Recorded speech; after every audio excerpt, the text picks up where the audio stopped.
chasing the light. Shiny spirit burning bright. A legacy forged in speed and might. Tires spin on the asphalt floor. Every turn leaves them begging for more. Racing dreams through the open door. Shenington's name forever soars. Racing heartbeat, feel it pound. Kings of the track, we're crowned. Bound, Shenington's fire won't slow down. Legends rise, we wear the crown.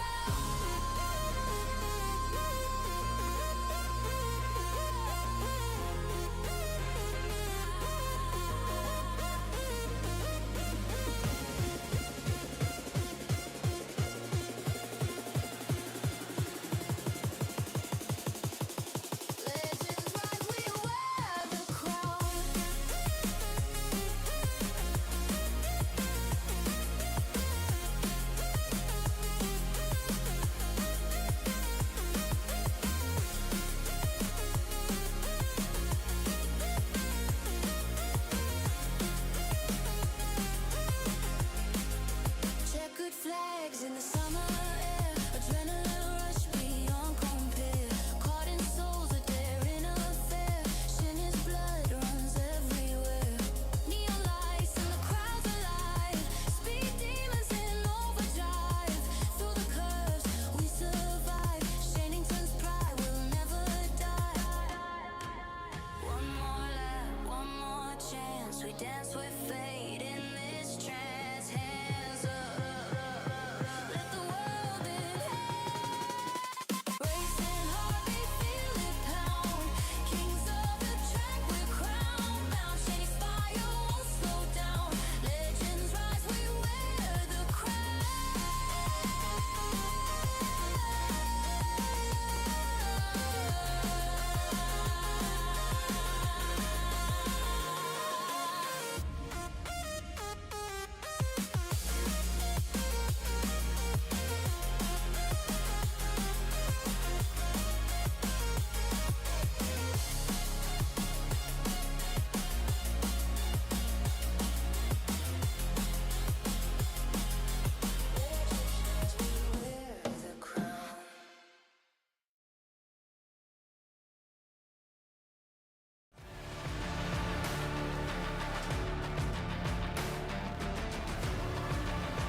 Good morning, everybody. Welcome to Shenington, sunny Shenington, for the Heatwave Cup event, round 6 of this year's Shenington Kart Racing Club Championship season. My name is Andrew Mather. Great to be back with you once again, and really excited for today.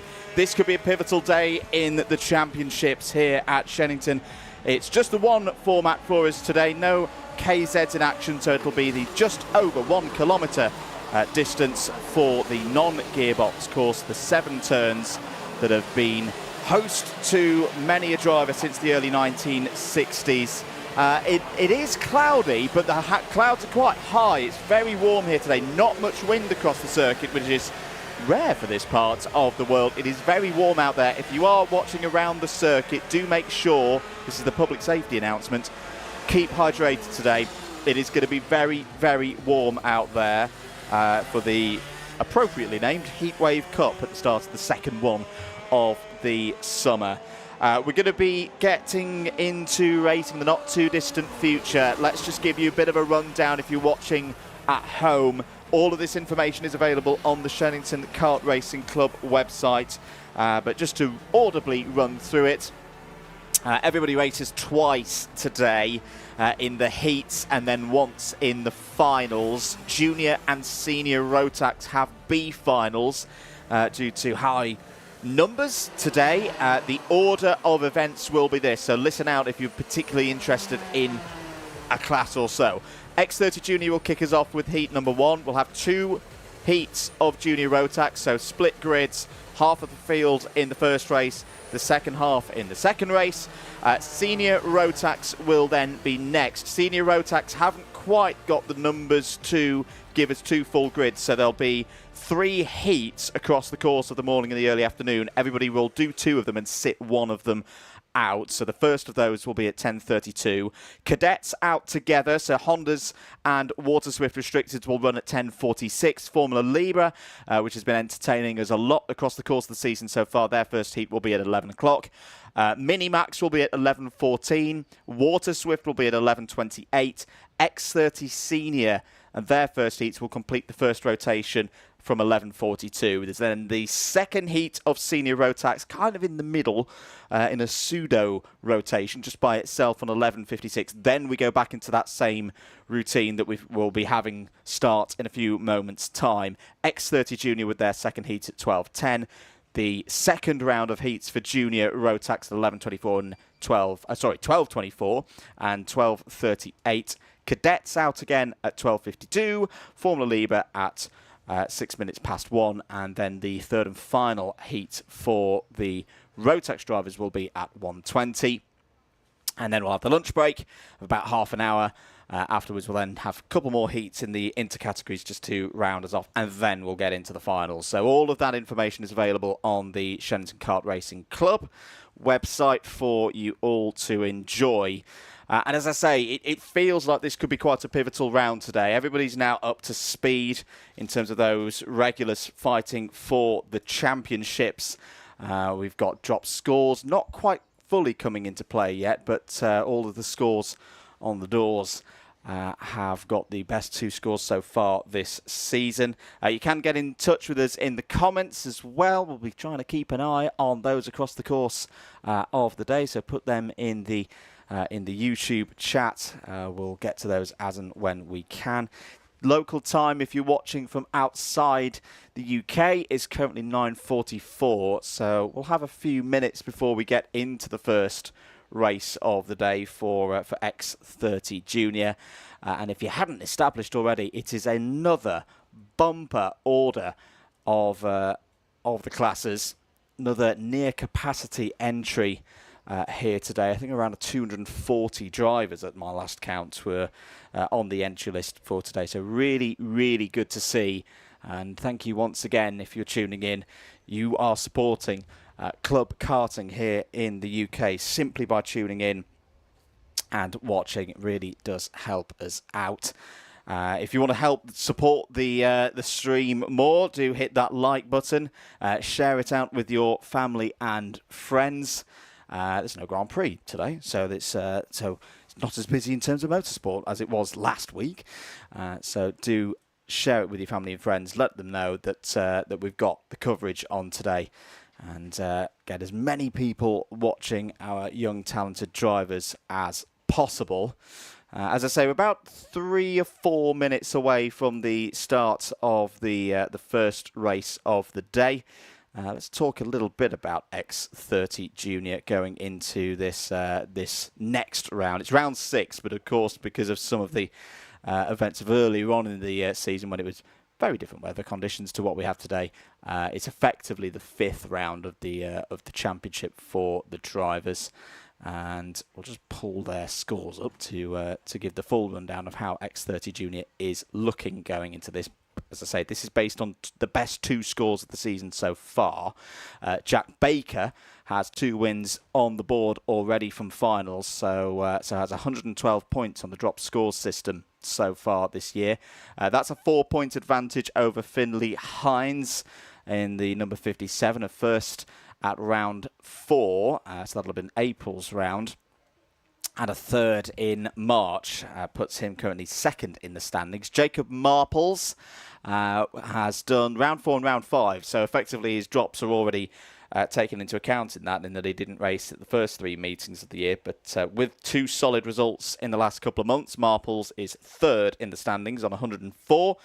Charlie Blenkinsop has been an ever-present so far this season, and Blenkinsop with an 8th and a 4th so far this season. Sits 4th in the standings on 103. Good to have Katie Donaldson back with us today. If I've memorised my entry lists correctly, Katie had a decent run last week at the British Kart Championships up at Lark Hall, and the driver in the number 77 currently sits 5th in the points. Best result so far this season was a 2nd in the very first final of the year in February. James Beckwith, Alfie Taylor, Jack Wish, Lucas Murray and Tom Fox are all currently in the top 10 based on the 2 scores so far. 33 drivers in total at my last count with us here today. I don't think Jacob Marples is one of them, so we will see a little bit of a shift in the order here today. I'm just going to check whether we've had... No, yeah, in fact, we've gone up. We've now got 34 drivers on the grid for X30 Junior here today, 4 of them novices. That's another thing that we'll try and keep an eye on across the course of the day, so across the heats, that we've got a number of drivers again moving off novice plates and into the mixer, as it were, particularly in those heats. They don't have to start at the back anymore. I think on my count there was up between 5 to 10 drivers in that scenario here today. Good morning to Jensen Hookie. Has got his comments in. Certainly an appropriate name today, mate, with the Heatwave Cup. The shorts are required today. I had them on at Donington yesterday, turned up, and it was cloudy, and it was rainy, and I felt a little bit silly. Not today here at Shenington, and indeed, Junior has a full B final. Quite a few drivers here running in the club meeting as practice for upcoming national touring championships that are going to be racing here in the next few weeks and months. Time is 9:49, so we're not too far away from the start of proceedings in a racing capacity here today, and it'll be good to get racing underway here at Shenington. If you're new to this circuit, it's going to be a really, really quick track today. It's nice and dry, but it's not too hot, or it hasn't been too hot in the preceding days leading into today's round. So it's going to be that case of the track won't have too much grip. If you were with us on Alpha Live a few weeks ago at PF International during the first heat wave of the year, that was definitely the case at PF for the British round, where there was so much rubber down you couldn't really get off the corners. I don't think that's going to be the case today. I think we're going to see some very fast lap times and some very quick races. We could even see some lap records go here today. Right, let's get ready for it then. The time is 9:50. We are set to go for the first race of the day, Heat 1, coming up next.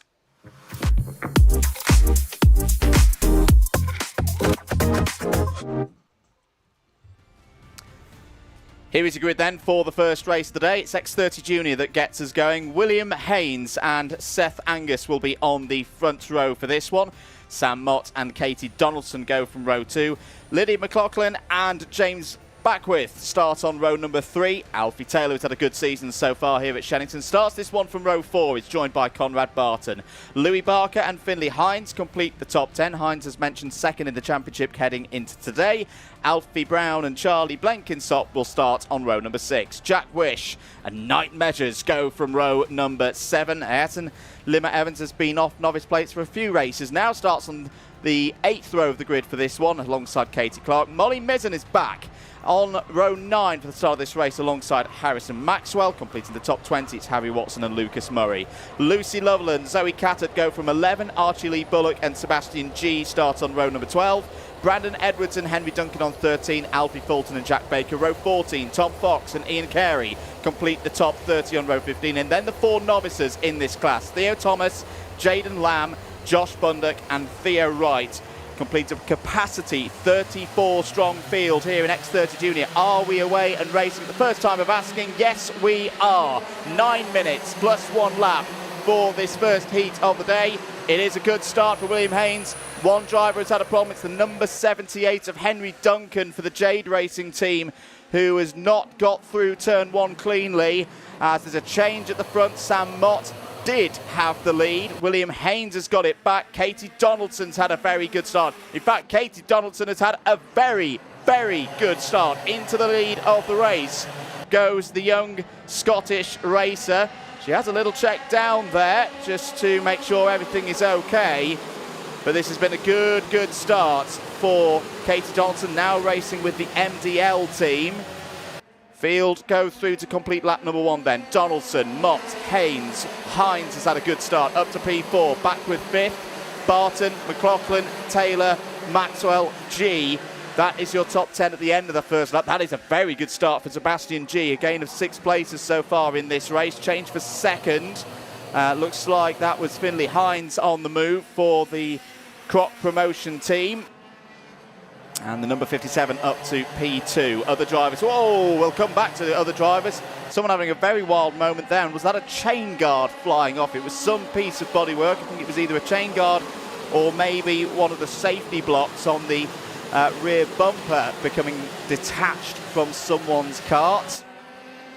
So we'll keep an eye out on whether there's any technical flags coming out. Other strong starters up 17 places after 2 laps. Jack Baker, what a start for the championship leader. This is one of the big tests with these heats. There's no time to qualifying.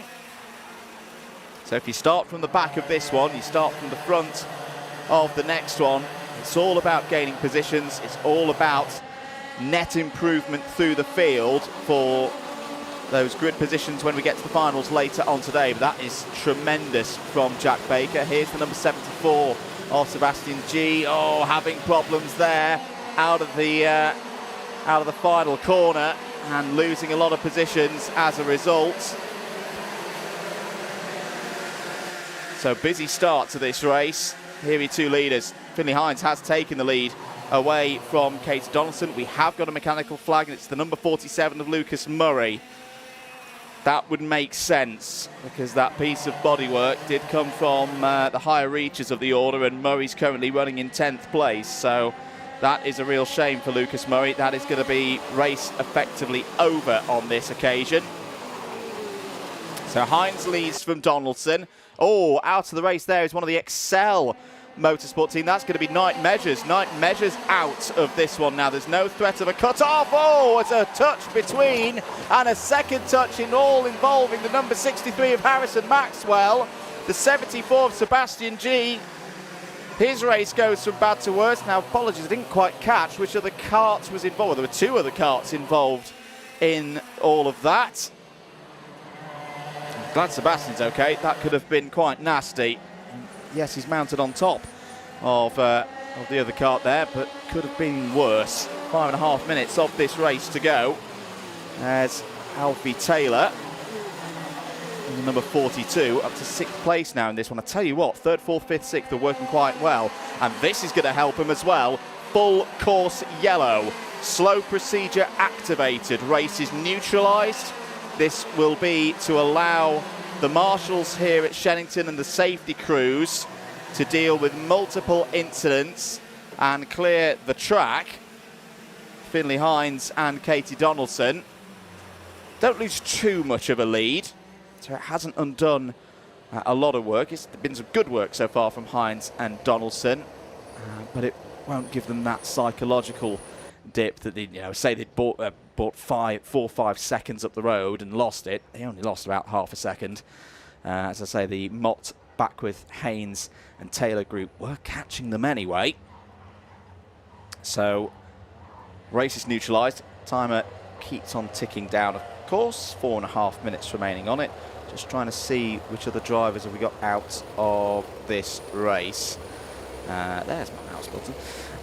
So Harrison Maxwell we knew about. Molly Mizzen, I think, was also involved in some of those moments. Molly's down the order at the moment.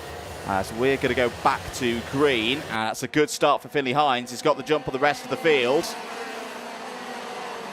I think we've got 28 runners. Lucy Lovell, Knight Measures, Sebastian G, Molly Mizzen and Harrison Maxwell all out of this race. The rest of them continue on for the remaining time, plus the 1 lap. Katie Donaldson might be under a bit of pressure here from Sam Mott. into the Bruno chicane off of the restart. Sam Malters, I don't think we've seen Sam so far this season in races at Shenington, or if he has, he's been a guest driver. He hasn't scored championship points, hence he's not on the championship scores at the moment. Across the line to complete another lap. Has got a good history of racing here at Shenington, does Sam.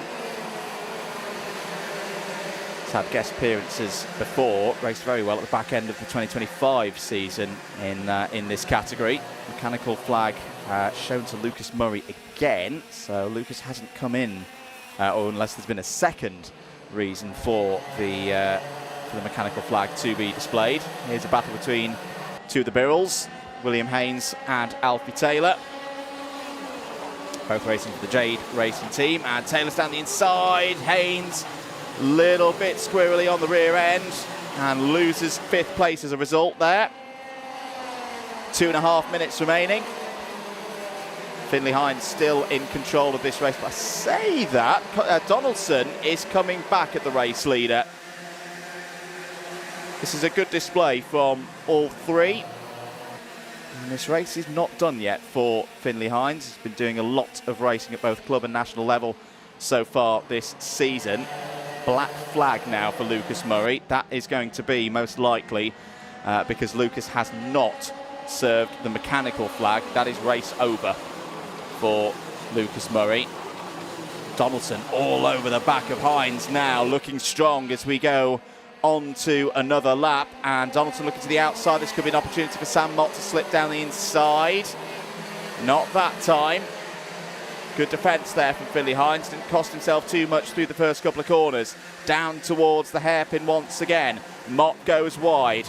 Trying to do a little bit of a slingshot on corner exit. Has got a tiny overlap with Donaldson, but that's disappeared. James Beckwith and Alfie Taylor are looking good. 4th and 5th. In fact, Taylor has got through into P4 ahead of the number 24. In through Hanger. Hines covers off any kind of manoeuvre there. Controls the pace, but Donaldson's going to find a way through. Katie Donaldson takes the lead of this race. 60 seconds to go, or thereabouts, and we've got a new race leader for MDL Motorsport. Hines goes back in through Cafe. That's a good move. Retakes the race lead. There's a little bit of damage on the right-hand side pod for Finley Hines, but I don't think that'll bother him too much. Down the straight once again. Look at Sam Mott slinging it round the outside. That could get tight on corner exit. Hines is going to make that work to try and get through into second place. Donaldson's still there. They need to sort things out as they go through the Bruno chicane, and they do so. This has been a good race. Good way to start things here at Shenington here today. In towards the hairpin once again. Donaldson backing it up with Taylor, back with Haynes. Conrad Barton's in there as well. And Jack Baker will be happy with this. This is another opportunity for the championship leader to gain some strong positions in a race where there, on balance, weren't too many expectations because of where he was starting on the grid. 12 seconds to go, so there'll be this lap plus one more. Two leaders have broken away. The two Croc promotions at the front of the field. Donaldson defending for 3rd place. James Beckwith is going to draw alongside in the white helmet there and retake 4th place away from Alfie Taylor. They're moving up as well. Leader of the Tim Wilson Motorsport team in this race, Conrad Barton and Jack Baker, both having good runs here. Time is up. Final lap board will be out. The two Crocs looking pretty good here. The question is which one of them is going to win this first heat of the day. Hines defends through the first turn, sweeps into Cafe through the second turn, looking good. Past the pre-grid gate and down towards the hairpin once again. Hines solidly defends. That's perfect. That's spot on. Mott with no opportunity to overtake. Donaldson still holding 3rd place right now. From Beckwith, Conrad Barton is up into the top 5. That's a solid run for the driver of the number 13. Race still not decided though. Into Hanger. Is there a switch back on for Mott? No, that's really well controlled by Finley Hines. Didn't wash out too wide off of Hanger, and that is going to be the critical moment that gives him the first race win of the day. Just over the line. 0.048 of a second decides the first heat in X30 Junior. Hines takes it from Mott. Donaldson 3rd, Beckwith and Barton complete the top 5. High quality race to start things here today at Shenington. Good stuff from the X30 juniors, and we'll see their second heat later on in the day. Let's just run down the rest of your order before we go to the next race. Alfie Taylor 6th, William Haynes 7th. Jack Baker will be happy with that. Remember, Jack started P28. He's gained a net 20 positions. Likewise, Brandon Edwards started 25th. Up to 9th there. Tim Wilson Motorsport boys looking quick in race trim here today. Edwards was your fastest lap holder in that race. Jack Wish 10th. Lydia McLaughlin 11th for the Lucas Blanford team. Charlie Blenkinsop, Seth Angus, Zoe Cattett and Harry Watson all in the top 15. Some good drives there. Cattett up from 22nd, for example. Katie Clark 16th. Tom Fox, Ian Carey, Alfie Fulton and Louis Barker all in the top 20. Theo Thomas was your top novice in that race. So from the back for the Class and Motorsport team, P21. Good effort there from Theo. Archie Lee Bullock, Ayrton Limmer Evans, Henry Duncan, Theo Wright all in the top 25. Josh Bundock and Jaden Lamb were the last of the finishers. Lucas Murray was black flagged after not serving the mechanical. Harrison Maxwell, Molly Mizzen, Sebastian G, Knight Measures and Lucy Lovell all did not see the checkered flag on that occasion. Just to quickly check the timetable for X30 junior followers. Your next heat will be at 12:10, all being well. We've got to move on though. Green flag is out for the first heat of the day for junior Rotax.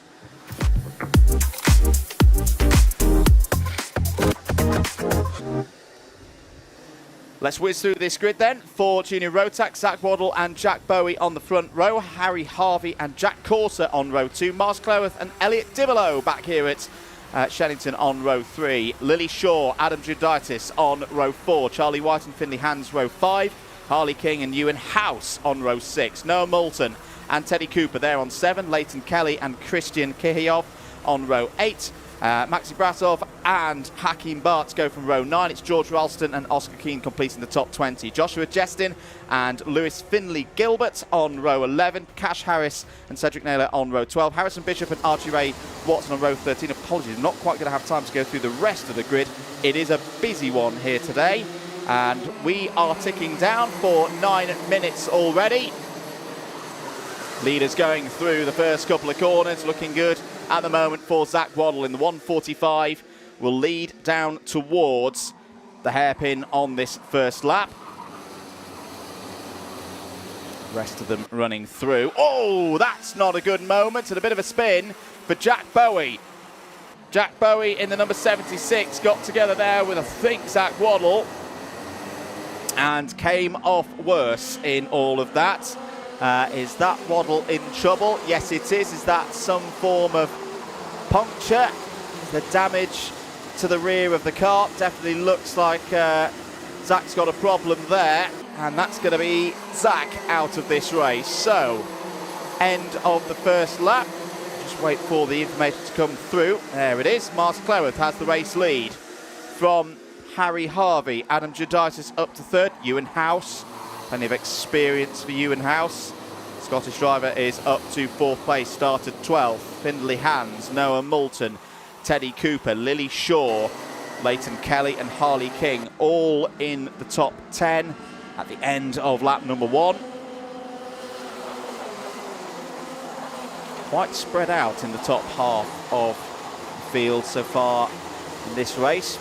Moves coming in from the likes of Lewis Finley Gilbert in the number 14. I say Finley because that's his middle name. I don't want to confuse myself with the older Lewis Gilbert. Joshua Jestin was also on the move there. Number 79 for the TH Quarter team. Down the inside, Ewan House on the attack. Up to P2. Cross of St Andrew. Proudly emblazoned on the top of his race lid. Ewan House could be a strong competitor here today. Very experienced at this level. Junior Rotax. Regular front runner in national competitions. Number 40 of Teddy Cooper was on the move there. That looked like Cooper was up to 5th place as here goes House. Down the inside. Lovely stuff for Ewan House. Racing with the Jax Motorsport livery there. Don't think the full Jax team are here today, hence Ewan is down on the timing as a privateer. Now, that's going to be a very strong privateer run entry today, with probably just Ewan and his mechanic and his family here today. Still got to pilot the thing though. This is not an easy race day in some regards, because the margins are going to be so fine for everybody here today. Good move there for fourth place. Teddy Cooper through past Adam Giuditis with a move into the Wilkins corner. Teddy's been impressing me so far this season here at Shenington. Very nicely getting on with his work in this category. Here's a potential change for the race lead. Miles Cleworth down the inside. Takes the race lead momentarily. It's Noah Moulton who's now come to the fore of the field. Ewan House now being ganged up on a little bit here in terms of getting up towards the front of the order. He's down to third place now.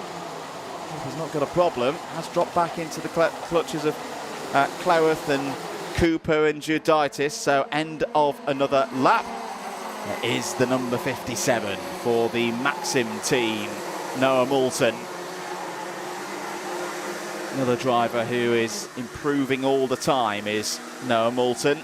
Warning for the 102 of Archie Ray Watson. Just to note further down the order how things are going for drivers who started in the second half of the field. Oscar Keane's made some good progress up to 8th place from 20th on the grid. Harrison Bishop as well, up to 12th place, having started 25th. Archie Ray Watson, well, is now under, oh sorry, he's just had a warning, not under investigation, apologies, but has had a good run from 26th on the grid to 14th. Because remember, at this stage of the day for these drivers in the busiest class of the day, Junior Rotax, there is a big threat of not making the A final outright. Just over half of the field will not do so. There will be a B final. It'll be a busy B final with not many places to repecharge through into the A. So if you can have a good start in this one, take the pressure off of heat number 2, hopefully get yourself in that top 30 in the heat standings and march on to the final. There it was Harrison Bishop in the 151, moving past the 111 of Braskov. So Bishop now up into the top 10. 3 minutes and 45 seconds of this race to go. Now we had a quick sight of the number 78 of Lily Shaw. Noah Moulton pulling away here. This is an impressive run from Noah. Ewan House having a battle with Miles Cleworth. Cleworth back into second place and then loses it again as House reinstates himself as the leader of the pack, trying to chase Moulton down. Teddy Cooper still there in the black and yellow helmet down the inside, has a look for third. That's a nice move from Ted. That is a really, really nice move from Teddy Cooper. Slung it down the inside. There's a good amount of grip down that inside edge on a day like today.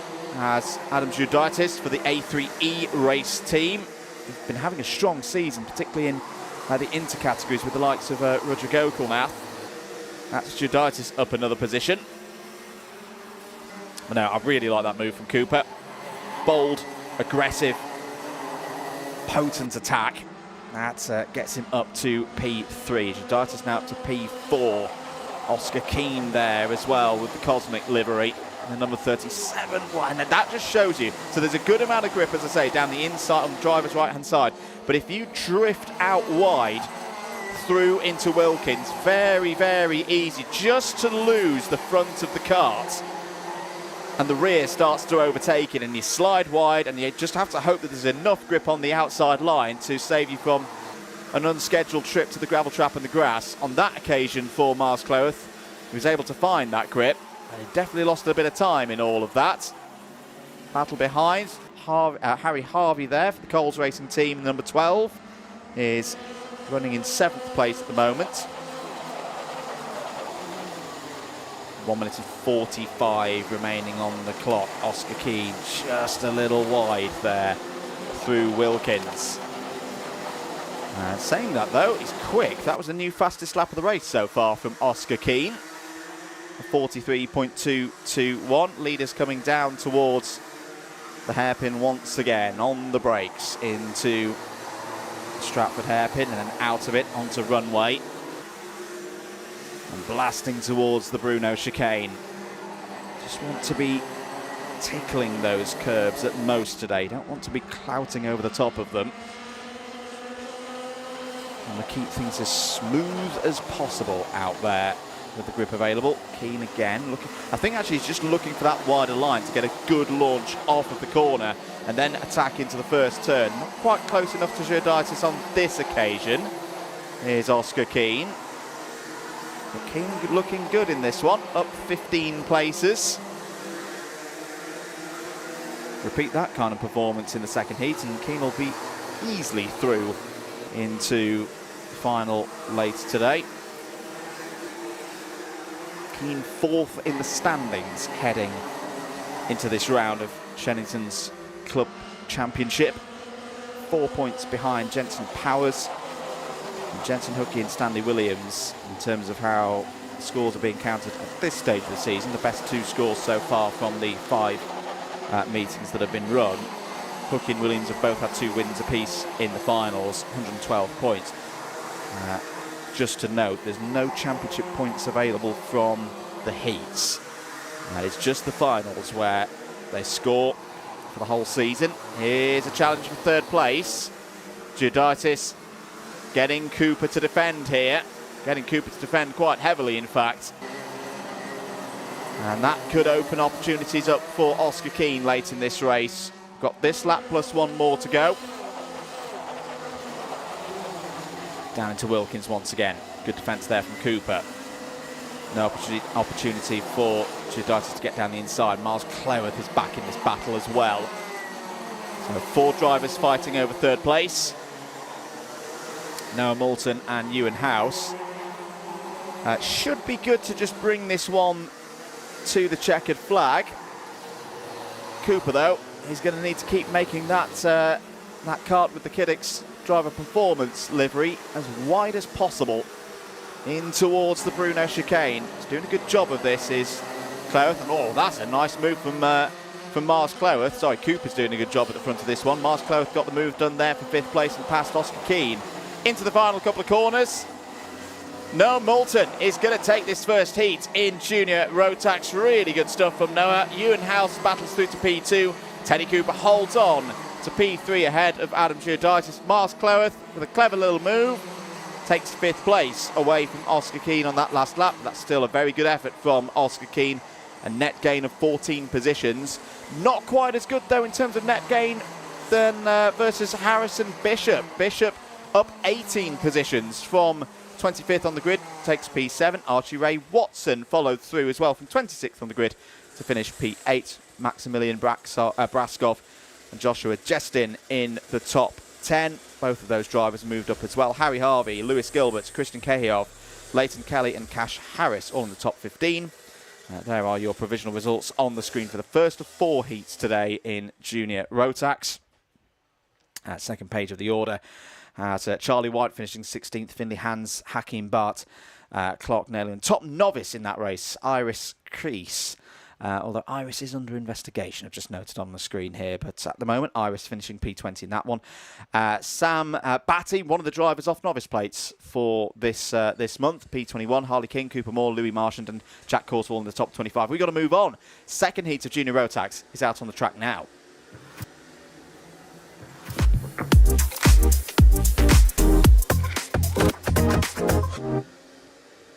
Super fast whiz through this grid for the second half of the field in junior Rotax. Waddle and Rackham on the front row. Everton Marshall row 2, Rapini and Hookie on row 3. Hookie championship leader going into today. On to row number 4. Apologies, I think our graphics just had a little bit of a wobble there. Just bear with us a moment before we give you further details of who's in this one. They'll probably beat us to it, because they're already running through Wilkins corner.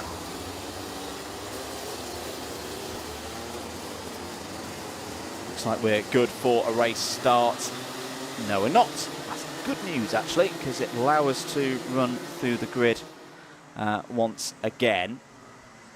Here we go, that's more like it. Waddle and Rackham on the front row. Everton, Marshall, row 2. Rapini and Rosie on row 3.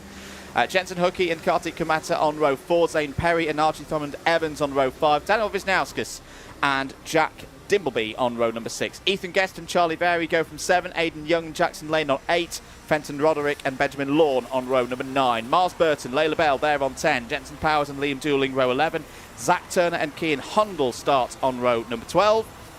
Ava Crawford and Stanley Williams go from 13. Ethan Hunt and the first to the novices, Adam Asgar, go from 14. Austin Moth and Ami Gualtieri on row 15. And with that, we are ready to go racing once again here for Junior Rotax. So all of these drivers, this is their first one of the day. Quite a few of the big names in terms of club championship racing in this one. The likes of Hookie and Williams and Powers. Top 3 in the standings. We are racing at the second time of asking. 9 minutes underway for Junior Rotax heat number 2. Nice simple drive off of the first couple of corners for Tyler Rackham. Rackham leads down towards the first big braking zone at the far end of the circuit. Chloe Waddle looking for a chance to take first place there, but not quite on this occasion. A couple of drivers running out wide. I think one of the BREs was in a spot of bother there. Off of the hairpin. Towards Hanger then for the first time. Jensen Hookie looking for early moves. Hookie getting in amongst it. Oh, a little bit of a moment there for the 148 of Esme Rosie. Esme's going to lose a lot of positions with that. The number 25, I think, was off the road as well. That will be Zane Perry. Zane Perry's had a contact warning as well. So a bit of a disrupted first lap for a couple of the drivers. Rackham leads with Louis Marshall not too far behind, but that's changed by the looks of things. I think Louis Marshall's taken the race lead. Yes, Louis has in the number 42. So Marshall, Rackham, Waddle, Everett, Kometa. Good start for Kartik Kometa for the Vantage team. Jensen Hookie 6th. Ryan Rapini 7th. It's all going to change as Hookie gets down the inside of Everett, so has already got past Kometa on this lap. Jensen Hookie up to P4. Oh dear, problems out of Wilkins. The 148 of Esme Rosie is involved again. Zane Perry is out. Rough race for Zane Perry. Going to go no further, and a fear for Zane. That's going to be B final. Even if Zane gets a really good result in the first heat, in the second round of heats, I think that's going to be too much to pull back through. The number 56 is also out of this race. That'll be Austin Moth as Jensen Hookie looks down the inside, gets through and past Chloe Waddle for third place. How is Williams getting on in this one? Stanley Williams up to P14. This is the race where Stanley starts towards the back of the field. That'll be the opposite way round for the second round of heats. It'll be Hookie's turn to go from the lower reaches of the field. So he's got to make this opportunity pay, and he's doing so. Down the inside of Tyler Rackham, through into second place. It's that stage of the season where if you can start to get a bit of form together, get a bit of momentum, could carry you towards a successful championship challenge. Not leaving it too late in the season once we get into the autumn. There's a little look from Kartik Kometa. Gets through past Chloe Waddle. That'll be for fourth place. Daniel Wisnauskas looking pretty racy there in the number 27. Currently running in 7th place. So with 6 minutes of this race to go, it's Marshall from Hookie from Rackham, Kometa, Waddle, Rapini, Wisnauskas, Lord, Dimbleby and Vary in the top 10. Problems outside the commentary box window, just to note. Sadly, Ethan Guest has had an issue and is going to fall down from 14th place. Had just lost 13th to Stanley Williams. Ethan had a really good run last time. Maybe another driver struggling to make it through to the final and the first time of asking. A good move there from Wisnauskas. Said that Daniel was looking good and is through into that 4th place now. So Wisnauskas really getting on with things in this race. Apologies, 6th place for Wisnauskas. Here are your two leaders, Louis Marshall and Jensen Hookie. This is a step forward for Louis. Had a good round last time out. Finished in the top 5 of the club championship scorers. Jensen Hookey, already 2 wins so far this season. And Hookey, down the inside, takes the lead of this race. Wants to get maximum points from this one ahead of the second round. Take the pressure off a bit. And is doing exactly that. Oh, that was a bit too close for my liking. Tyler Rackham and Kartik Kometa. Thankfully, they get away with that one.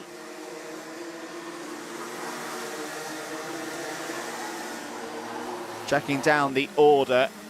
Stanley Williams now up into the top 10. That is a very good bit of progress from Williams, considering Williams had to start 28th for this one with the draw. Jensen Powers is up 10 positions to 13th, and Liam Dooling having a nice run as well to note, just off our screens, but not unnoticed here in the box, up 10 positions from 24th to P10. In fact, to tell you what, spot on pick up there from our camera operatives, because there they are on your screen. Powers and Dooling gaining more positions, knocking on the door of the top 10 now. Dooling in the 73, Powers in the 16. 3.5 minutes of this race to go. There is a move down the inside from one of the Guy Cunnington Racing pilots here today.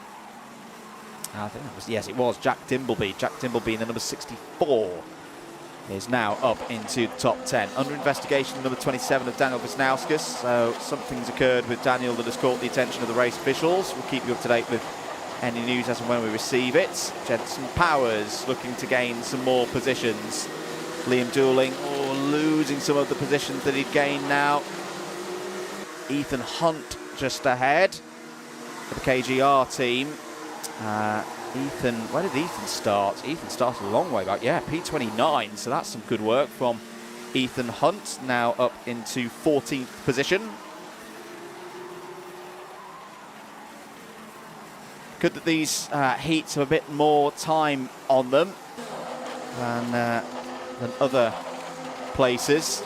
Allows these drivers in the second half of the field to race through and not be too desperate in the early stages of the race. Let the race come to them. There is Hunt on the move again. Bit of an assist from Liam Dooling. Unfortunately, though, I think Liam Dooling's going to lose out here. He's on the outside and may lose to that train of karts that were looking down the inside. He's recovered that very well, in fact. There's Liam. Not dropping out of the top 15. If you get 2 top 15s, I think you'll be looking good for getting through to the A final. If not right at the front of the B final. It's still that opportunity to race through from the secondary final into the big race of the day for the junior Rotax drivers. Down the Hanger Straight once again. There's this battle. As the 101 goes down the inside. That's Zach Turner. Oh no, not a good moment for Tyler Rackham. Rackham just caught one of his rivals there with the rear left, and it spat him out of the pack, down the order, and now into 24th place. Down into that run of drivers who've had problems in this one. Zach Turner, another driver that we need to keep an eye on today. Very experienced. He's been running in a multitude of national championships so far this season. Here is your scrap for 5th place. Kometa involved. In fact, no, 4th place. Kometa has taken 4th place away from Benjamin Lawn before our cameras joined this set of drivers. Stanley Williams is the 3rd of the drivers, so Stanley looking for a big result here, up 22 places so far in this race. That's not good news for Jensen Hookey. Whilst Hookey is leading this race, he's effectively trying to mark the results of Stanley Williams in terms of the championship battle at this stage of the year. Means that Jensen Hookey is going to need a similar kind of run up the order in the second round of heats to match what Williams is doing through this one. Assuming, of course, that Stanley Williams gets a good result in heat number 2, or the second round of heats, which is never guaranteed. But you would think on the balance of form that Stanley would be able to do that. Here he's going again for another move down the inside of Benjamin Lawton to take 5th place, and does so. Nice, clean overtaking. That's what we want to see in Junior Rotax. We've seen a lot of that in Junior Rotax so far this year. Been very impressed on the whole with the top runners and their standard of driving so far this year.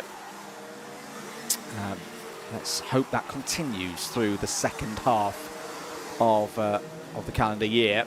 Time is up, but not quite on the final lap yet. Hooky leading from Marshall. Ryan Rapini's driven well in this race. He's running in third. Kartik Kameta is going to have a hands full with Stanley Williams, I think, in the latter stages of this race. Here is Kartik.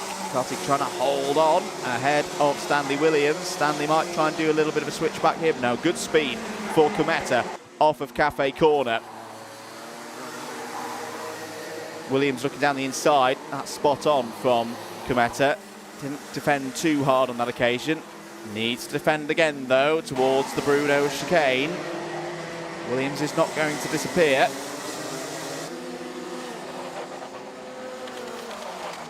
Needs to control the run off of Hanger Corner, make sure there's no route underneath, and that is not quite the case. Hooky comes across the line. Hooky takes the second heat of the day. Louis Marshall P2, Ryan Rapini looking quick at the end of that one, P3. Stanley Williams does take fourth away from Kartik Kameta through the last couple of corners. Kameta also loses fifth place to Benjamin Lawn, so Lawn up into the top five. As, oh no, I think there might be a problem for Kameta in terms of front fairing. I can see a little bit of a wobble. Hopefully I'm wrong. I've been wrong many times before when it comes to front fairings, but yeah, Kartik Kameta might be getting a +5 with that one. Daniel Wisnowski's P7, Charlie Berry P8, Jack Timbleby and Jensen Powers all in the top 10. Ethan Hunt, Chloe Waddle, Zach Turner, Jackson Lane, Miles Burton all in the top 15. Archie Thurman Evans, Layla Bell, Keane Hundle, Liam Dooling and Ethan Guest in the top 20. Good recovery there from Guest, who had problems earlier on in the race. Fenton Roderick P21 ahead of Aidan Young, Tyler Rackham, Esme Rosie, and the first of the novices, Adam Asgar, for the Pro Train team, up to P25. Harvey Everett, Ami Gualtieri in P27, Ava Crawford P28, Austin Moth and Zane Perry did not see the end of the race. That's the results, provisional results from heat number 2. That's all of the Junior Rotax drivers through once, and we'll see them again later on in the day before the lunch break. 12:24 and 12:38 for the next two Junior Rotax heats. If you want to know specifically where your driver is on the grid and when they're racing, have a look at the Alpha Race Hub, as it is now, for all the details of the grids over there on the website. Right, we'll take a little short pause, because next out on circuit we stick with the Rotax categories. First heat of the day for Senior Rotax.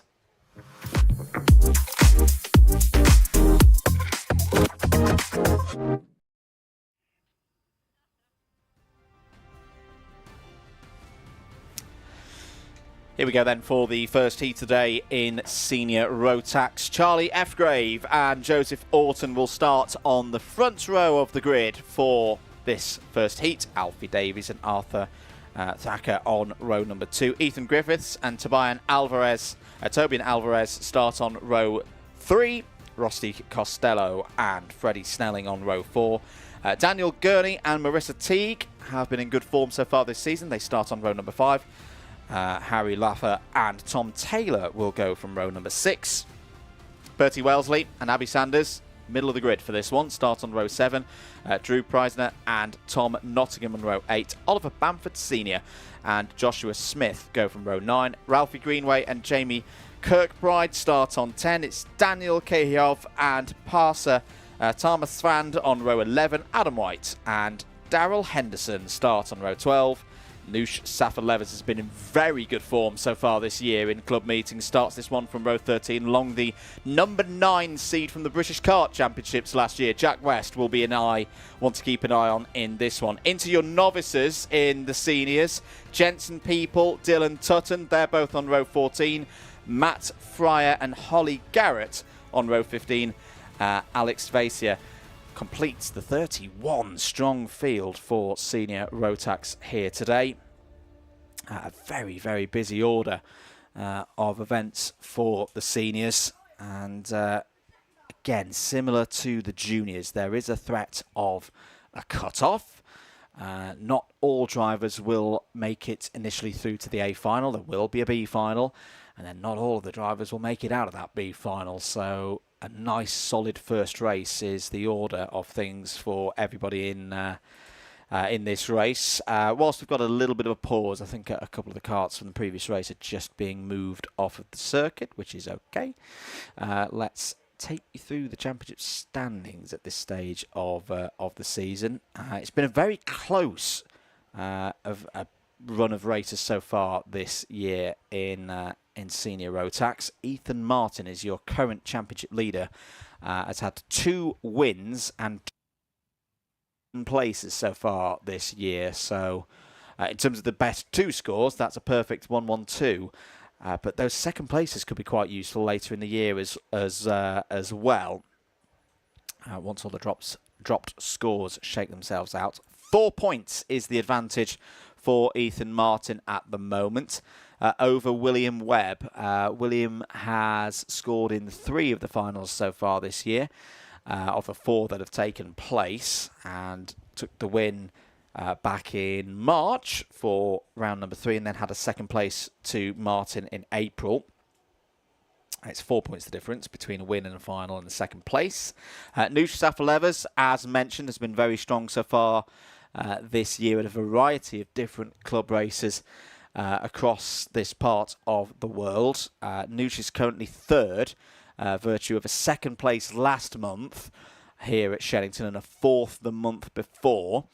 Bertie Wellesley in 4th place on 99 points. Best result so far this season for Bertie was the 3rd place back at the first final of the year in February. Has had a bit of a tough time the last couple of rounds though, so Bertie will be looking to get back on form with this one here today.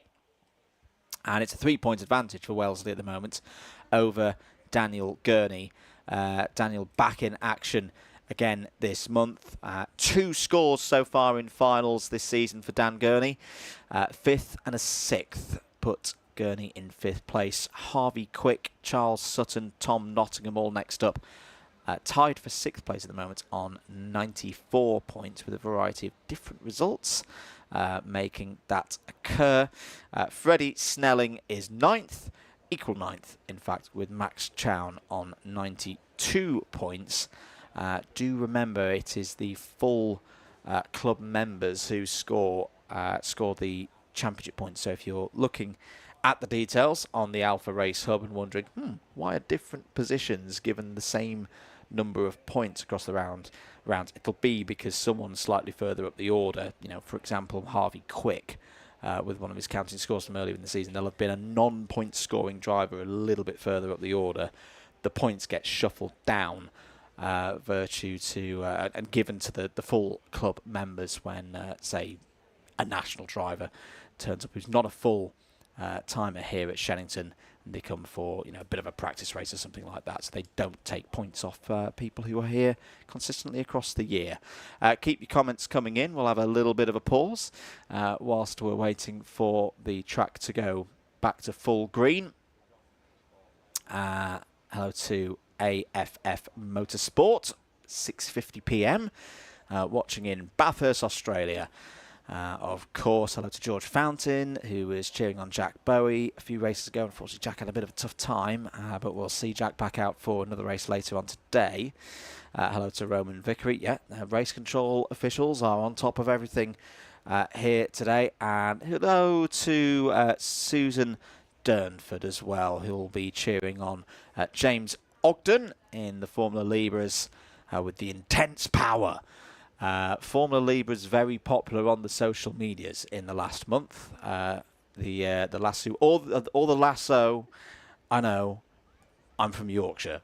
We don't do many lassoing of things in Yorkshire. That's how we say it. I'm not going to change it, Americans. Yeah, we'll see the Formula Libras out later on today. Hello to Finn, who's cheering on Rossi Costello. Rossi's out in this next race, so that'll be good to see. The number 95 running well. And hello to Scott McDowell as well, who's been cheering on Zach Waddle so far here today. If you're enjoying the broadcast, do hit that thumbs up button on YouTube and share the broadcast out with your family and friends. How many people have hit the like button so far today? Let's just give the screen a bit of a refresh to give us the up-to-date number, at which point I'll then give you the challenge of where I want that number to be by the end of this next race. The number is 19. Let's get it to 25. By the end of this next race. Should be doable. There's 153 of you watching at this this present moment. So if you're just joining us, we're just having a little pause whilst we get everything ready for the next race. Senior Rotax, Senior Max, heat number 1. First 3 heats for them today. Local time at the moment, 10:37. And yeah, we'll be looking to rattle through these races pretty quickly. Plenty of racing coming up across the course of June here on Alpha Live. Very, very busy month for the team. And if you're enjoying the comms as well, at Andrew Mather Commentary, at _MM as well. We've got some more DDMM commentary next weekend on the Slipstream covered club meeting at Wilton Mill.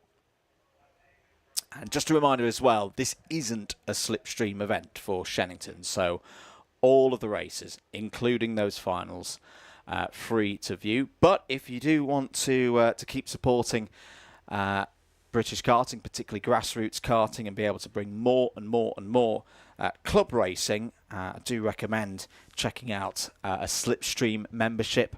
The monthly fee that gets you all of the Slipstream events on top of the Alpha Live events, whether it be here at Shenington, some of the national championships as well. You get more karting, and that's a great thing for you. I want to say it's $12.99 a month. Just don't do it on an Apple device, because Apple do a Apple tax, because Apple do things like that. So yeah, that all goes to supporting and bringing more broadcasting of grassroots karting at a variety of venues across the UK. And it's been good to be involved in that. And you also get the Bump Draft podcast, which now can only be viewed within the Slipstream membership system, which is probably a good thing, because it's got this mug on it, and even worse, it's got Henry Baudet's face on it as well. Nobody wants to see that. Anyway, I think there's just a little announcement going out over the paddock PA. Whilst we wait for the next race.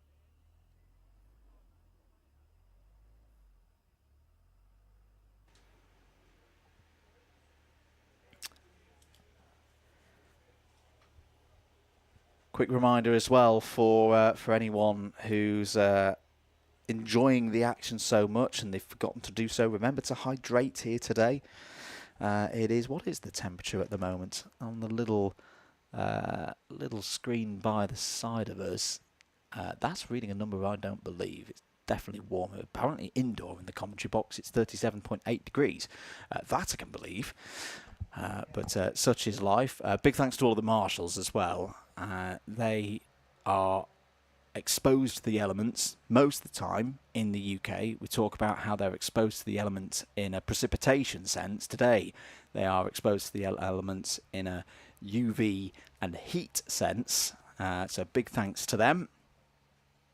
And not just making sure everybody out on circuit is safe, but making sure they themselves are fed and watered, and all the rest of that. Keep your comments coming in. See some support for the TTR boys from Racing Master. Thank you, Norfolk Tech. Norfolk saying the podcasts are brilliant. It's been good fun to put together. We've got some more planned across the course of the season. New features, new segments. I think Baudet's show and tell is going to become more of a thing as the season goes on.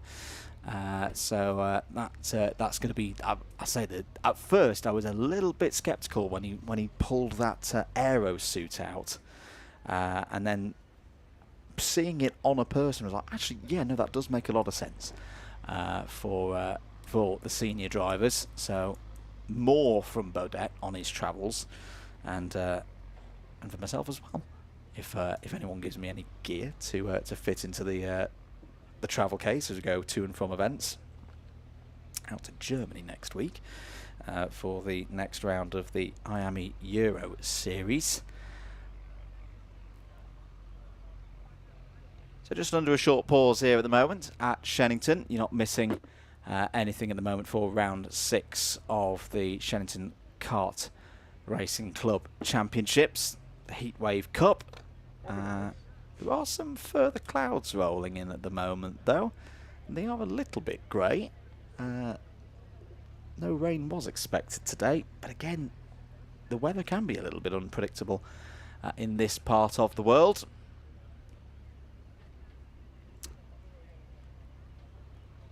Temperature out on circuit probably in the mid-20s for air temperature right now. Track temperatures even higher than that. Engines are fired though, which is good news. That means we are ready to go for senior Rotax and their first heat of the day. First of 3, everybody races in 2 and then sits 1 out.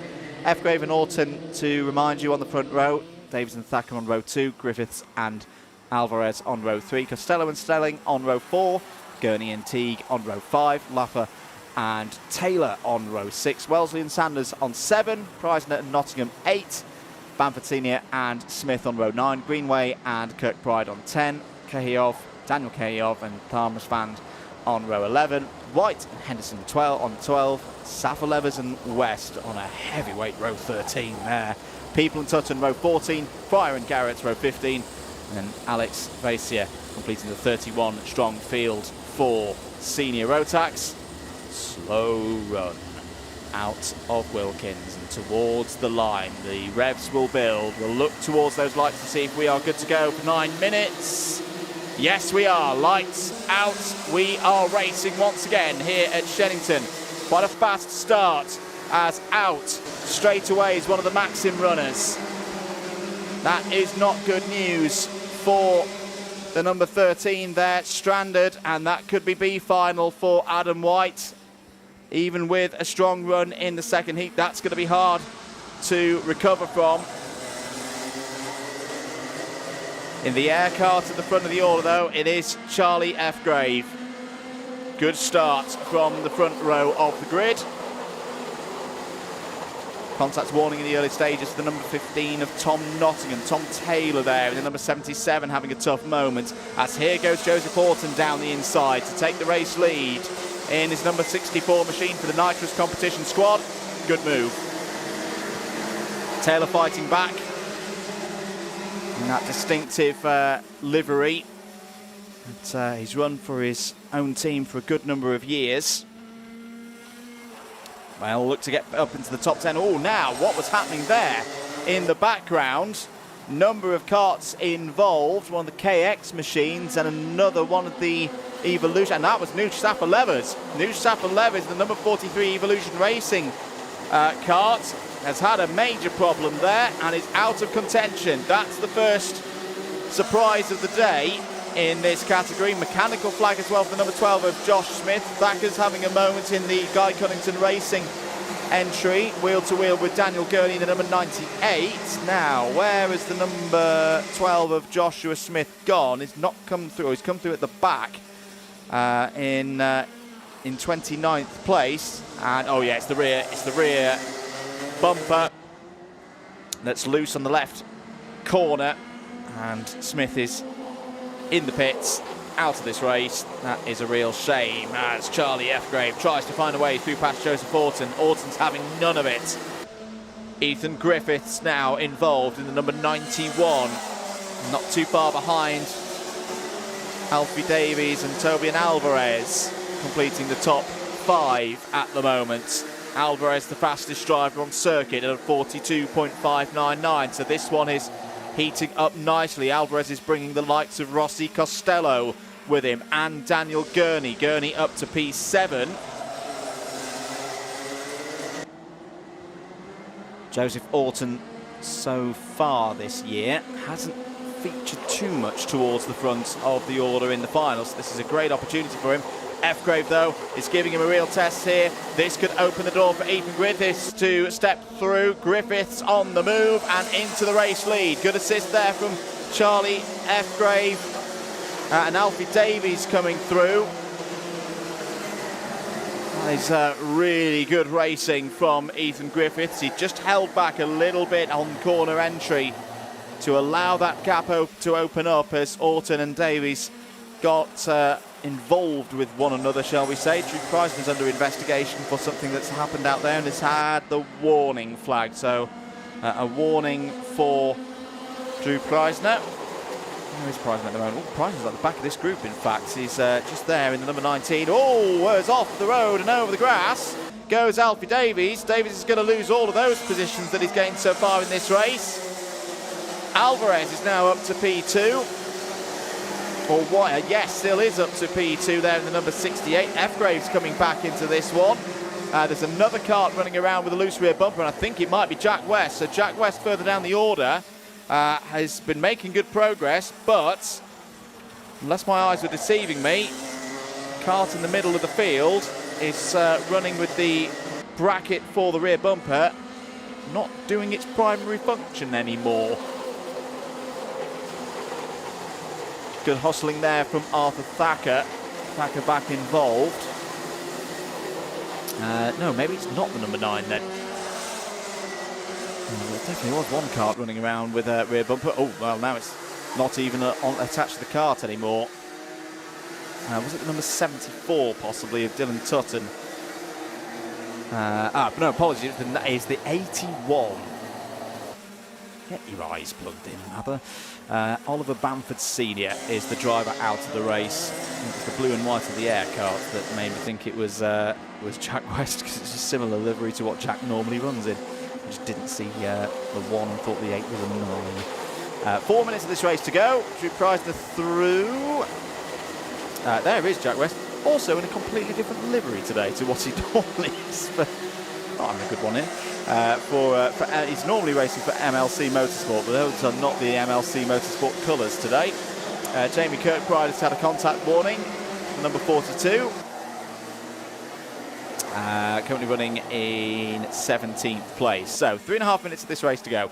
Griffiths nicely leading, 1.7 seconds clear of Tobias Alvarez, then Charlie F-Grave, Alfie Davies, Rossi Costello, Drew Preisner, and Jack West. Jack West up 19 places so far in this race. Freddie Snelling, Joseph Orton, Dan Gurney in the top 10 right now.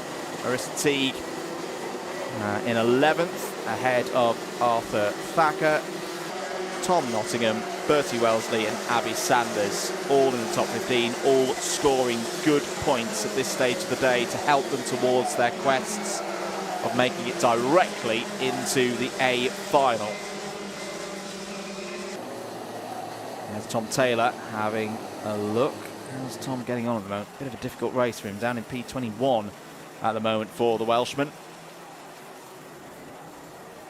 2 minutes and 40 to go. There is Jack West in the number 9 machine. Has got past Drew Preisner on this lap, so West now up to P6.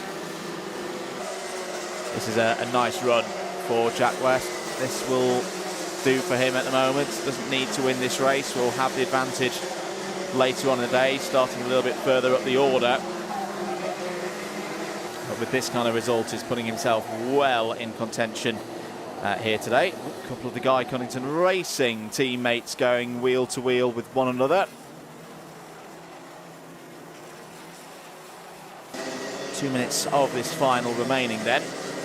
Griffiths leading, but the lead being trimmed. It's down to 1.4 seconds now.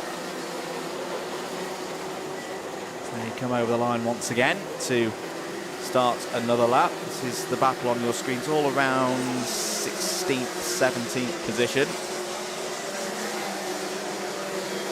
Good scrap going on. Slightly up the road for them for the top 15. Here it is. So you've got the likes of Tom Nottingham in here and Arthur Thacker, and that's a good move from Bertie Wellesley down the inside. Bertie Wellesley, who we've mentioned, needs to get a bit of momentum going get this club championship season back on track, and that's the way to do it. If you're Bertie Wellesley down the inside and taking what should be 13th place with that.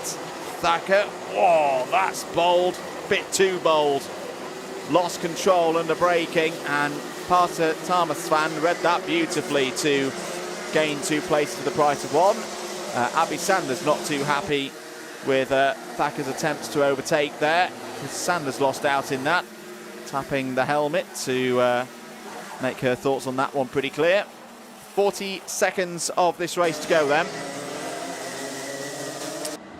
Here is the fight for 3rd, 4th, 5th places.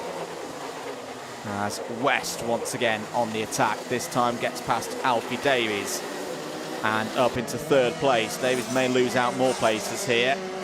Oh, that was very close. That was nearly a big problem for Charlie Fgrave. The rear axle just hops there. It's the tiniest little touch of tyre rim, wheel rim to wheel rim. Thankfully, it was just the slightest of touches. Davis back down the inside, retakes that position, retakes 4th place. I've already seen a few drivers have problems through the first turn by having touches with other drivers, as there is a look.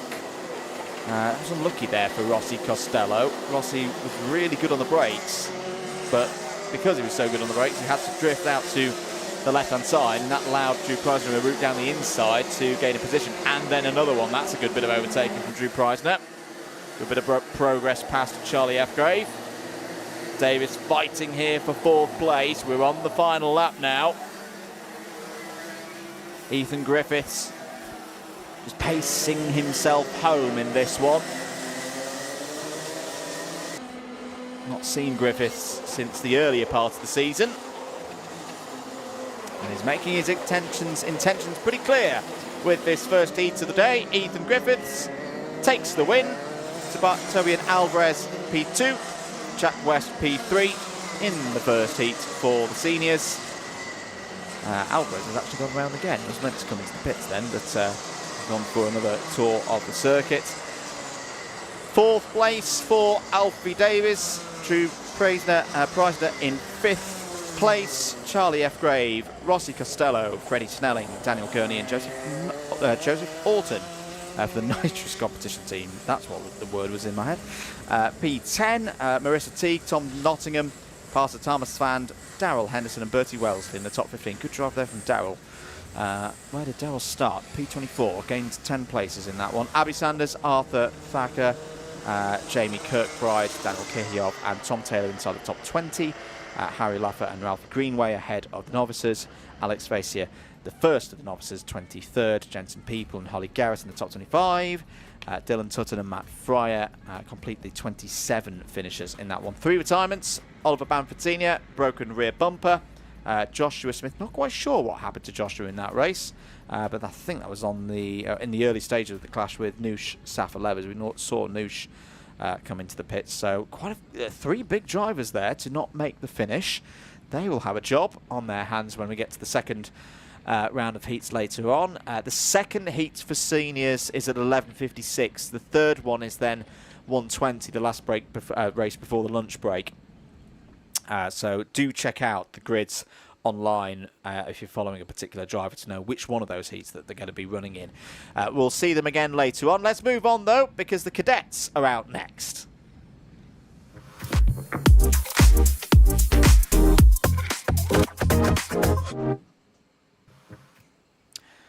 Two races for the price of one, which is free here today. Honda Cadets and Miami Waterswift Restricted out next. Here are your Hondas, Cian Doherty and Finn Hollis on the front row. Phoebe Shelton and Ben Bowers on row 2. Bowers current championship leader. Louis Dawson and Ollie Knox row 3.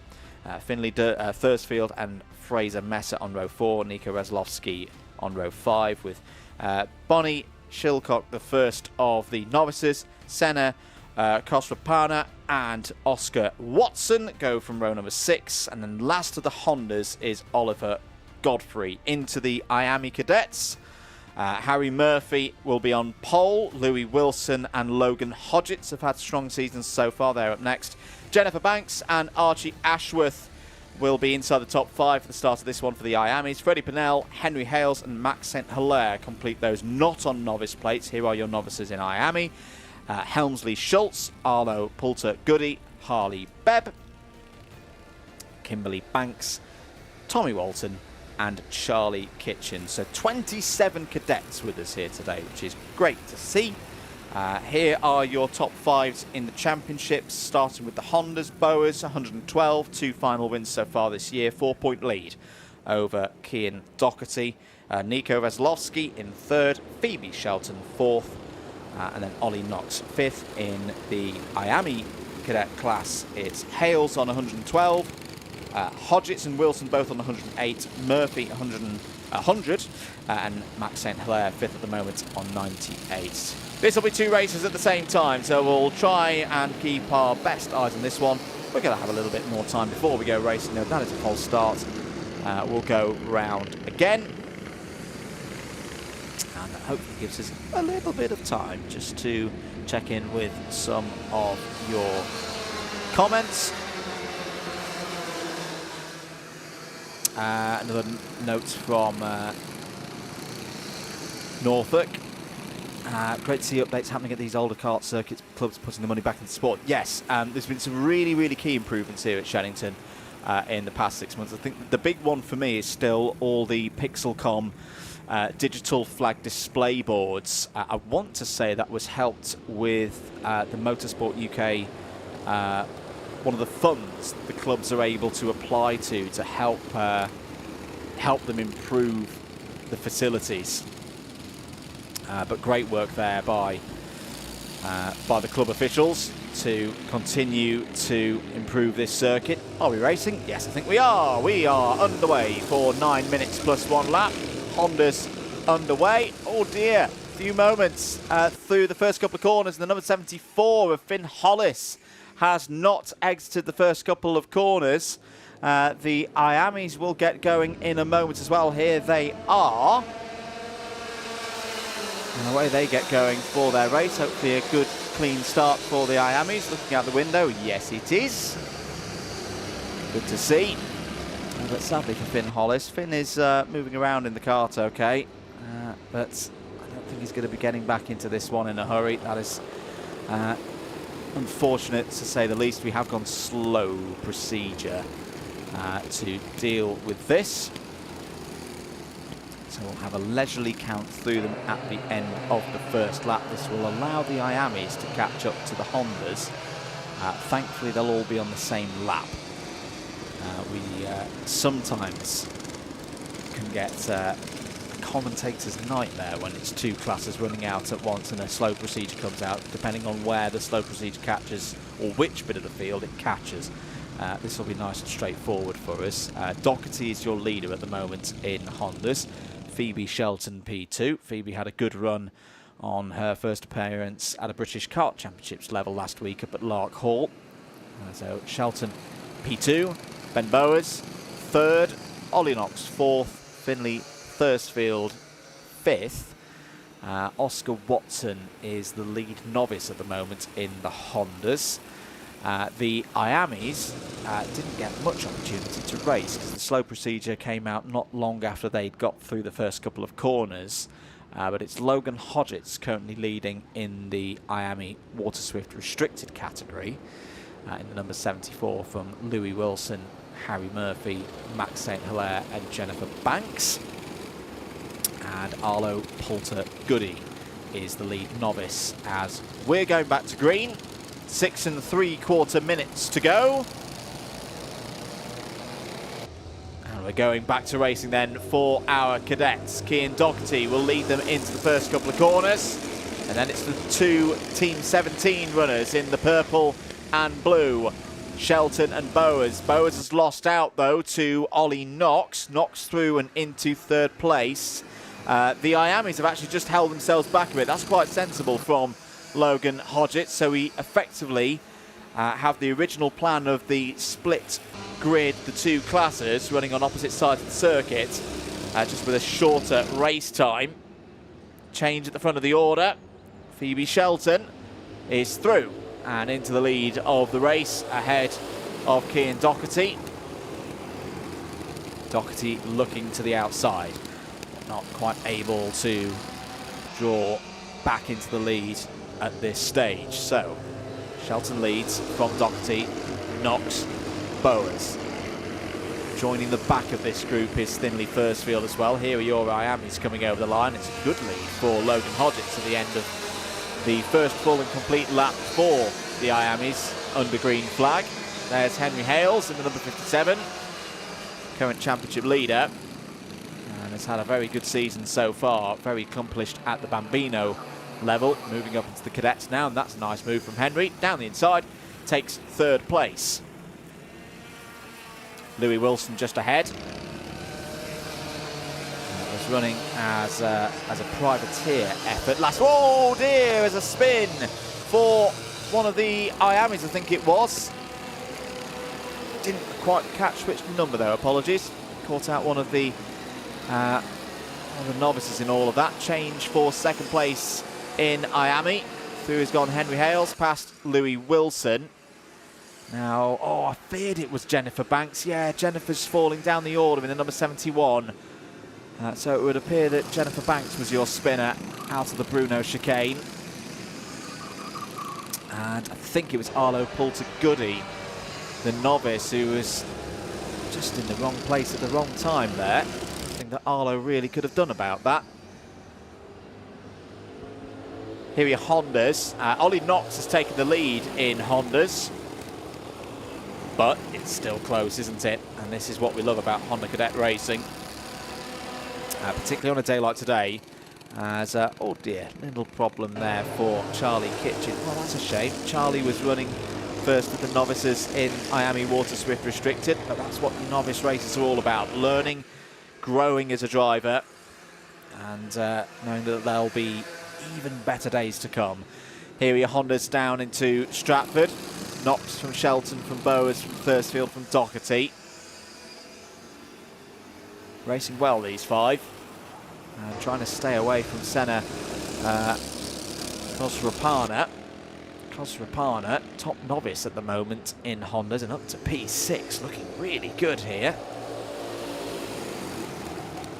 Towards, as Knox makes a little mistake, and that allows Phoebe Shelton back through, and Ben Bowers. Now, this could be a problem for the rest, because the two teammates have now got first and second places. Will they work together? The answer, no. Ben Bowers is going to attack Phoebe Shelton. Phoebe deals with that really, really well, and tries to communicate to Ben Bowers, say, no, let's work together at this stage of the race. Bowes is going to go down the inside. This could be tough for Phoebe because there's other karts there. Knox is going to go through into second place.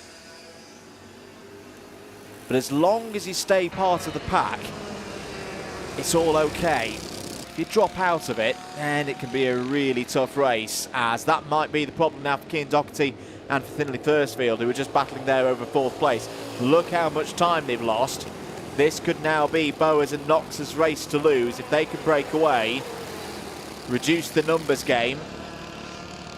You've also got the Iami field starting to close in on the Hondas.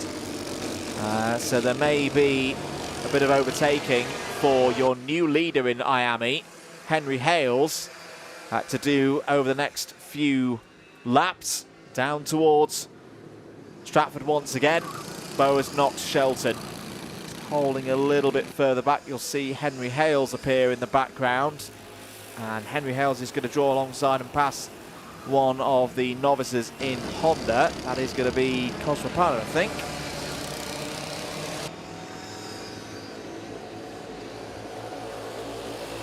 Down towards Wilkins once again. Nice and steady at the moment for the Hondas. No, apologies, it wasn't Khosrapana. Khosrapana's there in number 12. Ahead of the... in fact, that's the position there for Senna. Senna through into fifth place. That's really nice to see. So Hales and Hodgetts were passing Oscar Watson of the novices in Honda. Those two still leading within the Iami field. Here's a move. Ollie Knox down the inside, takes the race lead. Away from Ben Bowers. Phoebe Shelton looks to draw alongside. and return to second place. Not quite on this occasion. Keane Doherty's done really well on his own, pretty much, to pull back into this pack. That's very impressive. Not easily done. Kosrapana still there as well. This is a very impressive run from Senna Kosrapana on the novice plates. Deft control there on the brakes into Wilkins. I always think back to many years ago, Honda Cadet races, and seeing a novice plate up there. I always like to trip this one out. And Rocco Shenton, now up in the Junior X30 categories, of course. I remember him doing this in his novice plate days in a Honda Cadet race at club level. This is a bit of an announcement of Senna Kosrapana on the scene. 13 seconds to go, so I think they'll expire the time on this tour of the circuit. A couple of 3-second penalties coming in. One of them for Fraser Messer, the other for Jennifer Banks. A bit further down the order, those two drivers. Time is up. Last lap ball is going to be out. And the case for both categories.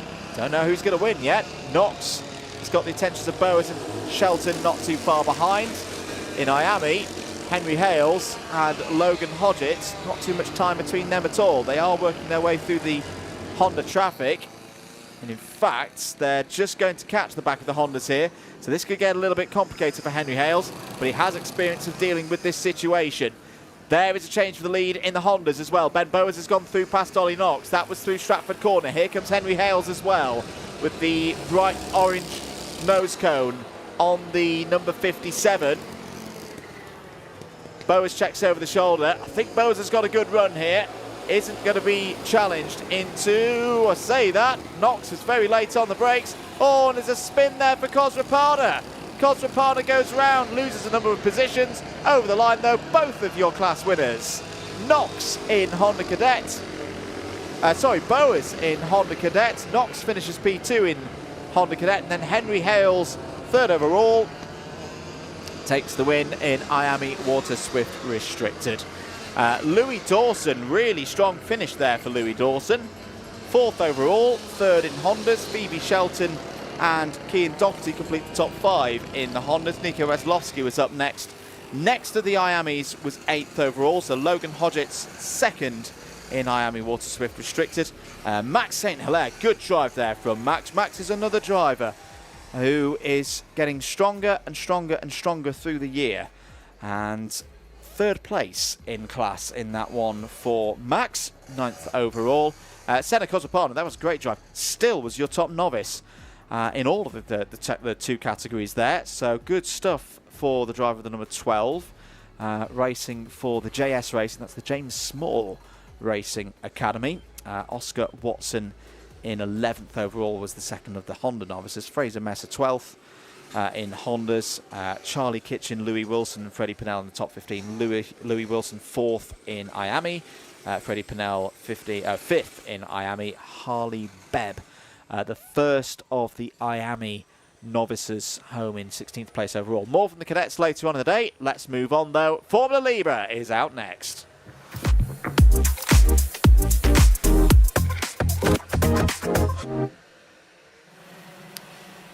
Let's take you through the grid then for Formula Libra. Heat number 1, Lewis Paynton starts on pole position. Ashley White alongside on the front row. Ollie Venn and Oliver Bourne go from 2. Pierce Armstrong and James Ogden start on row number 3. Next up, Ewan Davis and Marcus Smith on row 4. Harper Baines and Richard Mallinson complete the top 10 for the start of this race. Matt Venn and Tom Pugh go from row 6. Archie White, Edward Bellamy, they're next up on 7. Andrew Silvers and Liv Jakins on row 8. Paul Belton and Ben Stanford on 9.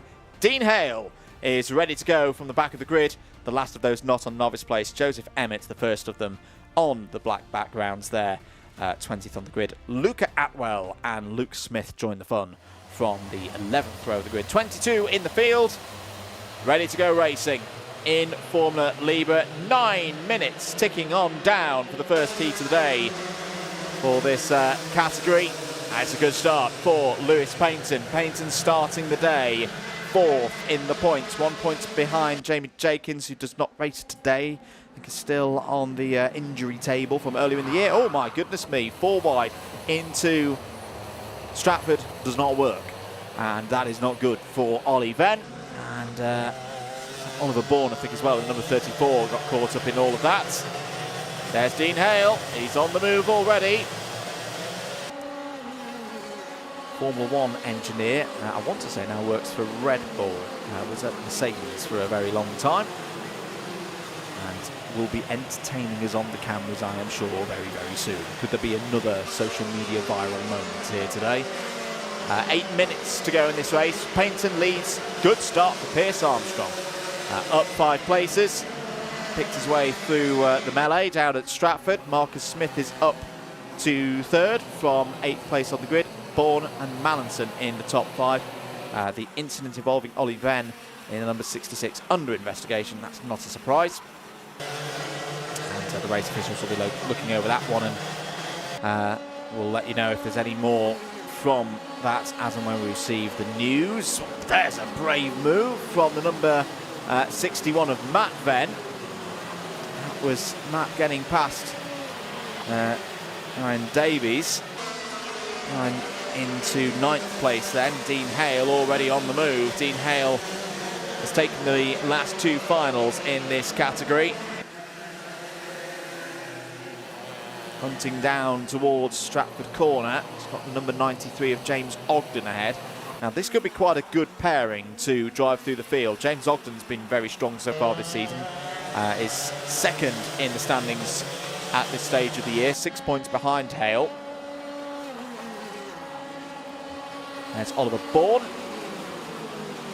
number 34, just ahead of the 71 of Marcus Smith. So that's a change of position. Bourne up to 3rd. There's Richard Mallinson in the Fernando Alonso helmet, running P5 at the moment, and not anymore. It's James Ogden's through, and Dean Hale is through as well.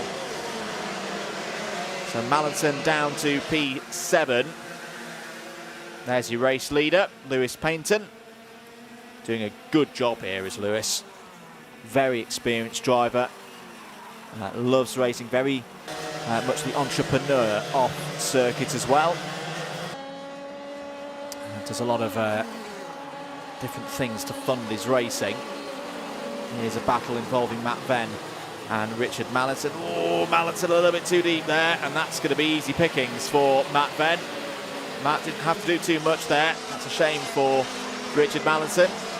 Again, it's so tempting. You can brake quite late into Wilkins, but you just go over the top of the attainable grip and quickly get yourself out into a part of the circuit where, on a weekend like this, there's not much grip at all. Richard did well to not end up going off the circuit completely in all of that.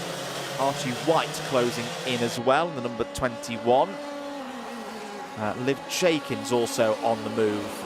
This again is another category where you've got a mixed grid for those starting positions. Liv started 16th, is now running P11. 5 minutes on the timer to go then. Payton leading nicely here, 2 seconds clear of Pierce Armstrong. Pierce himself a very experienced driver. He's had 3 top 10s in finals so far this year. Best of them back in March with a P6. A good result in this heat. Followed up with another strong run in the 2nd heat. Good well set Pierce Armstrong up for the best result of the year so far. Here goes a brave move from Oliver Bourne down the inside of Dean Hale. So Dean Hale being overtaken. That doesn't happen a lot. It did just then. And Oliver Bourne was the driver to do it. Dean Hale gets him back though. Oliver Bourne coming off of the best result so far this season in Formula Libra last time out, was 5th in the final a month ago. Good scrap going on for 4th place. I mentioned before, I do really enjoy watching these drivers race. If you're new to the category, if you're wondering what is Formula Libra, it's all X30 based engines, but they're older engines. Is the cost-effective solution here at Shenington Kart Racing Club to go racing. Many of these drivers have been competing for many, many years. Do this alongside full-time jobs, Monday to Fridays. love their racing, and they don't hold back as well, as we've seen across the course of the season so far. 3-second penalty coming in for Harple Baines. I wonder if that's something to do with the race start, perhaps. It's normally what you see a 3-second penalty for. Matt Venn getting the overtake done on Marcus Smith. Smith had a little fight back, but Venn is through. So Venn there in the kind of pink and black livery up to P6. So that 3-second penalty for Harple Baines. Where is Harple at the moment? P14. Will actually, I think he'll only lose Harple one place to Andrew Silvers. There's a bit of a gap behind Silvers to Thomas Pugh, Ashley White and others. There's Liv Jenkins. Liv's had a very good season so far. Results of 5th, 2nd, 5th and 8th in the 4 finals in 2026 that we've seen. And Liv is, I reckon, one of your, not quite biggest mover, but one of your biggest movers in this race, up from 16th place now running in 8th. That's because Dean Hale is your biggest mover right now. Ooh, now I'm seeing one of our hard-working marshals carrying a, as Liv Jenkins goes down the inside there of Marcus Smith. There was a chain guard being brought back to the paddock. However, I think we're okay because it was a Tim Wilson Motorsport one, and ooh, no, we have got a Tim Wilson Motorsport runner in this race, so hold fire on that one. There may be trouble ahead for maybe Joseph Emmett or Ashley White. I hope it was just a chain guard from a previous race. Well, no, so, oh no, it is the number 21. Archie White has had a mechanical flag. Actually, no, it's already come in. So hopefully that is the case, that it was Archie's chain guard and nothing more than that. Back with our leaders, though. We've got a battle for the race lead. Lewis Payton and James Ogden, 7/10 apart at the end of lap 9. Both of them heading down towards the Stratford hairpin now. Here they are. And James Ogden pulls to the inside, takes the race lead. Sweet move there from James Ogden, and this is good to see from James Ogden. Hasn't had everything his own way in recent races, but this is good stuff. Last time we saw James was back at round 3, where he was the round winner. Just heard somebody else pulling into Park Fermex. Luca Atwell out of this race. Now maybe it was Luca who had lost the chain guard, because that is another one of the Tim Wilson Motorsport runners. But either way, out of this race. Joseph Emmett, by the way, should note, top novice in this race, having a really good run. Up to 11th place, started 20th. And just a reminder that just because drivers are on novice place, that doesn't mean that they're going to tootle round at the back of the field. If they've got the talent, if they've got the speed, if they've got the knowledge, they will charge through. James Ogden has charged through as well. Here's the fight for 3rd place. Side by side, Liv Jenkins trying to get through on Matt Venn, a little bit further back for 6th. Pierce Armstrong still holding 3rd place there. In fact, Pierce Armstrong's still away from this group. Sorry, this is the group of 4th place, running down towards Stratford.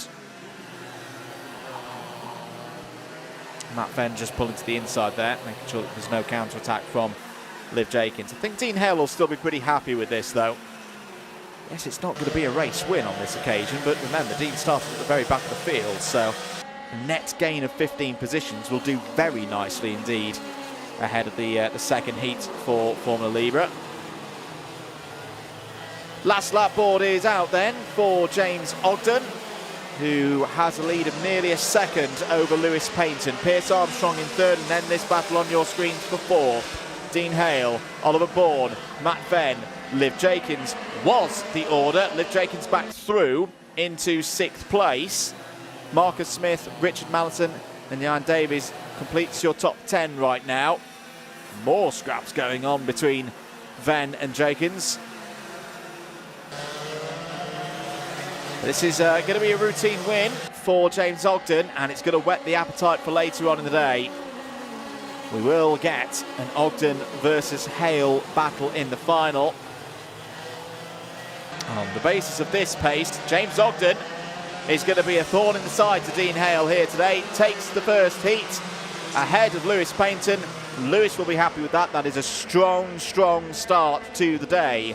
Looking to return to the podium for the first time since February in this championship. That'll do nicely. And he'll get to work in heat number 2 from the back of the field for that one. Pierce Armstrong third, Dean Hale fourth, Oliver Bourne inside the top 5 as well. Great scrap between Liv Jenkins and Matt Venn. In the end, went the way of Liv, who comes home in 6th place.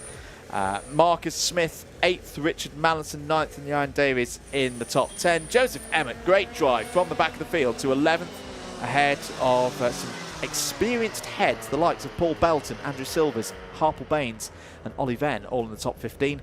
Luke Smith, second of the novices, P16. Ashley White, Ed Bellingham, Thomas Pugh and Ben Stafford all saw the finish. 20 finishes in total. Few retirements out there. Luca Atwell and Archie White did not see the checkered flag, sadly, on this occasion. Next time we'll see the Formula Libras for their second heat will be about 1:05, 6:01 to be exact. I do hope you can be with us for that. We're going to move on though, back to the Rotax categories. The inter-category Minimax is out next.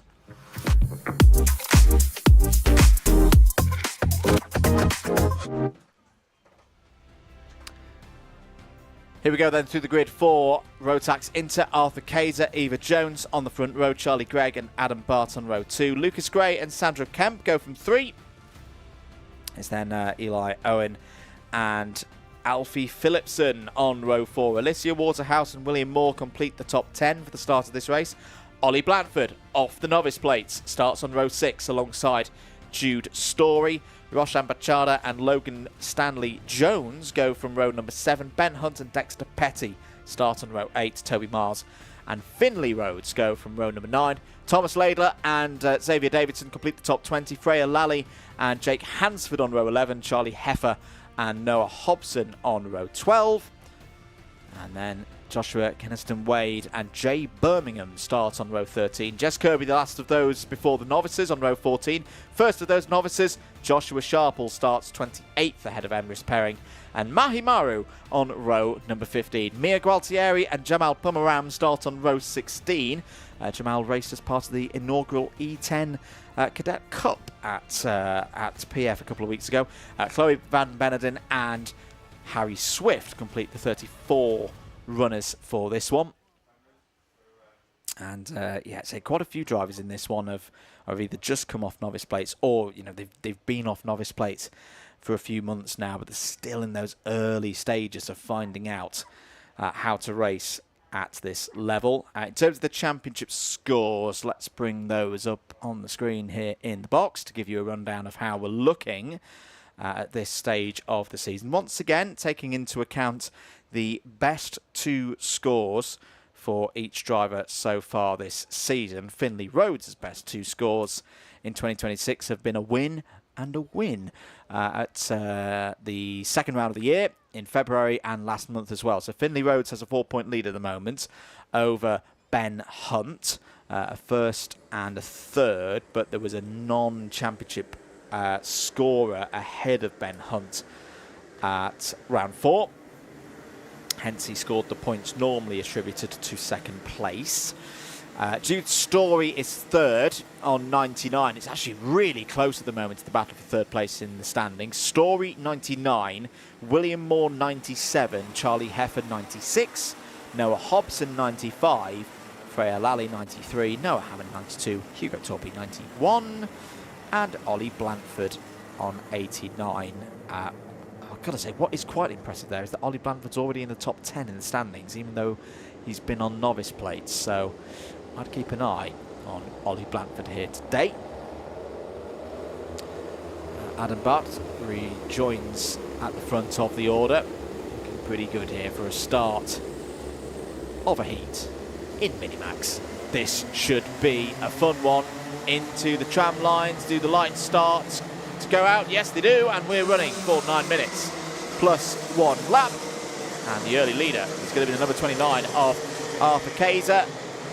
Everybody is through into the race then. That is good to see.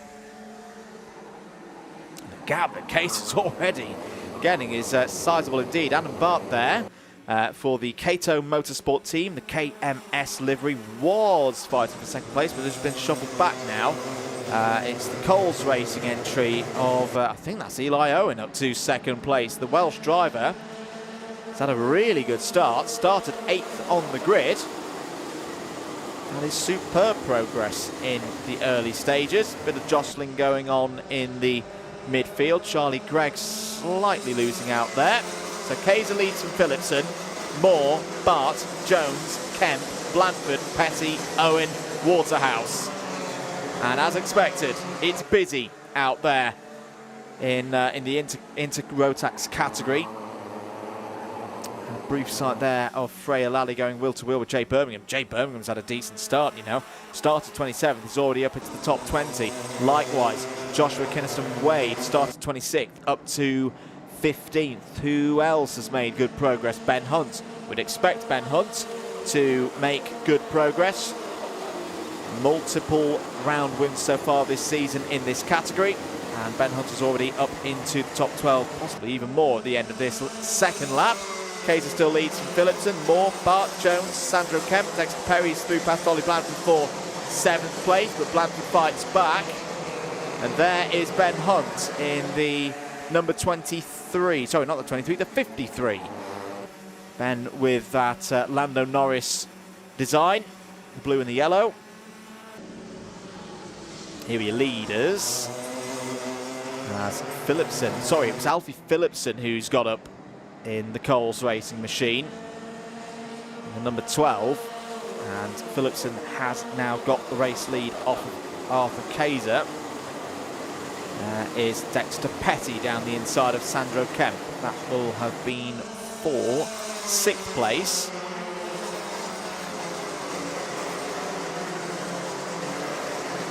Everyone's still running out there, which is good to see. All 33 of them who took the race start. Here's a move from Bart down the inside of Moore.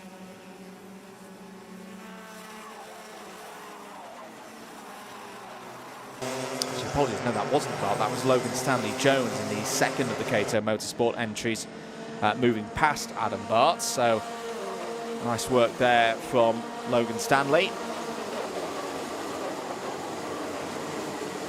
Big sends down the inside, coming in from the number 66 of Charlie Heffer.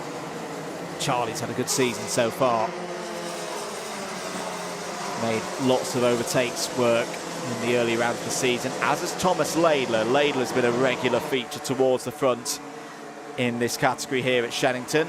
And Thomas Laidler running well inside the top 15 now. Phillipson driving away from the rest of the field though. Phillipson, another driver who's been running a national campaign so far this year within the minimax category. And experience with the Coles Racing team is showing right now. Here's William Moore, now up to 2nd place, ahead of Arthur Kaiser. Then Jones, then Bart, then Petty, Heffer, and then Eli Owen. And then a really good scrap going on here, involving Ollie Blandford. Ollie Blandford through past Thomas Laidler, fighting with a few of the championship contenders so far this season. And this is what we mean in terms of getting a bit of form, getting a bit of momentum going at this stage of the year. If you can do that this month, we've got Super Prix next month as well, which will be a big one. And before you know it, we're into the autumn rounds. And the end of the championship is not too far away. Get your form going now and keep it going through the rest of the summer into the autumn. You could well be taking one of the big trophies at the awards ceremony at the end of the season. Normally the awards ceremony is in the first couple of weeks of January. But either way, that's what you want to be doing at this stage of the year to make sure that you're picking up one of those championship trophies for your efforts. 4 minutes of this race to go then. Phillipson looking nice and comfortable at the moment for Coles Racing. Jack Dex Racing in the hands of William Moore, currently running in 2nd place. Arthur Kaiser then 3rd. Oh dear, as problems for Xavier Davidson there. Xavier out of this race. That would look to be down at Wilkins Corner. and yellow's out. That's what I like about those digital displays. You can see them really clearly from a long way away. Contact warning for Eli Owen. 3.5 minutes of this race to go then. News on the novices. Mia Gualtieri having a good race here. Mia up to P24 is the highest of the novices, as there is a move from Heifer down the inside and points forward to Adam Bart to say we need to work together now to move up from 5th and 6th places. Still got time to do so as well, as here is the duo that's soon going to be fighting over 3rd place, Arthur Kaiser and Logan Stanley Jones. Over the line once again to complete another lap. Lap times at the moment in the mid 45s and into the 46s. Down the straight towards the hairpin once again. There's Bart and Heifer. Bart has actually got back ahead of Heifer in recent moments.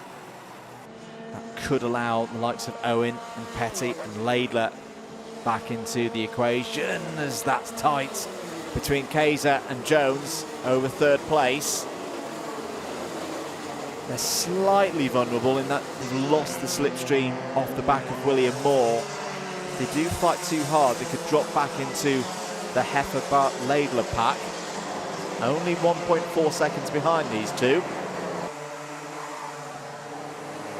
Just to note further down the order, good drive for Jay Birmingham, as there is the move from Jones, trying to get 3rd place off of Kaiser here. They're going to be side by side into the Bruno chicane, and through goes Logan Stanley Jones. Nice work indeed to take that position away from Arthur Kaiser.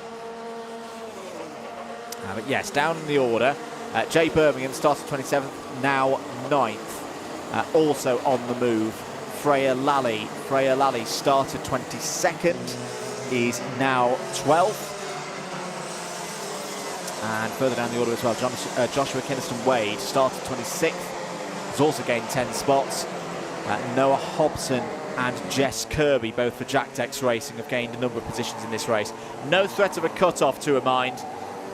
You've at home in this category. Still a case of you need to make up as many positions as possible. Oh dear, someone had a spin there out of the Stratford hairpin, actually into the Stratford hairpin. We'll track through in a moment who that was. As once again, here's your fight for 5th place. Heifer, Bart and Thomas Laidler. Bart keen to get through, but Heifer holding that position well.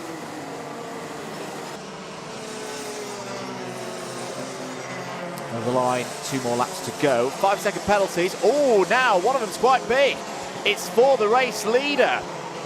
Alfie Phillipson on the screen here in the box. 5-second penalty, kart number 12.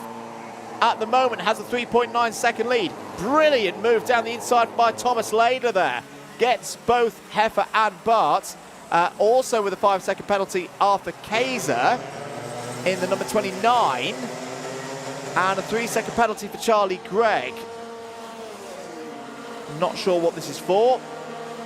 It's not to say it's wrong, it's just to say that I don't know what it's for. But we do know it's going to have an impact on this race at the moment. Number 33 down the inside there of Adam Bart has got back ahead of Charlie Heifer. Charlie Heifer just struggling maybe a little bit in the latter stages of this race. So we're on the last lap then, and we'll be getting the stopwatch out in about 40 seconds time. Alfie Phillipson has the lead on the road, and if you can find 8/10ths on this lap, we'll still win this race. At the moment though, William Moore, may not be aware of it, is on for a heat victory. Logan Stanley Jones, I think these are all start infringements, because the 3-second penalties are coming in after the 5-second penalties. Alfie Phillipson is heading through the last few corners now, will take the checkered flag, does so. What is the time difference? It's 4.6 seconds. So William Moore has won this race. William Moore wins it by just under 0.4 of a second. Logan Stanley Jones will be across the line in third. Apologies, the live timing has just paused for a moment here. But Logan Stanley Jones has pulled into the scrutineering shed in third place. A 3-second penalty is going to be quite costly, though, for the 173. That is going to drop Logan, I reckon, down to about 7th place. On our screen, at least, then, Phillipson, Moore, Jones, Kaiser, Laidler. That's the order on the road. That is before penalties have been applied. Bart, Heffer, Birmingham, Petty, Waterhouse take us down to 10th. Blandford in 11th. Lally, 12th. Rhodes, Hunt, Kemp in the top 15. Hobson, Kirby, Story, Hansford and Gregg take us to 20th. Miles, Owen, and the first of the novices, Jamal Pomeram, in 23rd place. Gualtieri 24th. Eva Jones, Roshan Bachada both had problems in that race outside the top 20. Chloe Van Beneden, that's a good drive from Chloe for the Ami Jurga Racing team. Third of the novices, P27. Joshua Sharples, Mahi Maru and Emrich Perring take us to 30th. Oh, Jonathan Kinnerson-Wade had a problem late on as well. Was well up the order. Drops down to 31st on my screen in the box. I know that's a little bit different for you on your screens. Xavier Davidson was a retirement from that race. So that's a provisional result, folks.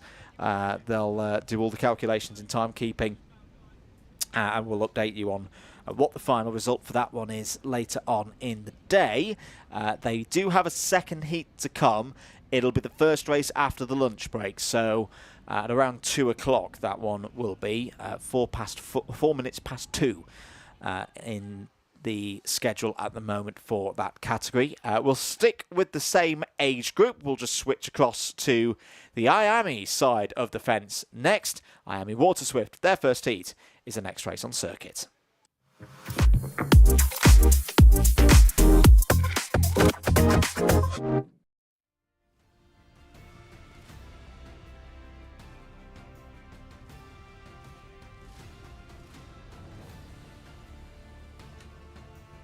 Here is a grid then for IAMI Waterswift. The intercategory, Harley Bradbury Stretton will start on pole position for this one. Theo Tyack alongside on the front row. Felix Booker and Travis Giddings go from row number 2. It's Cody Vertigan and William Bennett going from row number 3.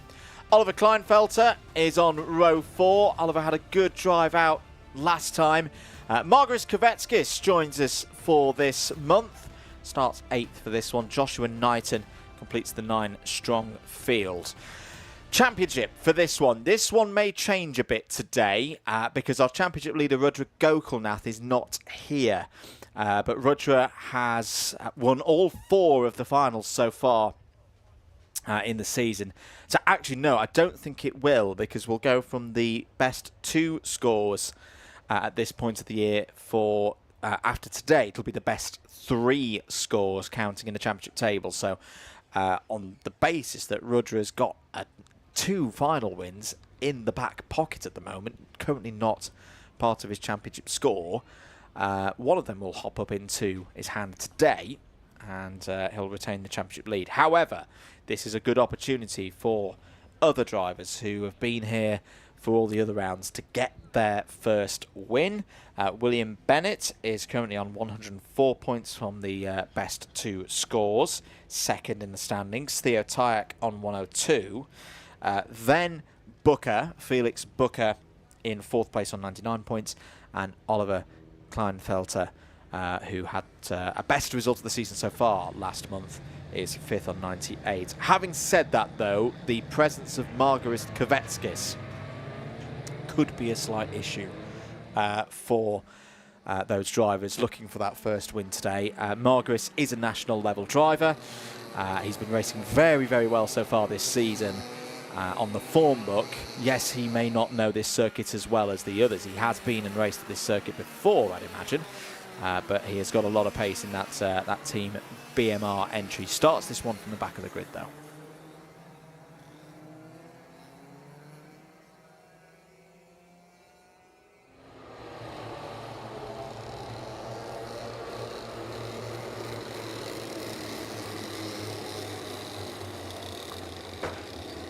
So our 9 drivers are under starters orders then. here we go for the first heat of the day in Miami Waterswift. Into the tram lines. We're doing it the old-fashioned way, starting this race with the Union flag, and into the race lead goes the number 30 of Theo Tyack. Racing with that Lewis Hamilton helmet.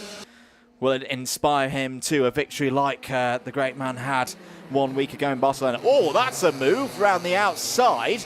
Was that the number 44 of Travis Giddings? Yes, it was. That was a mighty move from Travis. Had the grip round the outside, takes the race lead off of Stratford Corner. I'd love to see that one on the replay machine again. That was a really, really nice move. Good start as well for another of the runners for the Jade Racing team, the number 19 of Felix Booker. So to complete lap number 1, well, it was Giddings in the lead. Giddings has lost out now to Theo Tyack, and it's Margaret Kvetskis coming through as well. So Margaret Kvetskis already up to P2. Just covering off any kind of counter-attack from Travis Giddings. Apologies for a couple of the technical issues on your timing. The team working hard to get that back up and running as intended.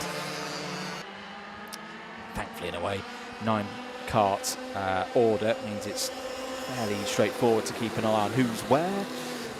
Whilst that's still getting back up to speed, Kvetskis is going to go for the lead here. Kvetskis is always one to go for a move as soon as the opportunity arises. There it is, and through into the race lead goes Margaret Kvetskis ahead of Theo Tyack. Now, this may not be a bad thing for Theo Tyack, because if Theo can stay on the rear bumper of Kvetskis, Kvetskis is now going to be doing the hard work with no toe. And William Bennett now starting to come through the field as well. William will be looking for a strongest championship score of the season so far, with no Rudra Gokul here today. First of all, though, it's got to get past Travis Giddings for third place in this first heat for Miami Waterswift. For number 95 of Cody Vertigan. Cody was very good last time out. Took a first podium of Cody's season, the third a month ago, and was constantly up at the sharp end of the field. So good to see for Cody that wasn't a one-off. 6 minutes and 20 seconds of this race to go then. Margaret Kvetskis is your race leader from Theo Tyack in the number 30. Then Travis Giddings P3, William Bennett P4, Cody Vertigan completing the top 5 at the moment. Then it's the Tim Wilson Motorsport number 60 of Oliver Kleinfelter. Felix Booker next up in 7th place. Joshua Knighton and Harley Bradbury Stretton completing the running order of 9 here in Miami Waterswift, the inter-category for the Miami runners. End of another lap. Kvetskis from Tyack. Tyack not completely off the back of Kvetskis at the moment. There'll be a little distant slipstream for Theo Tyack right now. Less than 1.5 seconds behind. Yeah, it's probably, what, 8-9 tenths off the back of Kvetskis right now. Trouble for Theo Tyack, though, is if he loses that slipstream, could drop back into the hands of Giddings, Bennett, Vertigan, and Kleinfelter and Booker quite quickly. Bennett keen to get through, judging from the body language there of the number 99. But, oh, Cody Vertigan slips down the inside. Good move. Really good move there from Cody. Up to 4th place then. And Cody Vertigan's not done here. Vertigan down the inside into turn 1. That's going to get close. Could open the door for Bennett. Vertigan holds it round the outside. It'll become the inside for the next corner through Pitts Bend. That's great stuff from these drivers. As Bennett comes back in, trying to throw it round the outside. Doesn't quite work. Doesn't quite take 3rd place on this occasion. Here comes Felix Booker as well, with the white helmets, the red stripe down the middle of it. Returns to the rear of this particular group, but Vertigan has got 3rd place. That is some good racing between these Water Swifts. Bennett looking to the outside. Might have some trouble off the corner here because Giddings is right there. Here comes Kleinfelter. Bennett a little bit annoyed by that one. I can understand why. That wasn't the best of exits for both drivers. They got a little bit locked together there, held each other up in a way. But if they can get themselves organised, they can still bring Cody Vertigan back here. Is a place, Shenington, where you can work with your competitors and just pull someone back in like a tractor beam out of Star Wars. Just pull them back in. Even if they're driving quite well. That's what they need to do now for the next minute or so, with 3.5 minutes on the clock. Down into the Wilkins complex once again. And out of it. What are the lap times looking like at the moment? So Kvetskis running on a 48.2. Vertigan a 48.5. Should note as well, Theo Tyke, I think, has got a little issue with the transponder. He is still there in second place ahead of Vertigan, Bennett, Kleinfelter and the rest, as Booker goes down the inside. Nice move there by Felix Booker. Up to P5 ahead of Kleinfelter. And will now try to get on the back of William Bennett. In fact, I don't think William Bennett's needing the help at the moment. He is reeling. Cody Vertigan back in here without the assistance of a rear guard. Warning flag for Travis Giddings. I wonder if that was for one of the moments earlier on in this race where we saw some quite close quarters action with William Bennett. Another lap complete then. 7 of them down. Kvetskis leads now by probably about 2.5 seconds over Theo Tyak. Still there in second place. But no, I don't think it's going to be less than that. I think it's maybe 1.5 seconds, judging that by the eye. Cody Vertigan in third place still, but being reeled in now by William Bennett. Last time around 48.5 for Vertigan, 48.3, and a personal best for Wales's William Bennett. Bennett on a great run of form. If it wasn't for the form of Rudra Gokul maps that we've seen so far in previous rounds here at Shenington in 2026, Bennett would be the championship leader. He's had 3 second places in a row heading into today. Here's a good scrap. This is Booker and Kleinfelter fighting over 5th place, and fighting for 3rd, Bennett and Vertigan. Bennett trying to go around the outside. That was well read by Cody Vertigan and left enough space there for William Bennett to make sure that they both got off of the corner. And this is for 3rd place at the moment. Scrapping is allowing Kleinfelter and Booker back into the discussion, though. That's not done yet for Kleinfelter and Booker in terms of hoping to be in the top 3. Here's a move, though, coming in from William Bennett. Nice work. Had the pace, had the confidence, had the control to get down the inside of Cody Vertigan and step back up into the top 3. Not too much time left on the clock as Vertigan's going to fight back down the inside into the Stratford hairpin. Don't think there's any realistic hope of these two making it up to Theo Tyak to take that 2nd place. But good work nonetheless. Booker also got through past Kleinfelter in the first half of this lap. As Vertigan attacks again and retakes 3rd place away from Bennett. 2 laps to go as Booker nearly gets alongside Bennett. Bennett just does enough to get ahead of his teammate and closed off that opportunity to get down the inside into turn 1.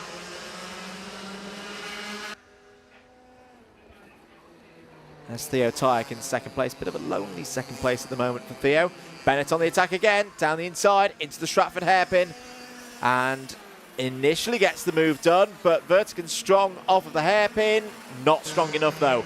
Has to settle for 4th place for now. If Vertigan had tried to fight that too hard, that could have ended up with Booker and others getting through.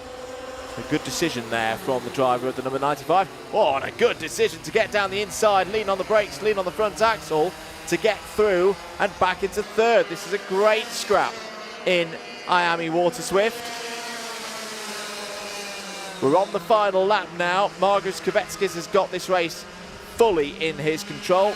The only thing that could take this win away from him is something like a front fairing penalty, and even one of those would potentially be negated if Kvetskis continues to extend the lead, and that's not me saying that he's going to have one, it's just the only way that I think he's going to lose this one with 4.7 seconds to his advantage. Great move from Bennett around the outside. Got Vertigan into the Bruno chicane. Leader is coming through the final couple of corners now, and across the line, Marcus Kvetskis, easy as you like, nice early Sunday drive to take the heat win. Theo Tajek second, and in the great battle for third, it looks like it was Vertigan across the line there. From that shot, he got it? Yes, he did. Ahead of Bennett, and in fifth place, Felix Booker. Felix looking to return to the podium today for the first time since March. Started the day well with a top 5. Kleinfelter in 6th, then 7th for Giddings, who did have a warning. Joshua Knighton comes home in 8th, and then 9th of the drivers in that one, Harley Bradbury Stretton.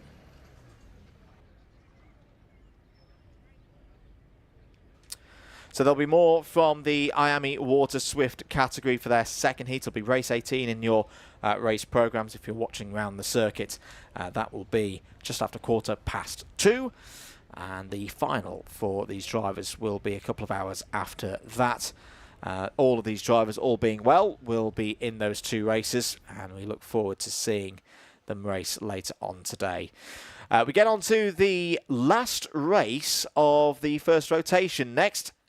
Race number 9 in the programme's heat number 1 for X30 Senior.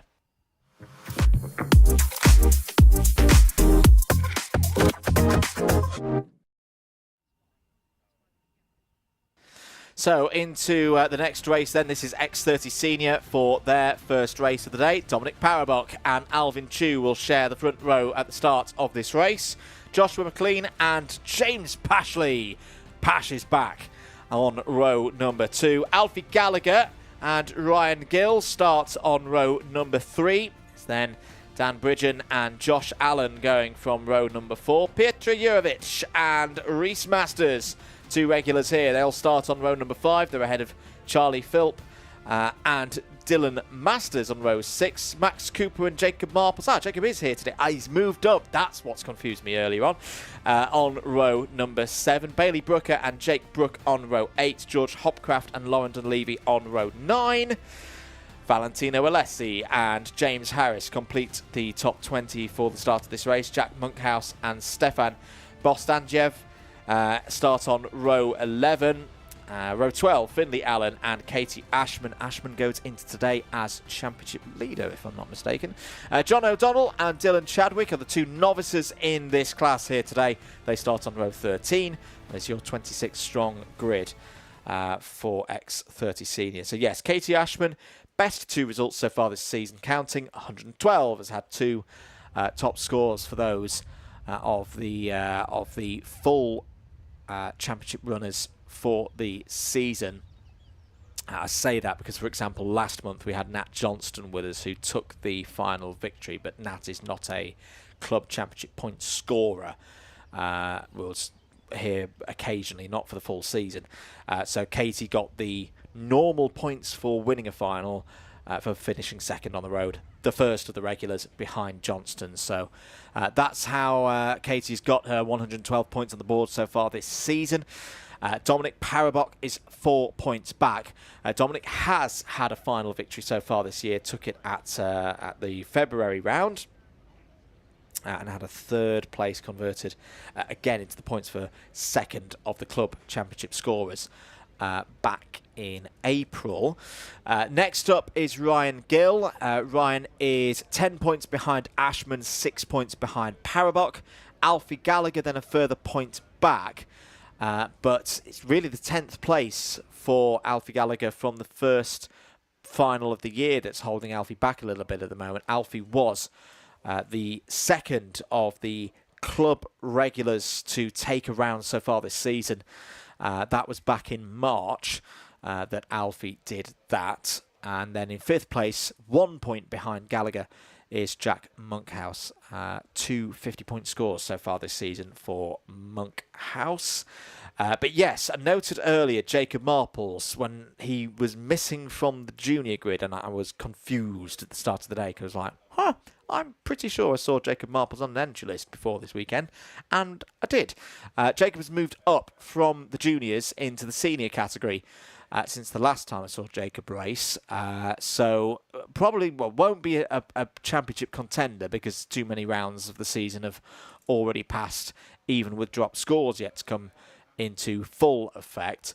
But keep an eye on Jacob in this race. Always interesting to see how a driver transitions from being in the juniors to the seniors.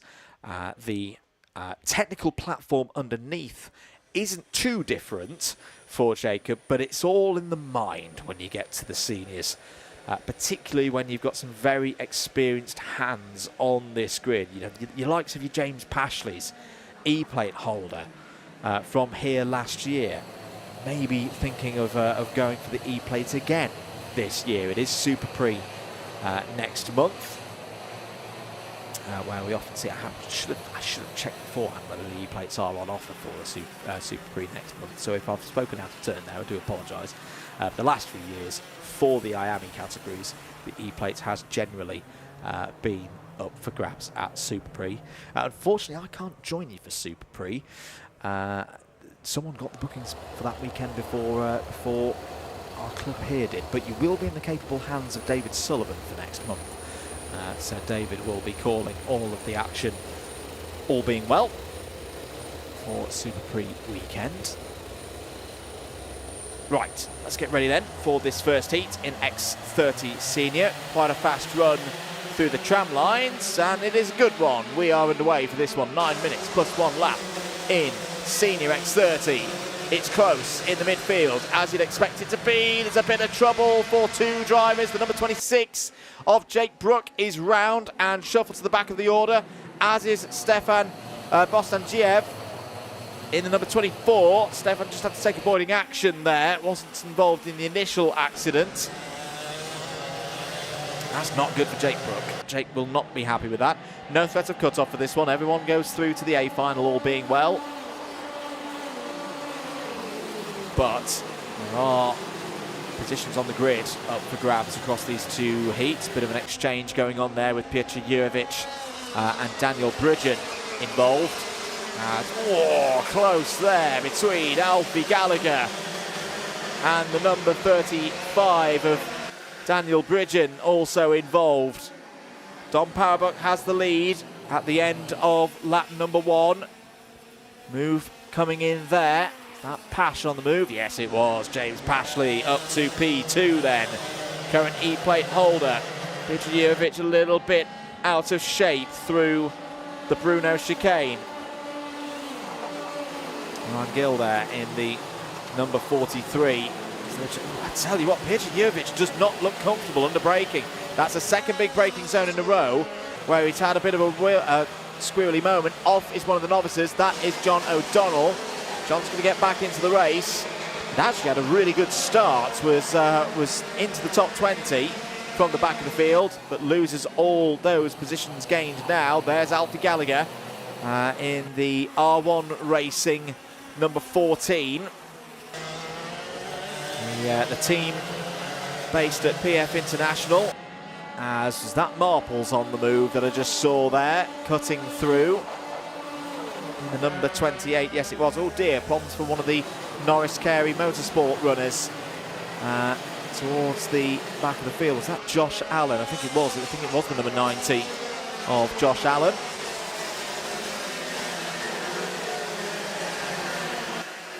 Six and a half minutes of the race to go. Here is the battle for second place. James Pashley and Joshua McLean. McLean's had a tidy start to this race. Gone a bit under the radar so far in this one, but keeping James Pashley honest right now. James Pashley, round winner here previously, and very, very accomplished kart driver as well. There is Jacob Marples on the move, has got past Alvin Chu there. This is all around 7th place at the moment. A couple of the other TWM Tim Wilson Motorsport runners in there as well, as Chu goes down the inside of Marples. May get a little bit of a help from Daniel Bridgen there as well, and also Max Cooper getting involved. Apologies, no, that's not Daniel Bridgen, that's Bailey Brooker in the number 71. That's a case of mistaken identity because Bailey is wearing somebody else's race suit. No, it's just I can't read. That's the problem on that one. I can see though that Bailey Brooker is through, and that's a nice move from Bailey Brooker. And ahead of his teammates into 8th place then.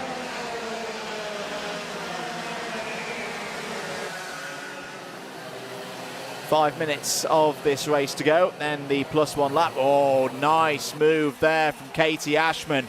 That's the kind of move that's impressed a lot of people so far this year at Shenington with Katie Ashman. This is one of those heats where she's on damage limitation duty at the moment, having started a bit further down the order, but has gone from 24th and has gone past half of her opponents so far in this race. Dom Powerbrook is out front then by 2 seconds ahead of Pashley and McLean. Then here Gallagher and Gill, 4th and 5th right now. Two drivers both in the top 5 in the standings before the start of today. Working together right now and working well. They're quicker than the two ahead. They're quicker than the race leader. So at this rate we could have 4 drivers scrapping over 2nd place in the last couple of laps of this race. As Pashley leaves the door open and Joshua McLean says thank you very much. Through into 2nd place. That was a rare mistake from James Pashley. Very accomplished driver back in his TKM Extreme days, of course. Been a nationally seeded driver in X30 Senior this decade as well. Pashley will not have liked losing 2nd place and immediately responds with a move of his own to retake the position back. Alfie Gallagher has followed through though. Alfie Gallagher now running in 3rd place. McLean has to settle for 4th right now, and Ryan Gill's still there as well. And Pircha Jurvic might come into this equation as well in the black and yellow VRE machine. Their team have been running very strongly so far this year at Shenington in the X30 Senior category. And they're leaving the race still in the hands of Powerblock. Oh, nice move there from Ryan Gill. Opportunistic move. Don't think Joshua McLean was expecting that. And as a result, Gill now up to P4. Gallagher on the attack, down the inside. Takes 2nd place away from James Pashley. This is a good race, this. Perhaps the sign of things to come in X30 Senior here today. On the back straight go those trying to chase Dom Powerblock down. Dom Powerblock, though, is doing a great job. This is not an easy circuit to keep your concentration around when you're on your own. You've got those long straights. Very easy to just break slightly off your point, whether that be too early or too late. And particularly on a day like today when temperatures are high, the drivers' bodies will be taking a lot of punishment today with these elevator temperatures, particularly through the long left-handers, where the G-forces will be acting on them as well. Sometimes when you're in a pack, you can get more in a rhythm with others. It's no problem at the moment for Dom Powerblock out front on his own. Keeping with our battle for 2nd place. Pashley ahead of, Pashley lost 2nd place, didn't he, to Gallagher 1 lap ago. So apologies, a little issue there on your timing tower. But I can assure you it is Gallagher ahead of Pashley, ahead of Gill. Others coming into play now as well. The likes of Daniel Bridgen, Katie Ashman, Bailey Brooker and Alvin Chu. All pretty quick at the moment. The pace is coming from the 2nd half of the top 10. Out on track. Finley Allen in 11th is the fastest driver on circuit on the 41.96 right now. So this race is not done for those who've been able so far to get themselves higher up the order. 3 laps to go, I think. Yeah, there'll be 3 more laps. 2 more laps on time and the 1 lap at the end. Just to note who's making good progress. There was a nice move from the number 35 of Daniel Bridgen. Daniel up 1 place from where he started at the moment. Biggest mover in this race is going to be Katie Ashman. Katie started 24th, has gained 16 positions now up to P8. Other good moves, Finley Allen, as mentioned, very quick at the moment, has gone up 12 places to 11th. Jack Monkhouse up 9 to 12th, and George Hopcraft as well. Oh, there's an attack from James Pashley. That's classic Pashley. On the pass, back to P2. That's good stuff. Like to see that from a driver of his experience. As Gallagher's going to try and get around the outside. Is that going to work? No. No, that's quite ambitious from Alfie Gallagher to try that kind of move on a driver of the calibre of James Pashley.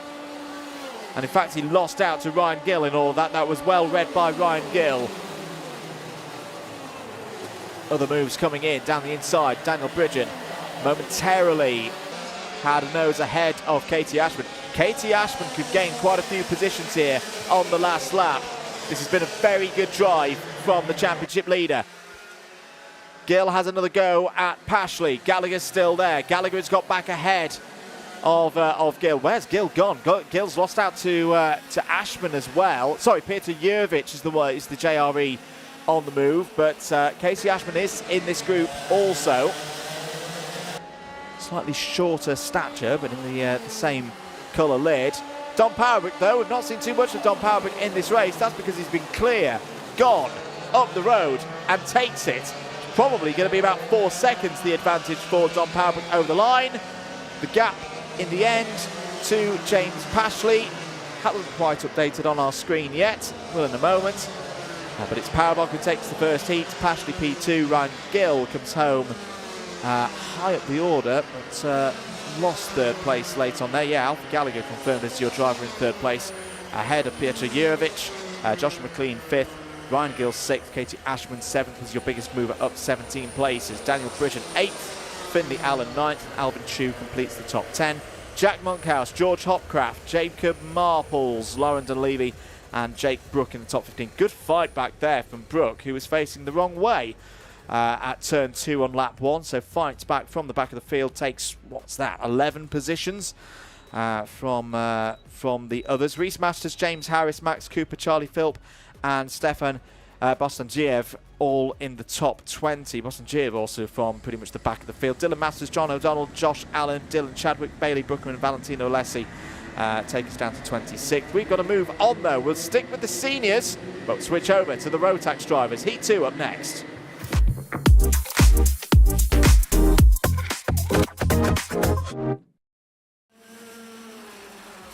Turning back to the senior Rotax drivers then, I think we've got William Webb and Dylan Briley on the front row of the grid for this one. Kieran Gifford and Charles Sutton on row number 2. Bradley Howes and Matthew So go from row 3. Ben Ballou and Jarek Metters are going to be on the 4th row of the grid. Harvey Quick and Ollie Lomax on row 5. Kian Eastick and Ethan Martin on row 6.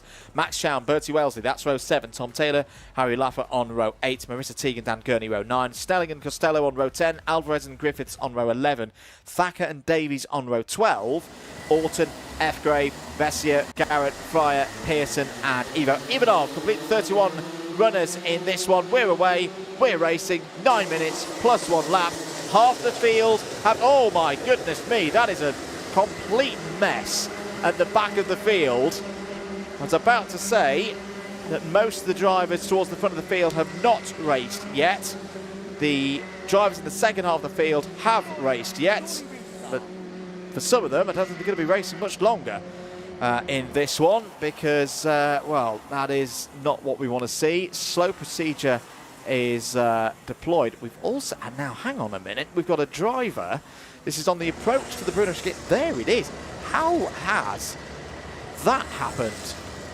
That is a really strange one for Bertie Wellesley.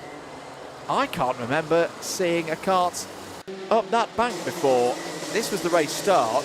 It all kind of got messy in the midfield, and then the second half had accidents in sympathy.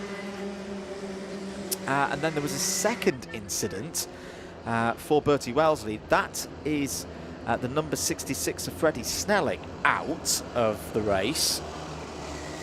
That's not a great showing from senior Rotax drivers, if I'm being perfectly honest. Should know a little bit better than that to have that kind of start through on lap 1, particularly as it was most of the drivers who have raced already today that got themselves involved. Either way, we're under slow procedure. William Webb is your race leader at the present time. Dylan Briley P2, Kieran Gifford, Charles Sutton and Bradley Howes take us to 5th. Matthew So, Ben Ballou, Jarrett Metters, Harvey Quick and Oliver Lomas inside the top 10.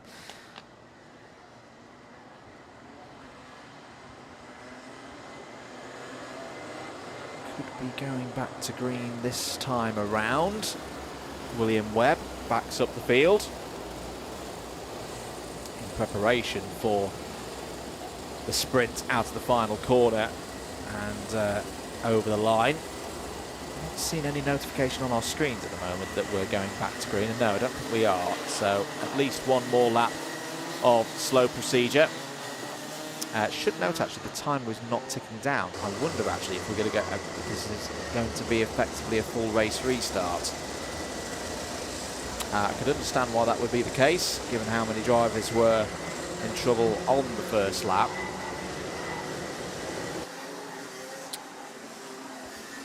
Also out of the race, trying to make out the race number on the side of the cart. We've got 2 carts stationary. It's one of the Ami Jurga Racing entries. I think it's Holly Garrett is not going to be taking this restart. That will be the number 56. No, timer is ticking down. Okay, that's just updated on our screen, so apologies. We're not going for a full race restart. We've got 5 minutes and 45 seconds of this race to go. Now we're going back to green. William Webb has got the jump on everybody else.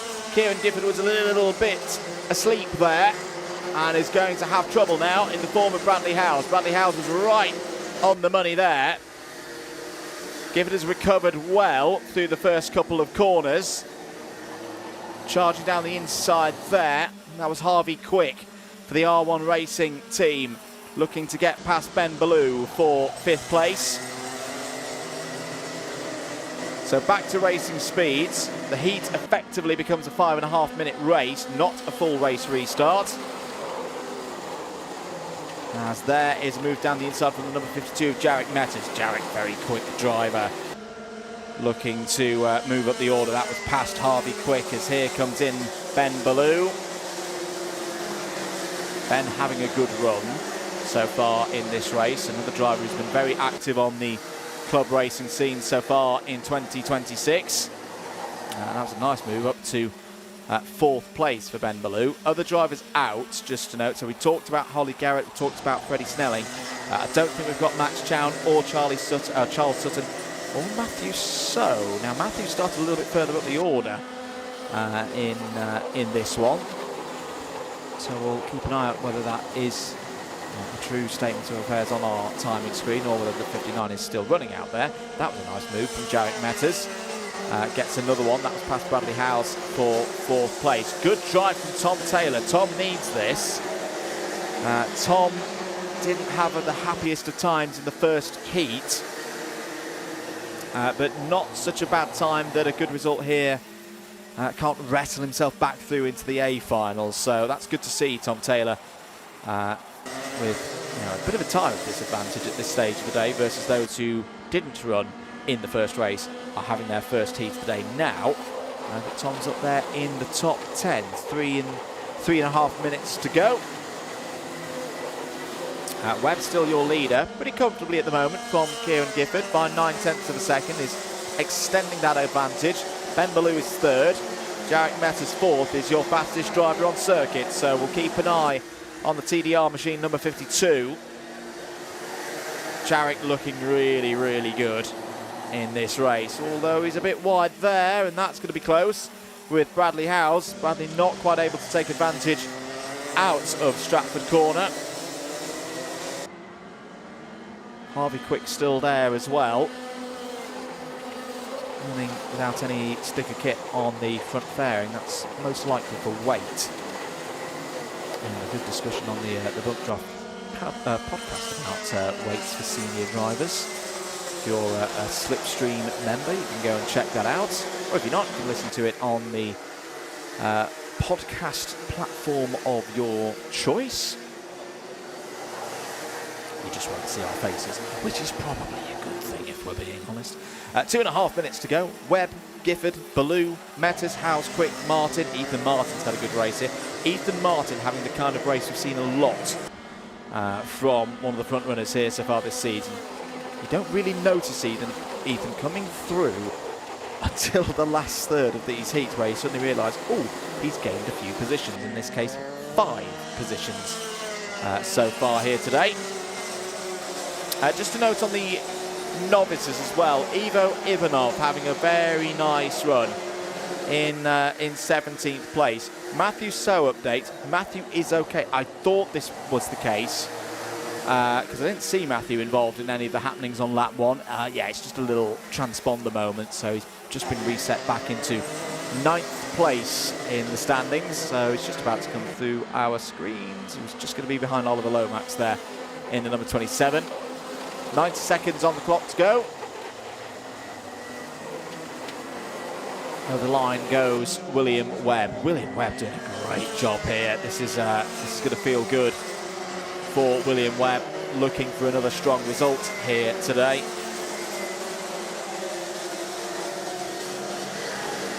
There is some progress for the number 59 of Matthew So. So yeah, he's still there. He's absolutely fine at the moment. Just having some good old senior Rotax battles with the likes of Ethan Griffiths. Ethan Griffiths could be on for a very strong grid position for the final. This has been the race where Ethan started towards the back, and the fact that he's up into the top 10 says everything about his speed here today. He's not the only one who's been on the move in this race. F. Grave there, just lost out to the number 76 of Alfie Davies. So this is all drivers who started towards the back of the grid in the first race, pulling their way through. Tom Taylor having to deal with them as well.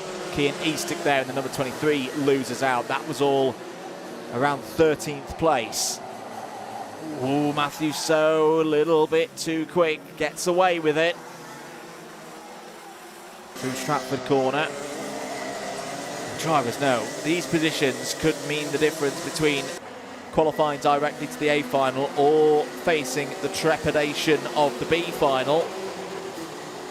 Only a few places available for going forward from that B final and onto the back of the grid for the A final. Once you're there in the A final, absolutely anything could happen with the longer races. You just want a simpler run through the first stage of that race as possible. That tends to mean you want to start further up the order on the grid and avoid that B final altogether. Here's the number 97 on your screens, Kieran Gifford. Kieran Gifford currently holding second place ahead of Ben Ballou. Then Jarek Metters, as there is the checkered flag, and William Webb has taken it. So a calm run to the end there. William Webb ahead of Kieran Gifford, Ben Ballou, Jarek Metters, Bradley Howes. Your top 5, Harvey Quick, Ethan Martin, Oliver Lomax, Ethan Griffiths and Rossi Costello. Well, after the dramas of the first lap, that was quite a tame run through the last 5.5 minutes for senior Rotax, but William Webb won't mind that at all.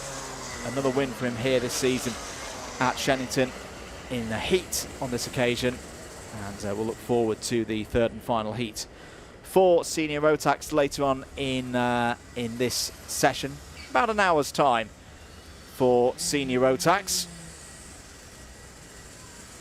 And that, in effect, completes the first rotation. Say that second senior Rotax heat just slotted in there so they can get through their full programme. Clouds rolling in a little bit here at Shenington, but conditions still good as we go towards our second heat for X30 Junior.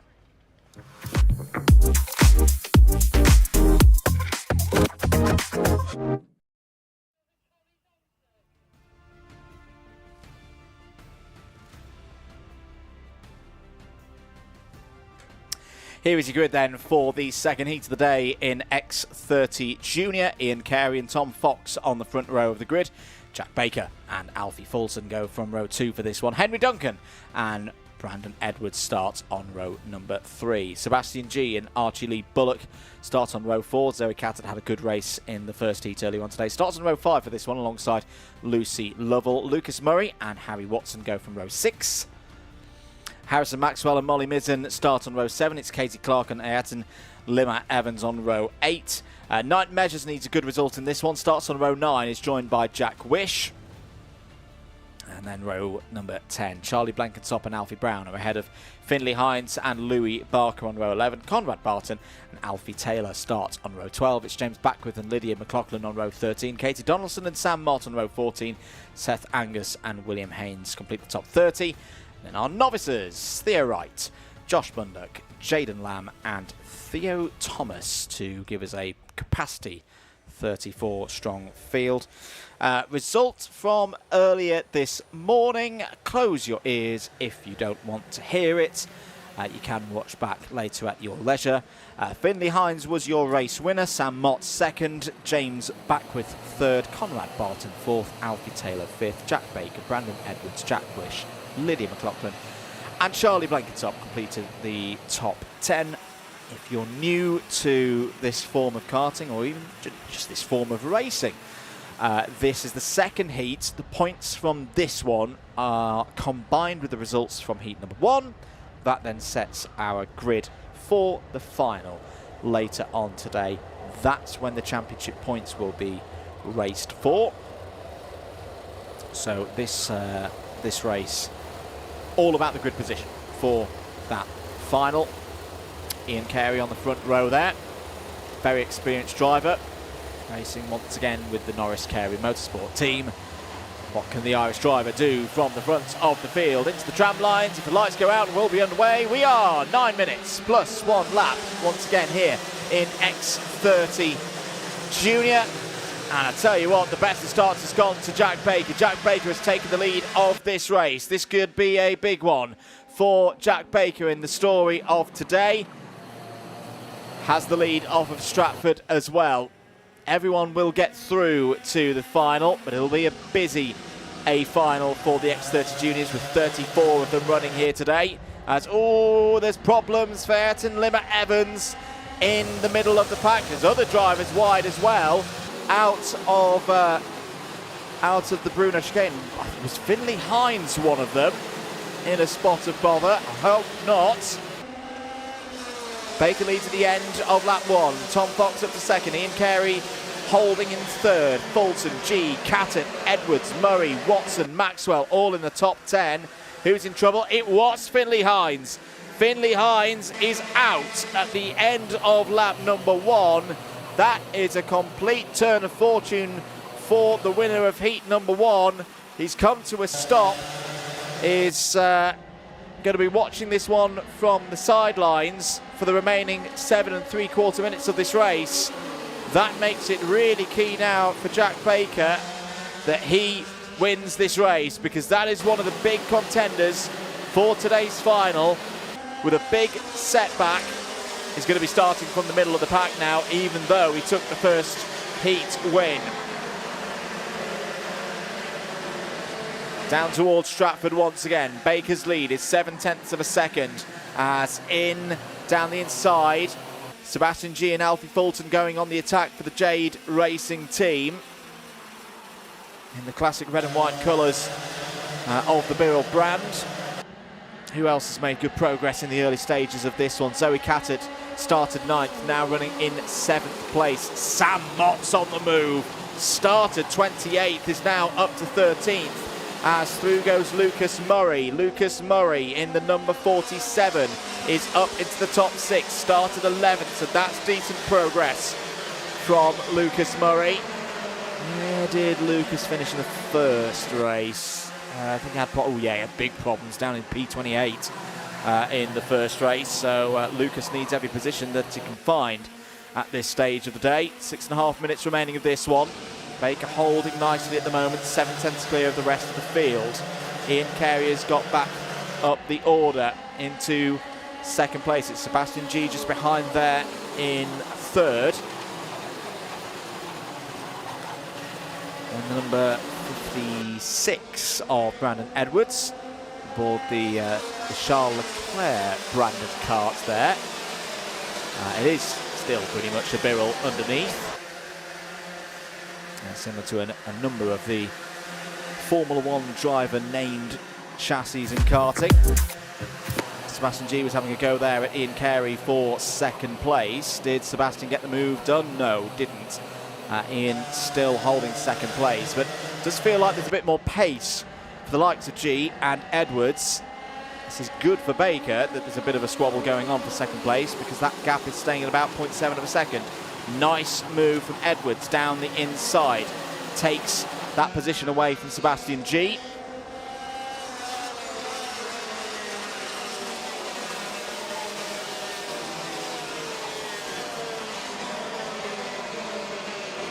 Keeping an eye on the novices further down the order as well. Theo Thomas is up the order. Edwards trying to find a way through past Ian Carey there. But Ian's got really good pace on the straights. I think that's the difficulty at the moment for those behind. That they just can't get close enough to Ian Carey to realistically go for a move. He's got really good top end as Ian Carey, and he's good on the brakes as well. And now they're starting to pull Baker back in. It was a 43.6 for Baker last time around. Carey, bit by bit, starting to close in on that. Sam Mott is continuing to improve up the order. He's up to 8th place now, so kart number 38 is one that we need to keep an eye on. Also charging through the order, William Haynes started 30th, now 17th. Katie Donaldson started 27th, now 16th. Warning for Ayrton Lima Evans. Oh, that's a mistake from Carey. Or maybe just a slight bit of a rotation. Edwards is through, either way. And now looking to close in on Jack Baker. As Lucas Murray got down the inside there. Sebastian G, they go wheel to wheel, nearly touching as they go out of Pitts Bend. This is starting to hot up here in X30 Junior, not just the temperatures high today at this circuit. Sebastian G going again with Lucas Murray trying to get through, and through indeed has got Sebastian G. Tom Fox, there he is, number 26, is starting to charge through again. Sam Mott just behind as well. Murray goes for the move once again. The number 40 of Alfie Fulton trying to get through on Zoe Cattett. Zoe Cattett on for a top 10. Oh, was out is the number 19 of Night Measures. Oh, that's a second retirement for Night Measures here today. Very entertaining young driver on social media. Was not going to be happy at the moment. He's going to be starting the final pretty much from the back of the grid as a result of that. 2 minutes and 50 seconds to go. Contact warning for the number 12 of Jack Wish. I don't think we noted earlier in the race that Alfie Brown has had one as well in number 94.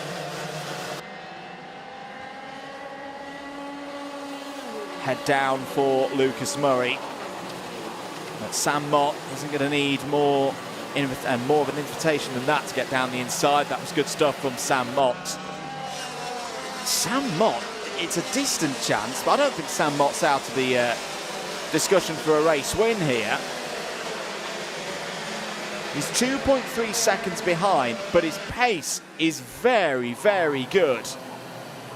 If you can make light work of the 3 drivers ahead and not lose too much time in those battles, I reckon he's got enough time here to catch Jack Baker. Now, Jack Baker may be just holding something in reserve at the moment.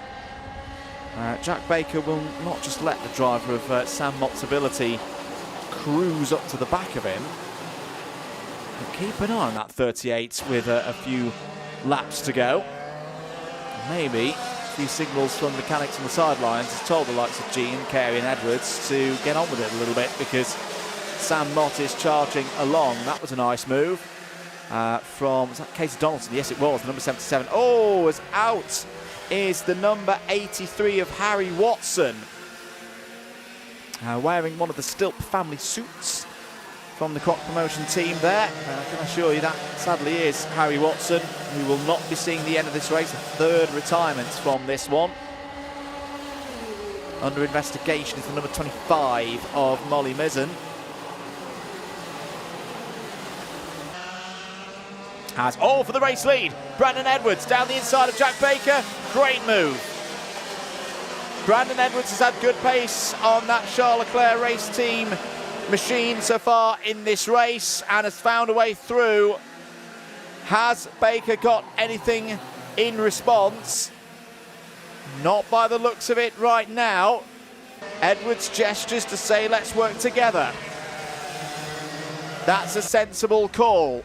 Still, we might have 2 more laps of this one if they cross the line. Yeah, I think they're going to have 2 more laps. There'll be about 10 seconds remaining on the clock as they cross the line. And the group of Carey, G and Mott is not too far behind.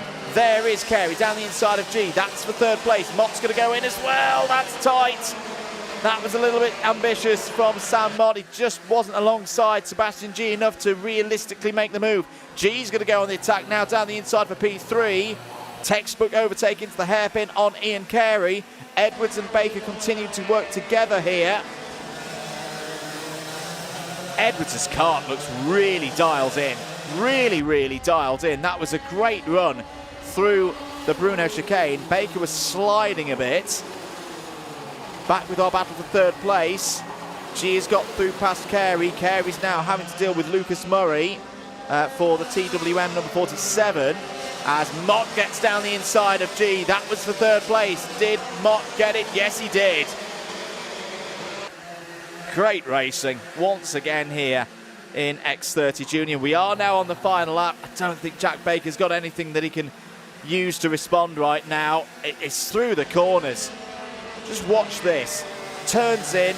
Baker back end sliding ever so slightly, whereas Brandon Edwards' number 56 looks like it's on absolute rails. Great setup work from Brandon's mechanic, and great driving as well. It's going to give him a win. Yes, celebrate that one, because that's more than just a heat win. That's a breakthrough result for Brandon Edwards, and that is going to give him a lot of confidence going towards the final.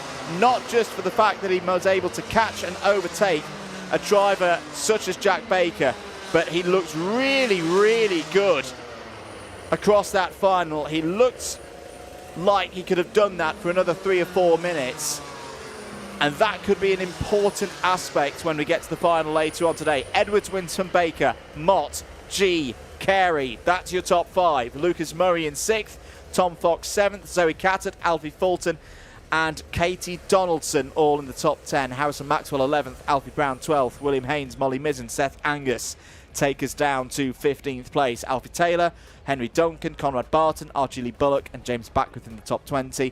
Theo Thomas was your top novice in 21st position. Louis Barker and Theo Wright were ahead of Charlie Blenkinsop and Jack Wish inside the top 25. Katie Clark, Ayrton Limmer Evans, Josh Bundock, Jaden Lamb and Lucy Lovell in the top 30. I think Lucy had a problem late on. Yeah, Lucy did not clock across the line for the checkered flag. Harry Watson, Knight Measures and Finley Hines, the other retirements in that one.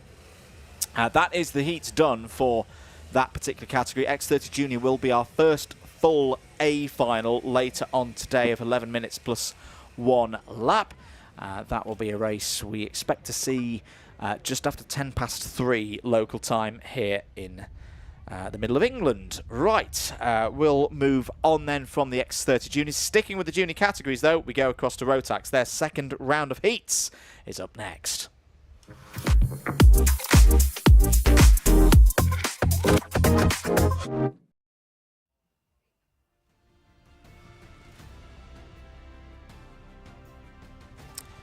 Into the second round of heats we go then, and for all of these drivers, this is their last one before they go into the finals. Sam Batty and Archie Ray Watson on the front row of the grid. I reckon this might be Sam's first time he's ever started on the front row, because he's only just come off of his novice place. Harrison Bishop and Clark Naylor on row 2. Cash Harris and Lewis Finley Gilbert on row number 3. Joshua Jestin and Oscar Keane on row 4. George Ralston and Hakeem Bart on row 5. Max Braskov and Christian Kehiov go from row number 6. It's Leighton Kelly and Teddy Cooper starting on 7. Noah Moulton had a really good run in the first race. Starts alongside Ewan House on row 8. Harley King and Finley Hans go from row number 9. Charlie White and Adam Juditis on 10. Lily Shaw and Elliot Dimolo on row 11. Miles Cleworth and Jack Corser on row 12. Harry Harvey and Jack Bowie are on 13. Zach Waddle, the last of those before the novices. The first of those novices, Frankie Charles Jones on row 14. Cooper Moore and Louis Marchand on row 15. And Iris Crease completes the 31-strong field. We'll give you the update of both of the junior Rotax heats because there'll be a mix of drivers across these two races. So winner of heat number 1 was Noah Moulton. Ewan House was P2. Teddy Cooper 3rd. Adam Juditis and Miles Cleworth all in the top 5. That was for heat number 1. Heat number 2 for the other half of the field, Louis Marshall, Jensen Hookey, Benjamin Lawn, Charlie Vary and Jensen Powers all in the top 5. Actually, I think all of them are still within their same relative groups. It's still the same set of drivers from heat number 1 in this third heat. They've just swapped ends of the grid, so everyone has the same average starting position. This could be quite the race because some drivers are already looking in a bit of bother in terms of making it through to the A final. How are they going to get through the first couple of corners? Pretty well. That's good from the juniors. And they're all running down towards Stratford Corner for the first time. On the brakes. Offensive work happening at the front of the field. And a calm run for the juniors. No, I just said those words. They came from my brain. The juniors have had, that's one of the calmest junior Rotax runs I've seen in a long time, but fair credit to the drivers, they've all kept themselves in contention. Move coming in there for second place. We'll count them through at the end of this lap. It was Harrison Bishop making the overtake work. Archie Ray Watson is your race leader. Cash Harris, 3rd. Sam Batty there in 4th place. A good start for Lewis Gilbert as well, up to P5. Noah Moulton, Ewan House have moved forward as one of the Joe Weaver Racing entries goes down the inside. I think that'll have been Lewis Gilbert. Yes, it was. The number 14 up to P4. Joe was a strong karter back in his karting days in these Rotax categories. Races Audi TTs now. But still a big part of running that team with his dad. As there goes Ewan House, privateer entry today. Running aboard his Jack's Motorsports machine, looking good. I would say you get good odds today, if there was a market out there for junior Rotax racing here at Shenington today, for Ewan House to win the final. With the TH Corsa machine down the inside, that'll be Joshua Jestin. Inside the top 5. Ooh, there's a kart below the comms box. That's not normally good news for anyone. It's the number 40 of Teddy Cooper. Ooh, now that's going to change things. Teddy was high up the order in the heats points before the start of this race. Big crash. Big crash. Miles Cleworth, I think it was, in the number 71 over, and on his lid there was another kart involved, and red flag. Red flag then, with 6.5 minutes to go. That's not nice. That's not nice to see at all. Hope everybody is okay. It was just coming out of the Bruno chicane. I think both drivers are out. Seen one of them run back to the marshal's post. If there was a driver under that kart, I'm sure it would be being moved and flipped over very, very quickly. Yeah, both drivers out of their karts.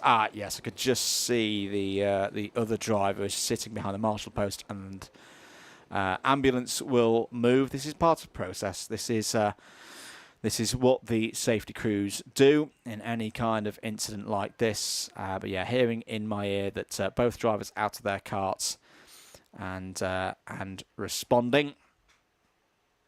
which is the most important thing at this stage. So, red flag conditions if you're just joining us. Midway through the third heat for Junior Rotax. That's a shame for those drivers involved. That's occurred. Teddy Cooper was already out of the race. Mars Cloweth, the number 71, has been involved. I think the other kart involved may have been the 111 of Maximilian Braskov. The drivers have been brought to a halt just on the approach to the Bruno chicane. So Harrison Bishop, there at the front of the field, is your race leader. The time on the clock reset to 8 minutes and 5 seconds. So I do think we will go and run the remainder of the time on this one. We're not sufficiently through the time to call a result. So Bishop from Watson, Archie Ray Watson, there in the M Sport Karting 102.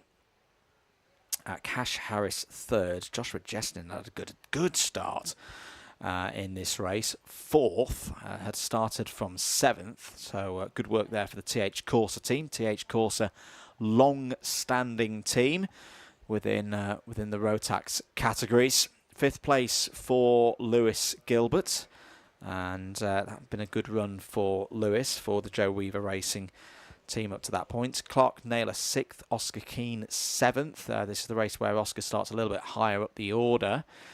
So a good opportunity for Oscar here to get a good place on the grid for the A final. Ewan House was one of your biggest movers up to that point. Went from 16th to 8th before the red flag came out. Noah Moulton 9th, Hakeem Bart 10th. Other good drives through the field. Adam Judaitis, the driver flying the flag for Lithuania, started this race 20th. Is currently showing on the screen as 11th, ahead of Sam Batty. Sam had dropped down a bit, but again, Sam's only just come off novice plates. This is, I would say, Junior Rotax is probably the hardest class to come off novice plates. One, because there's so many drivers. There's so much talent in Junior Rotax at the moment in British karting that the simple numbers game can be something that's really, really tricky and difficult for drivers to deal with. And of course, you've got the physicality that's always been there in this Junior Rotax category.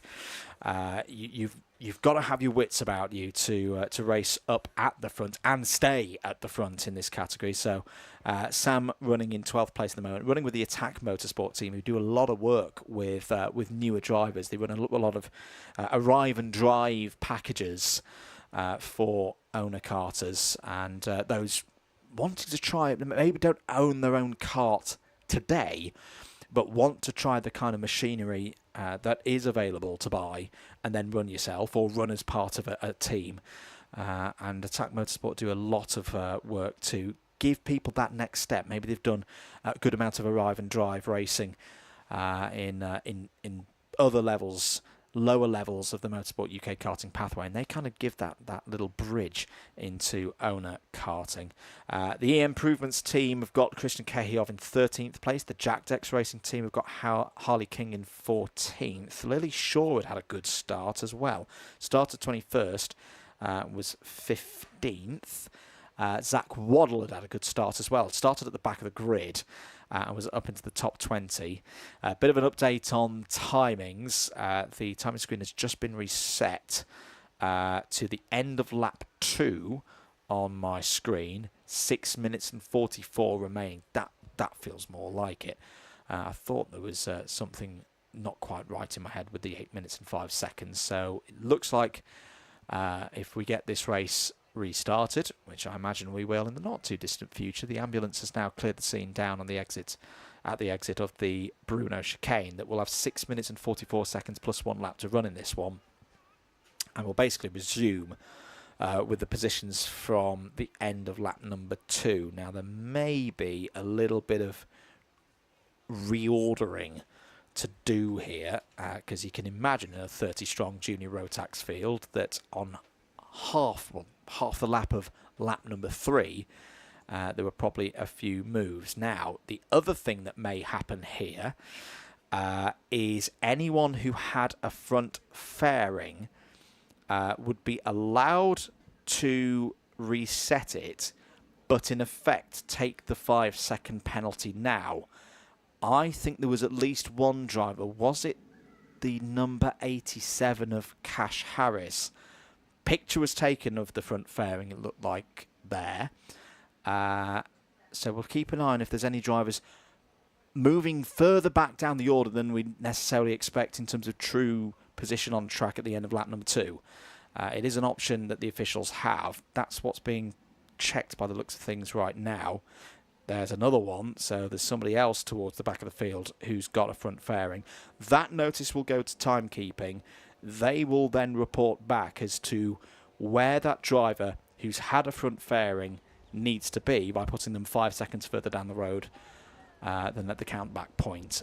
I quite like it because it means drivers can reset, go again. Yes, they're further down the order than they were before the red flag, but they still have the opportunity to race back through and get good positions. If it was the other way round, and you've got a front fairing, and you've got to carry it all the way to the end of the race, and it's a compressed field because we've had a red flag, it's kind of race over for them at that point. At least with this way, it means they can get back in the race, brush the shoulders off, and go again.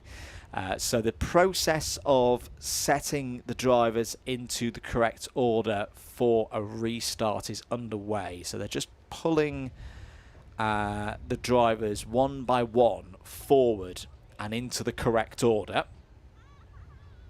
which will still have Archie... No, it'll have Harrison Bishop at the front of it. That's currently the case with Harrison Bishop. No, sorry, no, Archie Ray Watson is at the front of it. I was getting my colours confused again. So the M Sport Karting 102 of Archie Ray Watson will resume this race as the leader. And we'll get this one going again in a few moments. If you enjoyed the broadcast, do hit that like button, do share it as well. Whilst we've got a few moments, we'll check in with some of your comments. Hello to Joanna Humphreys, one of our Slipstream members, cheering on Alfie Phillipson. What a drive. Yeah, Alfie was really quick earlier on in the day. Super stuff. And yeah, you're right, he's not been racing that long as Alfie, so a talent there in the Coles Racing team today. Alfie's not in this race. No, I think he's coming up later on in the day, but we'll keep an eye out on that. Hello to Amanda Bourne as well, cheering on Oliver Bourne with a P5 earlier on today. That was good to see. Johnny B cheering on Rossi Costello. Hello, Johnny. Hope you're doing well. And yeah, keep your comments coming in. The process of getting everyone in the correct order continues.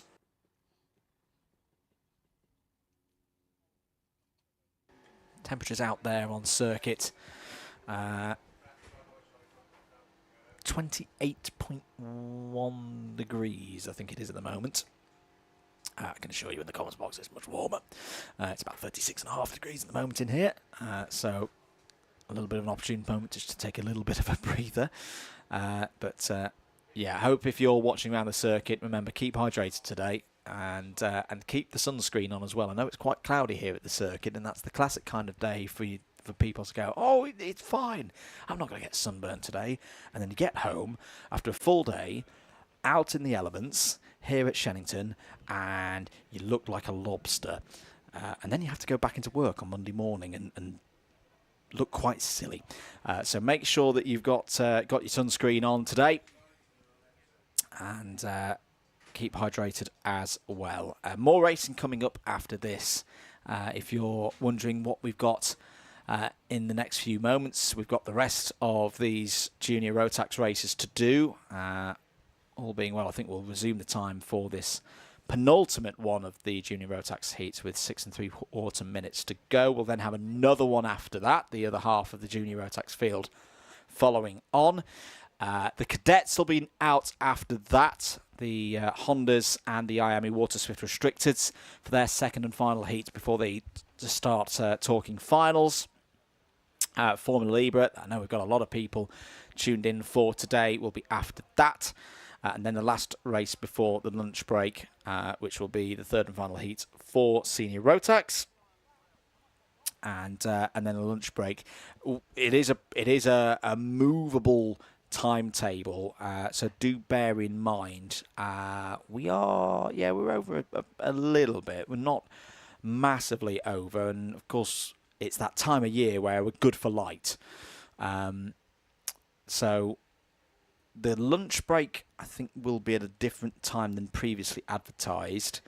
It may be shortened a little bit to try and get the time back, but I don't think it will necessarily be pulled back a lot, because, as I say, the last race of the day is due to go off from just before 5 minutes past 5. And they're all 11-minute plus 1 lap finals today, so we're not under any kind of threat in terms of running out of light. Noise curfew will probably be the limiting factor, if there is to be a limiting factor here today. But we'll keep you up to date with all of that as and when we receive news. And fingers crossed, we'll be back underway shortly. For the remainder time. So I think we've got everyone in the correct order.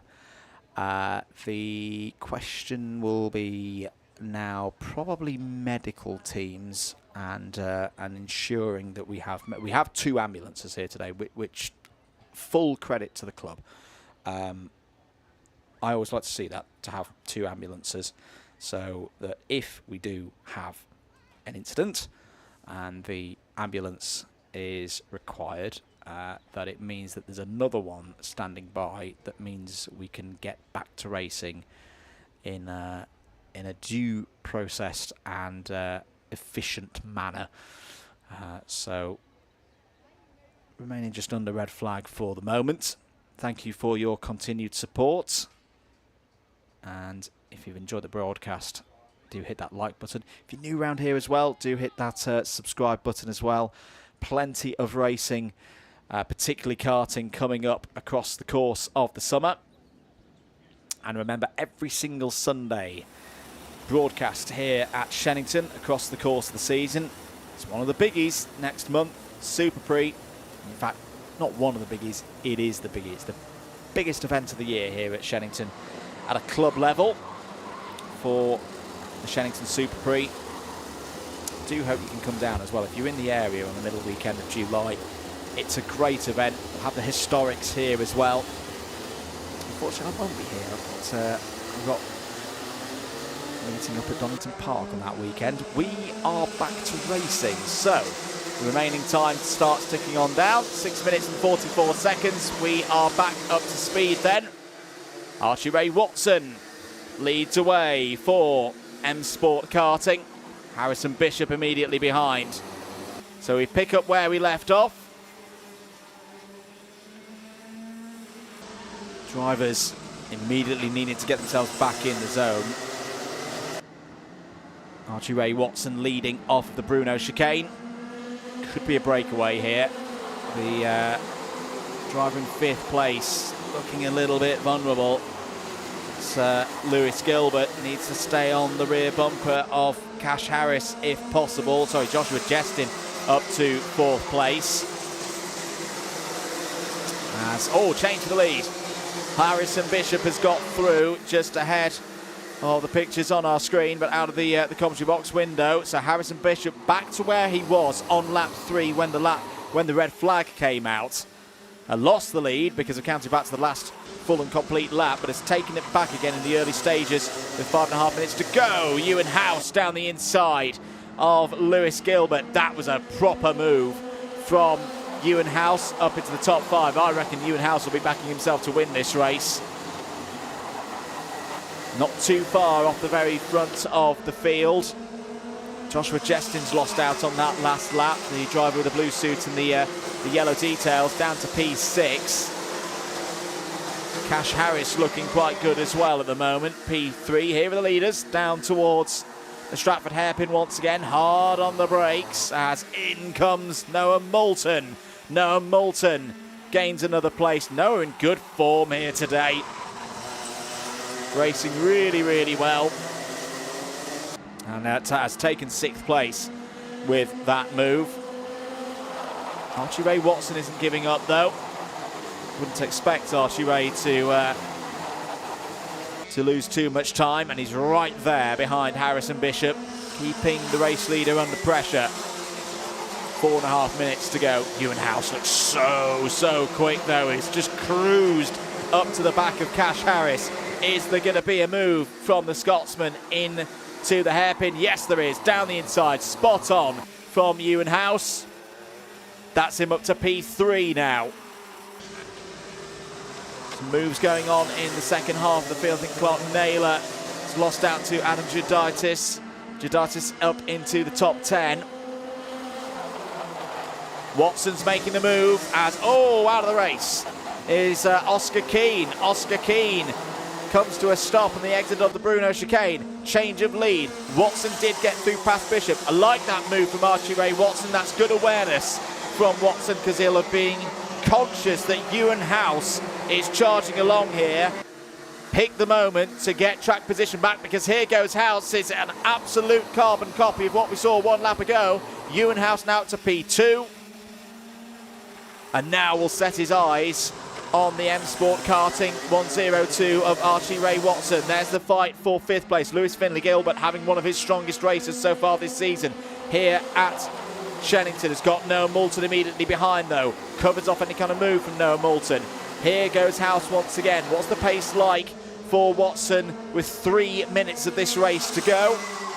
Bishop and Harris are not out of this yet either, as, that's nice from Noah Moulton down the inside, takes 5th place away from Gilbert, down towards the hairpin. Watson defends. House switches back to the inside. That's brilliant racing. That's great karting. And Ewan House takes the lead of this heat with just over 2.5 minutes to go. Now, though, he becomes the chased. Now he has no toe. Now he has no slipstream. Can he use his experience and speed to hold on to this one? He had a little tap on the helmet there, out of the Bruno chicane, communicating to Harrison Bishop, who's now got 2nd place ahead of Archie Ray Watson, to think about this. Ewan House will back himself to have the speed to pull away from the others. He is more experienced than the others. Regular on the national scene. There down the inside, Noah Moulton takes 4th place away from Cash Harris. In and through the chicane go the race leaders. Adam Judaitis has got... Keep an eye on Adam Judaitis in the final. He's not featured at the very sharp end of the field that much today, but has been really, really quick. He could be in a good position on the grid for the final. Use that race pace over the longer race. Good scrap going on here for 3rd place between Watson and Moulton. Moulton around the outside. That'll become the inside for the next corner. And the Maxim number 57 is through. No, Moulton could be on for pole position here. This has been a very, very strong set of heats from Noah Moulton. Cash Harris trying to once again take 4th place. Archie Ray Watson looking a bit frustrated, needs to stay calm. I know it's a hot day. I know it's easy to lose your cool and lose your temperament. But those that stay in a nice calm position often win out in junior Rotax. That was a nice move from Watson. Gets back up past Harris, and Gilbert followed through as well. It's been a really nice race from Lewis Gilbert. Lewis not as experienced as some of the others out there on circuit, but this has been a big step forward for the Joe Weaver Racing pilot here today. That is good to see. 30 seconds on the clock. I think we'll have at least be 1 more lap for the final lap board, but maybe 2 here, depending on how quick we get back round and out of the Wilkins complex. There is your race leader, Ewan House, looking nice and comfortable. Harrison Bishop, though, is continuing to push on here. They're both in the 43.6s right now. Over the line once again. Yes, they did have some time on the clock, so it will be 2 more laps. Couple of notes further down the order. I tell you what, the pace of the front 6 has been, the front 7 has been rapid in this one. They've pulled a nearly 6-second gap out ahead of Joshua Jestin and Leighton Kelly. Biggest mover in this race. I think you're looking down to Jack Bowie. Now, Jack did have a tough time in the first race. May have a little bit of a tyre advantage from the basis that his kart has run less racing laps than the rest, but he's used it to good effect if he has got an advantage in that regard. Started 26th, he's now running in 13th. But still don't think that's quite going to be enough for Jack to make it through to the A final after the retirement in the first round of heats. But nonetheless, that is good to see for Jack. And again, a confidence boost for a driver who could take that into the B final and achieve greater things. We're on the last lap now. Ewan House has got control of this one. He's just in a measured approach right now, bringing this one to a close. He's keeping Harrison Bishop there. It's always a remarkable thing with these young drivers. They've not got wing mirrors. They've not got, just look at that, little check over the shoulder, just to give him the information that, yeah, don't need to defend too much into this final corner. Very composed drive this from Ewan House, who is going to be in a nice position for the final later on today. Ewan House wins the penultimate heat in Junior Rotax. Harrison Bishop takes P2. Noah Moulton third. That could be pole. That is a very strong set of results for Noah. And we'll wait to see what happens in the fourth and final heat as to whether anyone can beat his record. I think that's going to be a first and third for Noah. Very strong. Archie Ray Watson fourth. Lewis Gilbert, impressive, P5. Cash Harris sixth. Adam Giordaitis seventh, and could be a factor in the final for the A3E racing team. Leighton Kelly in eighth place for the Guy Cunnington Racing squad, the squad run by the former senior British Rotax champion. Ninth for Joshua Jestin, very quick in the early stages of the race, but then seemed to struggle after the restart. 10th for Lily Shaw, Clark Naylor 11th, Jack Bowie, Sam Batty in the top 13. The timing resets because we're going to go straight in to the next race. Junior Rotax, heat number 4, up now.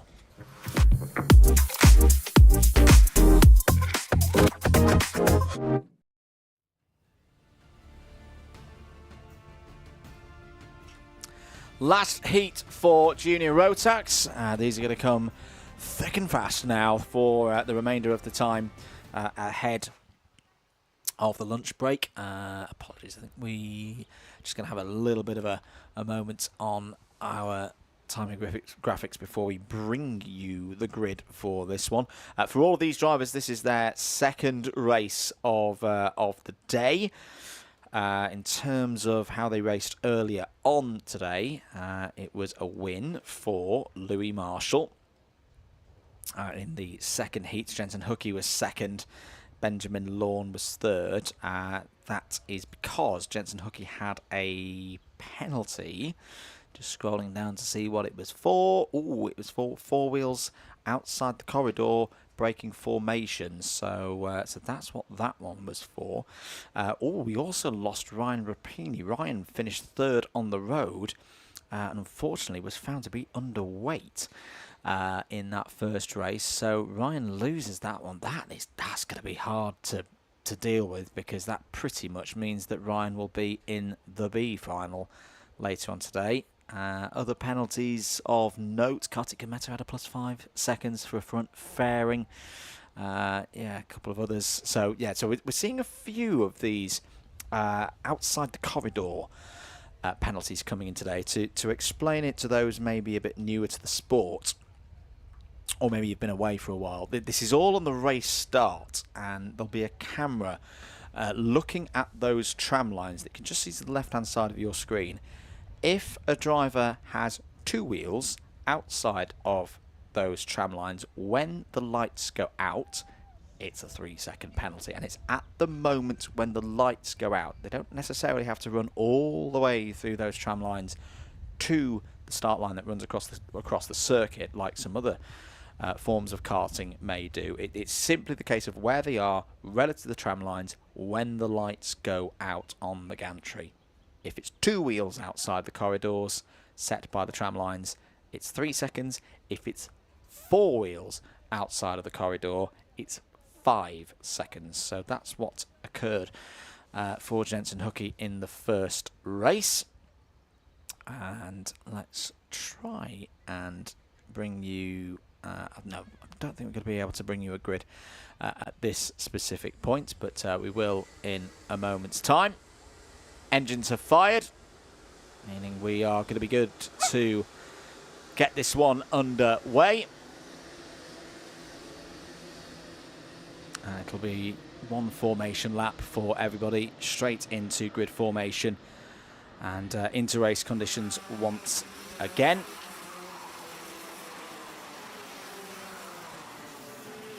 Ethan Guest there, I can see, is going to be looking for a strong run in this one. Here's your grid then. I think we'll just do this one audibly. Ethan Hunt and Stanley Williams on the front row. Ava Crawford and Cian Hundle on row 2. Zach Turner, Liam Dooling on row number 3. Row 4, Jensen Powers and Layla Bell. Miles Burton, Benjamin Lawn on row 5. Benton Roderick and Jackson Lane, row 6. That's all we've got time for, I'm afraid. Because we are... No, we'll go again, chappers, because the false started. So Hunt and Williams, row 1. Crawford and Hundle, row 2. Turner and Dooling, row 3.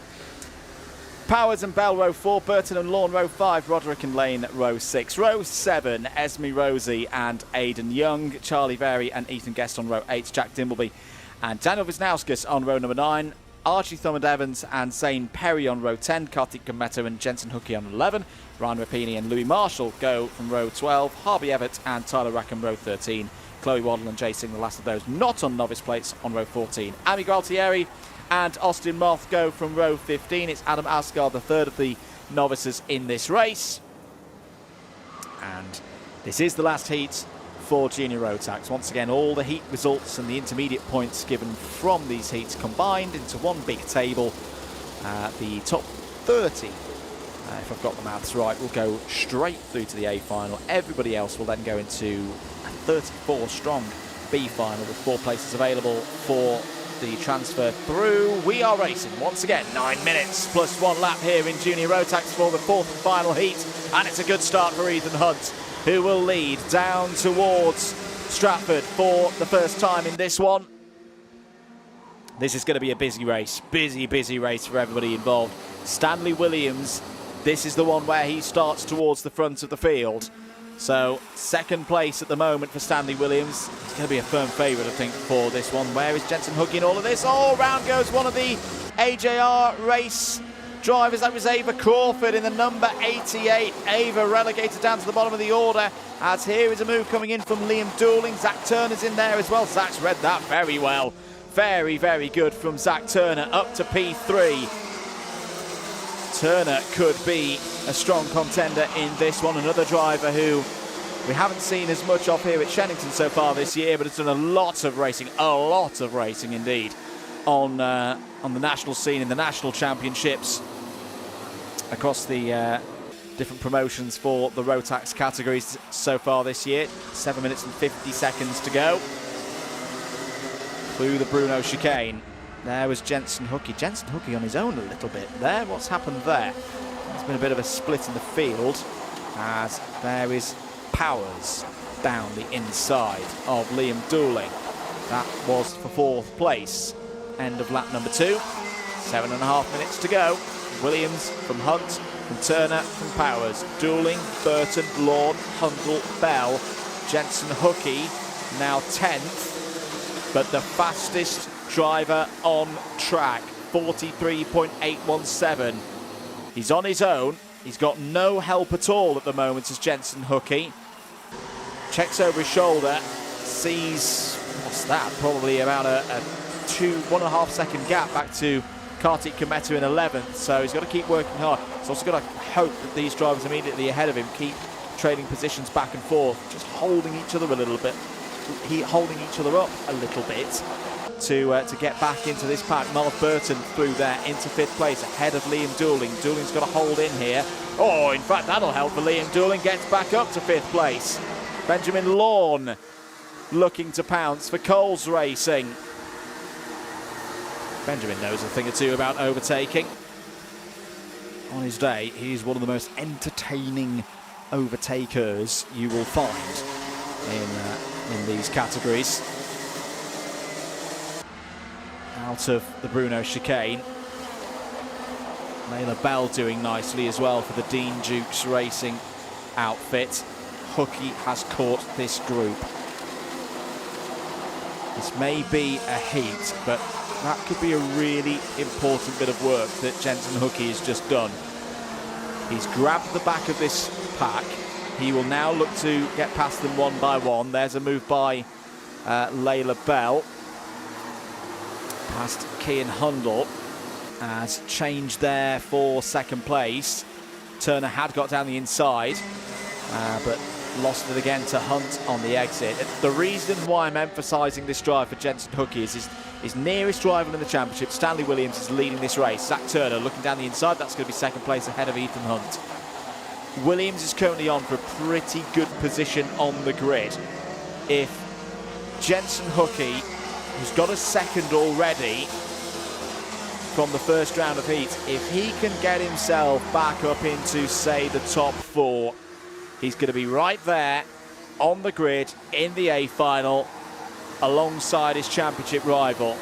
And at this stage of the year, when you want to get that momentum going, the championship won't be won today, but when we get to the end of the year, there's always races that you look back on, race days where you go, yeah, that's the day where I didn't quite execute, or that's the day where we pulled it back from a bit of a disaster and made the difference and kept the points and ran back through for the latter part of the season. That's why I'm emphasising that this is a potentially key day for the club championships here at Shenington for 2026.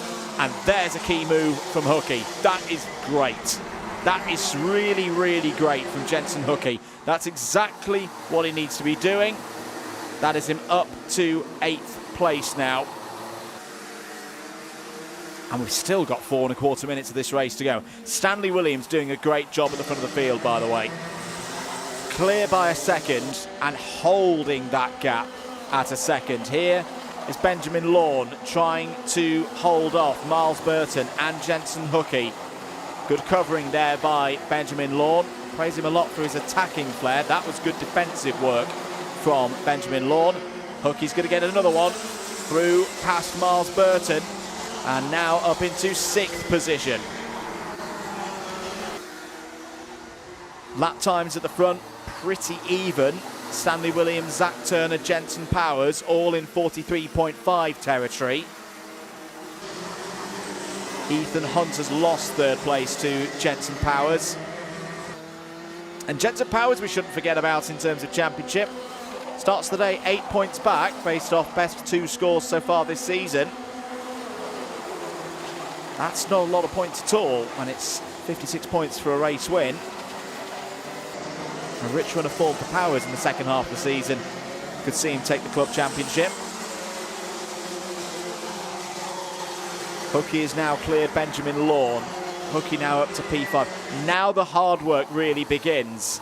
That's been efficient work, but the pace of the top 4 has been very, very good. Williams, Turner, Powers and Hunt have probably stopped the charge here of Jensen Hooky, because that 3-second gap isn't just going to disappear. Hooky would need someone else on his rear bumper to push him back towards Hunt. I don't think that's going to happen on this occasion. There's a nice move from Kartik Kameta. I've been impressed with Kartik today. This has been a strong race day so far for the driver flying the flag for India. Another driver who's getting a lot of seat time at the moment, racing both at club level and national level, and it's showing. That's Kartik Kameta up into the top 10 now.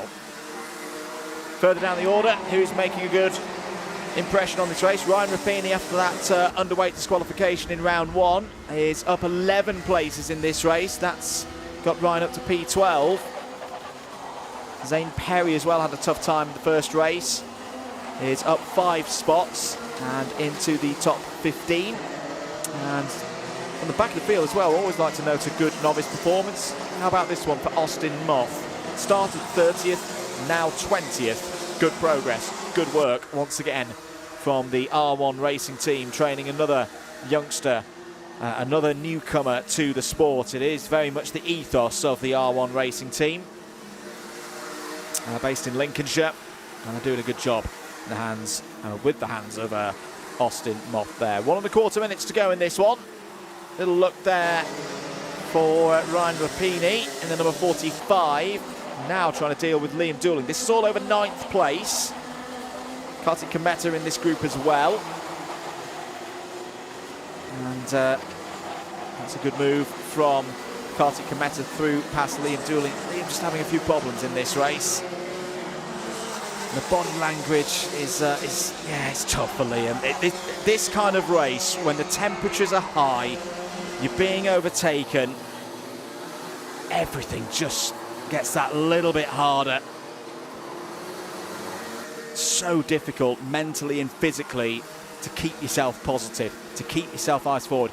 This might help a little bit, but the fact you've got Layla Bell and Cian Hundle going wheel to wheel immediately behind just gives him a little bit of a respite, gets him back into a rhythm. You see a classic example there with Hundle and Bell.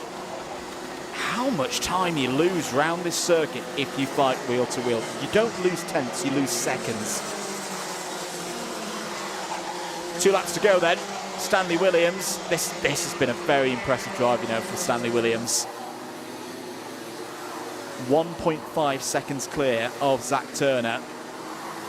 Jensen Powers third, and I'm looking forward to the A final with these young drivers, these boys and girls. We've had it a lot this season, but the quality of racing, the quality of driving in Junior Rotax has been very good.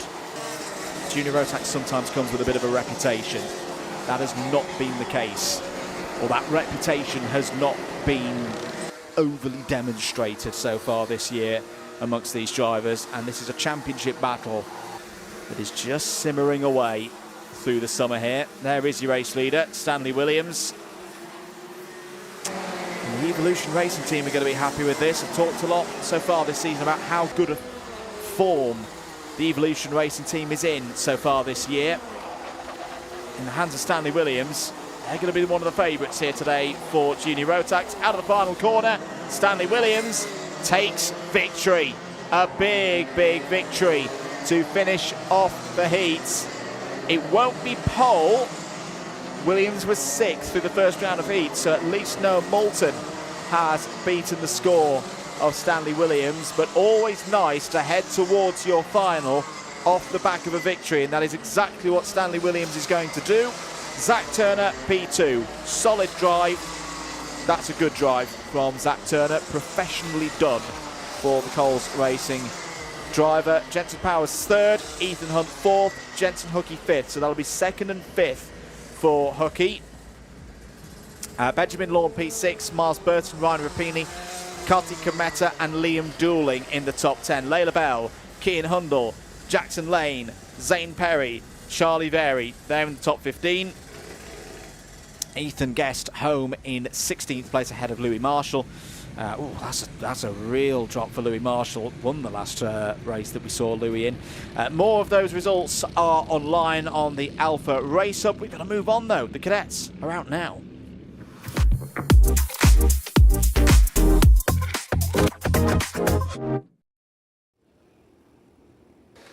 Cadets time for the second time here today. 2 helpings of them. Honda cadets out on track first, and then the Miami Water Swifts. Here are your Hondas. Nico Rezlowski, Fraser Mesa, that's your front row. Finley Thursfield and Ollie Knox, row 2. Louis Dawson and Ben Bowers, row 3. Phoebe Shelton and Finn Hollis on row 4. Keane Doherty and Oliver Godfrey, row 5. Oscar Watson and Senna Kosrapana on row 6. Bonnie Shilcock, the last of the Hondas. Then just to run through your Iamis. Matt St. Hilaire, Henry Hales, Freddie Purnell, Archie Ashworth on the front row. Hondas off and running for 9 minutes. The Iamis will be taking the green very, very soon. Oh dear, I think we've lost one of our Hondas immediately. The number 44 has pulled off the circuit. That's Oliver Godfrey. Oh yes, the cart comes past me in the commentary box and doesn't sound too well. So that, I think, is Oliver out of the race. Here go your Iamis. They're away and running. And Hales and Hodgetts will lead them through the first couple of corners. Matt St. Hilaire in the number 81 is starting from 3rd place. We'll keep an eye on those Iamis over the course of the next few minutes whilst we're back with our Hondas. Moves coming in. Ollie Knox has been in good form so far today. Ooh, that's going to get a little bit close. 3 wide. They just about make it work though. Finley Thursfield leads in the Hondas. Ollie Knox P2, Louis Dawson P3, Ben Bowers P4 at the moment. Phoebe Shelton just on her own at the moment, P5. Almighty scrap going on for P6 as well, involving the likes of Messer, Doherty, Kosrapana, Veselowski and Watson. Quick update on the Iamis as they've come through to complete their first lap. Henry Hales leads from Logan Hodgetts. Max St. Hilaire in 3rd place. Harry Murphy's had a good start, that's P4, and Louis Wilson completes the top 5. If there's any changes of lead in that one, we will let you know. And bounce back and forth in the pictures between these two classes across the course of the next 7.5 minutes. Good work from Phoebe Shelton. Phoebe has caught up to Louis Dawson. Correctly decides there not to go for the move. Correct thing to do tactically right now is to try and push Louis Dawson back towards the top 3 and work with the number 48 right now. Ben Bowers has gone up to 2nd place ahead of Ollie Knox.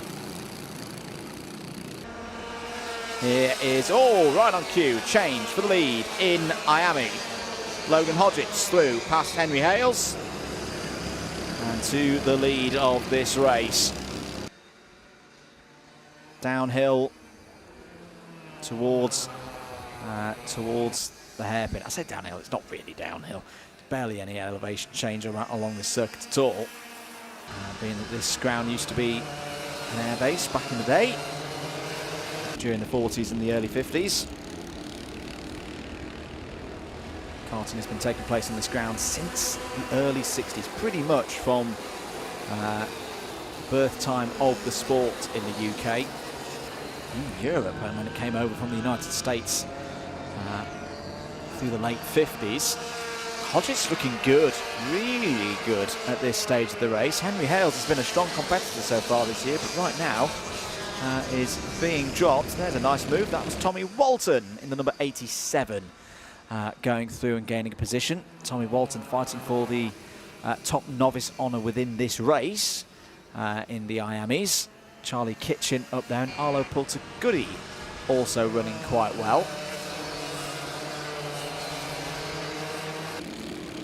There is Hodgetts once again, pulling away from Henry Hales at the moment.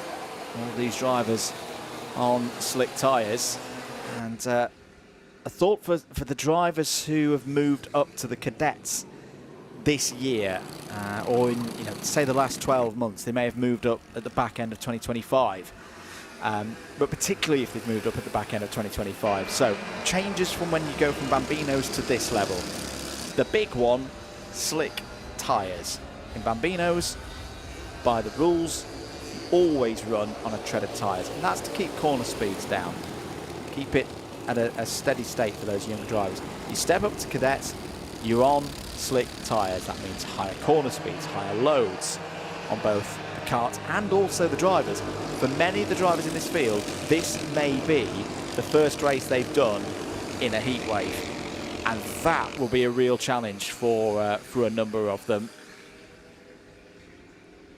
So it's just something to keep an eye on for the drivers across the course of the day. Phoebe Shelton down the inside there takes 3rd place away from Ollie Knox. So now again, we talk a lot about, if you're watching trackside, keep hydrated today. Drivers, you keep hydrated as well. That's what's making it a challenge here today. It seems that every single round of Shenington Kart Racing Club for 2026, we're always getting something that's a little bit different in terms of the climate. 4 minutes of this race to go then. Ben Bowers leads from Finley Thursfield. As, oh dear, Arlo Pulter-Goody is off down at the hairpin. Most important thing, Arlo's okay, but we'll lose 20th place. We'll lose 3rd place in the novices in Miami, and that is a shame, real shame. 2nd race that hasn't gone the way that Arlo would have wanted. Having a look there once again, Senna Kosrapana Now, I want to say that Senna's done a bit of Club 100 racing. I'm pretty sure I've seen... You wouldn't forget a name like Senna Cosmopana, but particularly he's racing with tuition from James Small, who does a lot of work in the Club 100 sphere. Senna has really impressed me so far today, and is once again mixing it up with those drivers with more experience. Very simple way that you can tell that. Senna's still on novice plates and is right up there with the likes of Doherty, Knox, Shelton, Bowers, all of these drivers that we've been talking about in this Honda Cadet category here at Shenington throughout the course of the year. And some of these drivers as well running in the national championships this year. Bowers and Shelton were both on the grid last week at Lark Hall. This is very good. Very, very good indeed from Senna Cosmopana. Changes in IAMIs. We've had a change of lead with Henry Hales going back to the front of the order, and we've gone slow procedure. So for the second time today, the race is neutralised for the cadets. Now, for silly old commentary brain, let's hope that, thank goodness, the Hondas have been caught first. This means that we won't get a repeat of what happened, I want to say, at round number 2, where the group at the front of the field didn't quite get caught by a slow procedure on it coming out, and then went round and pretty much got to 1 lap ahead of the second group of cadets. So well done to the Hondas. They have been caught by the slow procedure. So the race is neutralised again. Now the tactics are at play. Ben Bowers is doing absolutely the right thing. It is a slow procedure. Thou shalt go slow. But Ben Bowers might be looking to try and take that 1 minute 10 all the way down to 0 minutes, 0 seconds. Now, I know that's what he's probably trying to do. Ben, you might need to go a little bit quicker than that, because we don't want anyone to have problems behind. Karts don't like going slowly. They can sometimes oil up, particularly the 2 strokes. So there might be just a gentle little encouragement here for Ben Bowers to take this a tiny bit quicker. I think this is actually slower than walking pace at the moment. From a tactical perspective, Ben Bowers is trying to make sure that we see last lap board next time around. Not quite sure what the slow procedure is for, if I'm being perfectly honest. Arlo Pulter-Goody's kart has been pulled to the inside there through the hairpin. Oliver Godfrey we already had out of this race, and everybody else is still running. Well, Ben Bowers has achieved the mission of eliminating the rest of the time now. If we are good to go back to green, this will go back to green this time around. If we're not, the checkered flag will probably come out at this point, because there's no point running a load of drivers around the slow procedure for a race that's never going to re-begin. Or get going again, you know what I mean. But no, we're going to go back to green. So Ben Bowers has made sure that there's only going to be 1 more racing lap in this one. Time has ticked over to 0 minutes, 0 seconds. We go back to green. Oh, but here comes the challenge from Finley Thursfield. No, in fact, it's Phoebe Shelton who goes around the outside to take second place. That's great work from Phoebe Shelton, keeping an eye on how things are going in the IAMIs as well. Henry Hales has done a very good thing.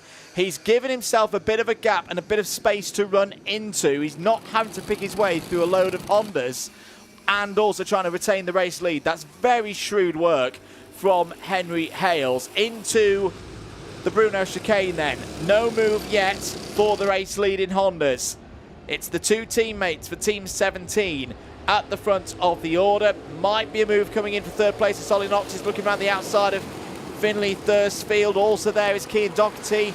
There's a little bit of movement in the middle of the pack. Over the line, Ben Bowers is going to take the heat victory with a perfect example of how to deal with a slow procedure. Over the line, Henry Hales takes it in IAMI's cadet category. And that was quite the soiree to finish for the cadets. Ben Bowers will be nicely up the order for the final later on, and Team 17 are going to be happy with that. Phoebe Shelton P2 in that one. Finley Firsfield third, Keane Doherty fourth, Ollie Knox fifth. Top novice, great performance for Senna Krosropana. Nico Veselovsky 7th, Louis Dawson, Finn Hollis and Fraser Messer inside the top 10. Oscar Watson, the last of the Hondas before the first of the Iamis. Henry Hales ahead of Louis Wilson. Louis Wilson got second place late on there ahead of Logan Hodgetts. Charlie Kitchen was your top Iami novice. We've got to move on though. More from the cadets later on today when their final takes place. We're moving back to the senior categories. Formula Libra up next.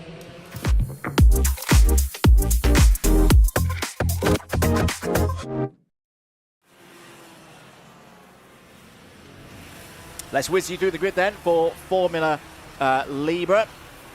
Looks like we've got Ben Stanford at the front of the field for this one. Paul Belton alongside on the front row. Liv Jenkins and Andrew Silvers on row 2. Edward Bellamy and Archie White row 3.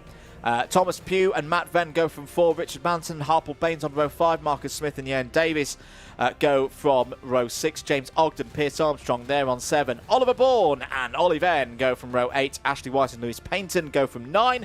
Dean Hale, I think, is elected to start at the back of the grid for both races because he started there for race 1 as well. He starts 19th. Luke Smith, Luca Atwell and Joseph Emmett go inside the 22 strong field.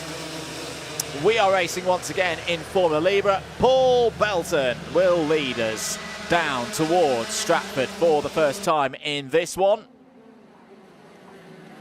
And looking around the outside there, Ben Stanford trying to make the moves. They're all through Stratford for the first time. And a good start for the Formula Libras. If you're new to this this class, if you're wondering what's this one, you may be more familiar with the owner classes at other clubs. This is all about getting people on the grid on a budget. This is all X30 based machinery, older X30 machinery than what we were talking about for the juniors and seniors. And older chassis and controlled tyres as well across the course of the season here at Shenington Kart Racing Club.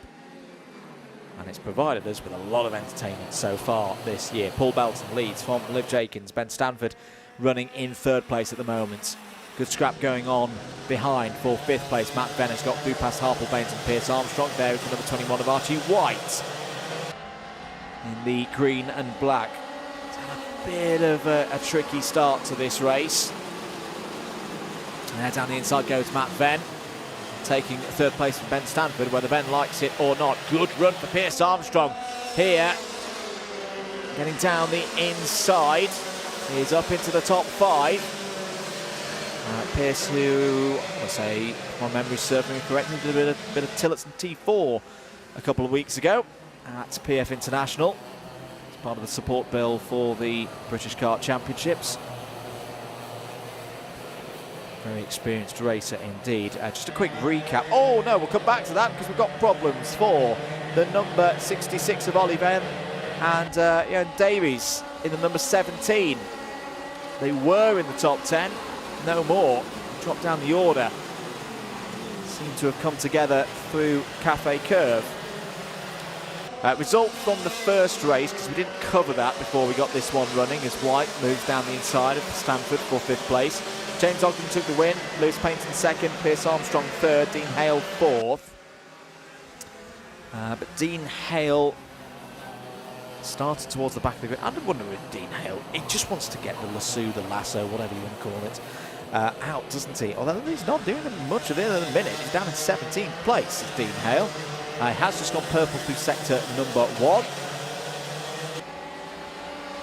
6 minutes remaining on the clock. There goes White down the inside of Stanford. This is a good scrap, really good. This is the kind of racing that we like to see in Formula Libra. Down the inside again goes Stanford. This is all over 5th place. Harple Baines and Edward Bellamy just behind as well. I think Bellamy's got through, in fact. No, sorry, it's James Ogden coming through. Knew something looked different to what I was talking about there. It's James Ogden in the yellow and black karts coming through, and through again. Down the inside, and takes 6th place. 5.5 minutes of this one to go. One more race before we get into the lunch break.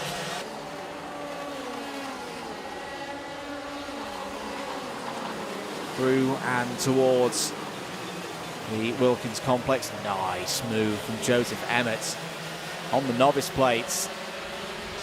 Another great way for new people to the sport to get involved. Change for the lead. Liv Jenkins is through and ahead of Paul Belton. Liv looking to break up into the top 5 in the standings here today.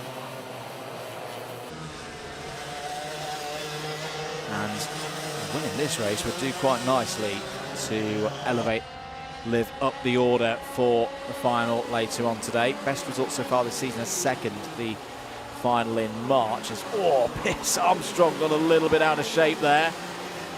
Hard on the brakes. 1 to get round the corner, 2 to avoid Matt Venn. You've got to say, Armstrong looking good today. This is the best showing that I can remember from Pierce so far this season.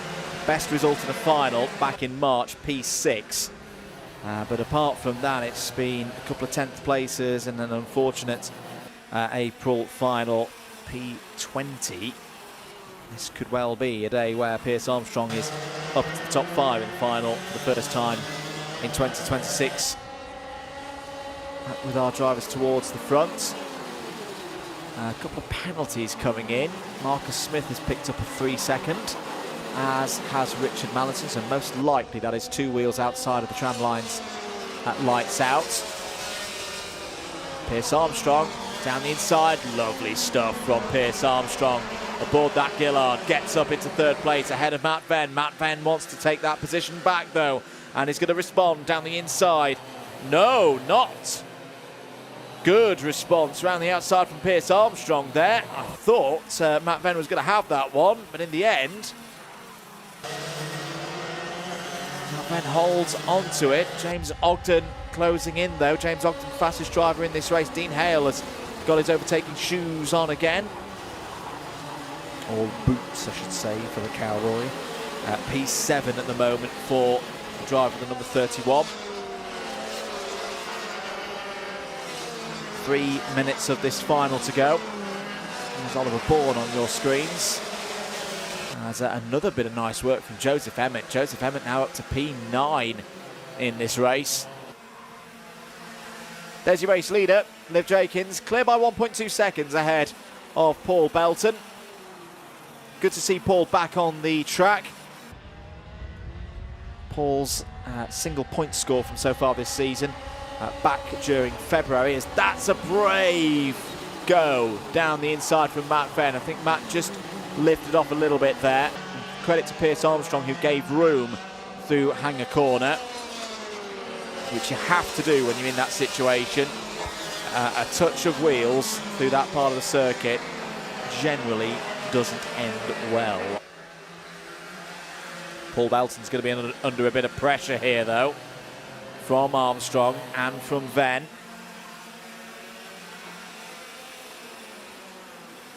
Pierce Armstrong last year 9th in the final standings here at Shenington for the former Libra Championship.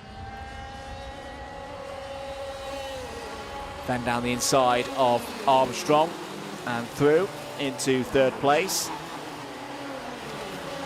And still coming back. This is one of the things I love about this category.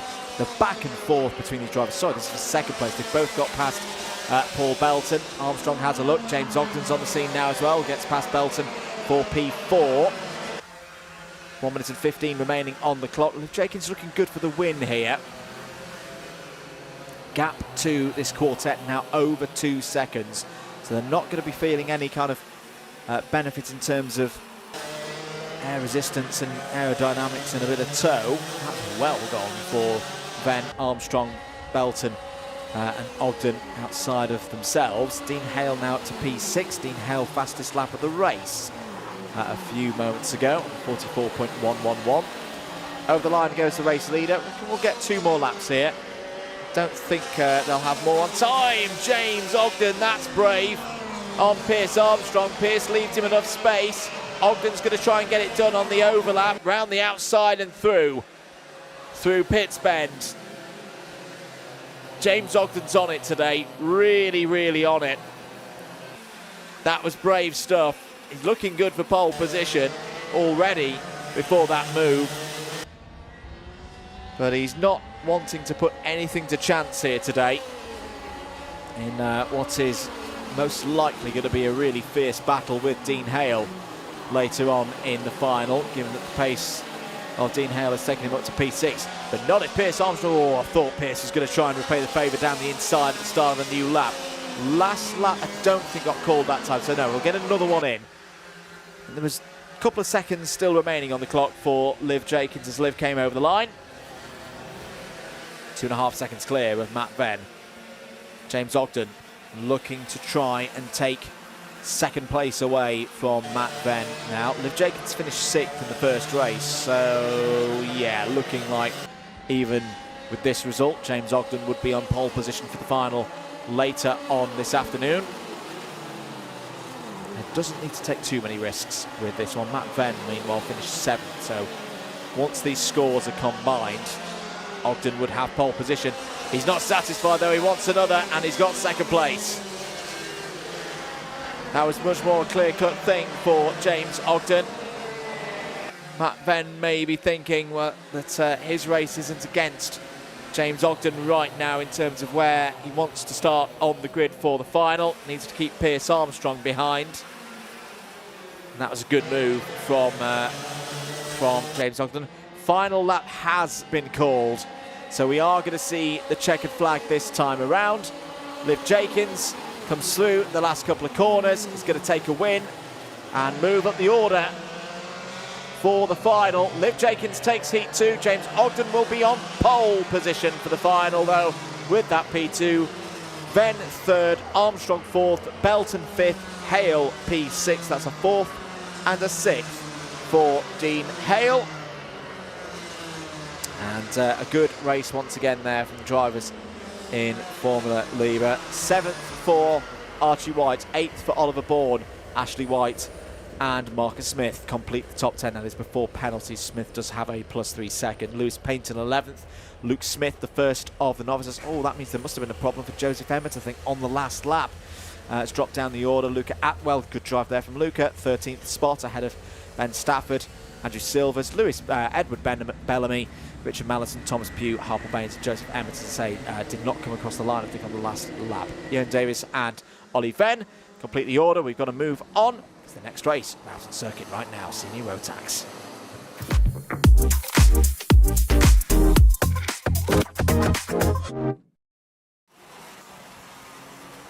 Jack West has pole position for this one. Noosh Safa-Levers alongside on the front row. Daryl Henderson and Adam White start on row 2 for the final heat of Senior Rotax. Parser, Thomas Svand and Dan Kehov on row 3. Kirkbride and Greenway row 4. Smith and Nottingham row 5. Sanders and Eastick row 6. Quick and Metters row 7. Ballou and Howes row 8. There are more drivers. Gifford is not... No, Gifford's a little bit lower down the order. So I think we've got Ben Ballou, Matthew Sow in the top 20. Bradley Howes, Charles Sutton, Kieran Gifford, Dylan Briley, William Webb, Ivanov, Pearson, Tutton and People complete the 4 novices. We are racing for the last time before the break. Jack West will be a heavy favourite for this one. Seeded driver nationally, starting from pole on paper. He should have a very good chance to win this race. But Noosh Safa-Levers, who needs the points, there is a cut-off for this category. No one wants to be in that B final, especially if you are one of the front-running drivers in club racing so far this season, which Noosh Safa-Levers is. Quick start though for the Senior Rotax drivers, all 29 on our timing screens running. And move from Jamie Kirkbride there in the number 42 up to P4. So end the first lap. We'll come back to the rundown because Noosh Safa-Levers has gone for the race lead and got it. Great move from Safa-Levers past Jack West. Daryl Henderson there as well in 3rd place. West looking this way and that. No, the door's going to close there on Jack West. And Jack West is losing positions. Down to P4, down to P5. That is not what Jack West would have expected. I'm going to be honest, I don't think there was enough space there realistically for West to confidently go for the move. And now he's set himself up with a real task to try and get back through this field. New Safa-Levers is going to try and pull away here as there's an incident almost through. Yes, there are incidents. They're all tripping over one another through the Wilkins complex. Count who lost out there in a moment. Fear Harry Pearson may have been one of those to lose out. As one of the Guy Racing drivers, Jamie Kirkbride, has a nibble. No, it's I could have. Yes, it was. Oliver Bamford Senior lost out. There was a kart finishing with a 1. It was the 81. Oliver Bamford Senior down the order. Charles Sutton and Matthew So also in trouble through the Wilkins complex. Less than 7 minutes to go in this one.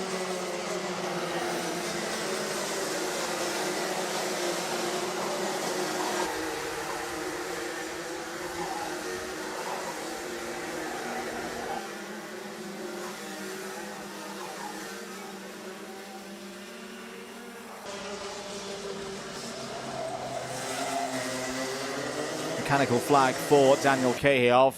Kehov's going to be out of this one. Pastor Thomas Svand was going for a move there on Adam White. And here is a change of lead. Joshua Smith through to the front of the order then. This is more like it from Joshua Smith, who had problems in heat number 1. And Baloo's had a contact warning in the number 57, but that was nice from Joshua Smith. He's worked his way up past Daryl Henderson, now past Noosh Safa-Levers. And now try and break away from the rest of the field. Henderson still holding there in 3rd place. Downers racing for Coles this weekend. Oh, that's a bit of a different livery for Coles Racing entry. And there in the Intrepid race suit. Jack West still there in 4th. The trouble for West at the moment, though, is I think these top 3 will work together for the next lap or so. He may drop back even further from what is an experienced trio here. Smith, Safa-Levers and Henderson aren't nationally seeded drivers.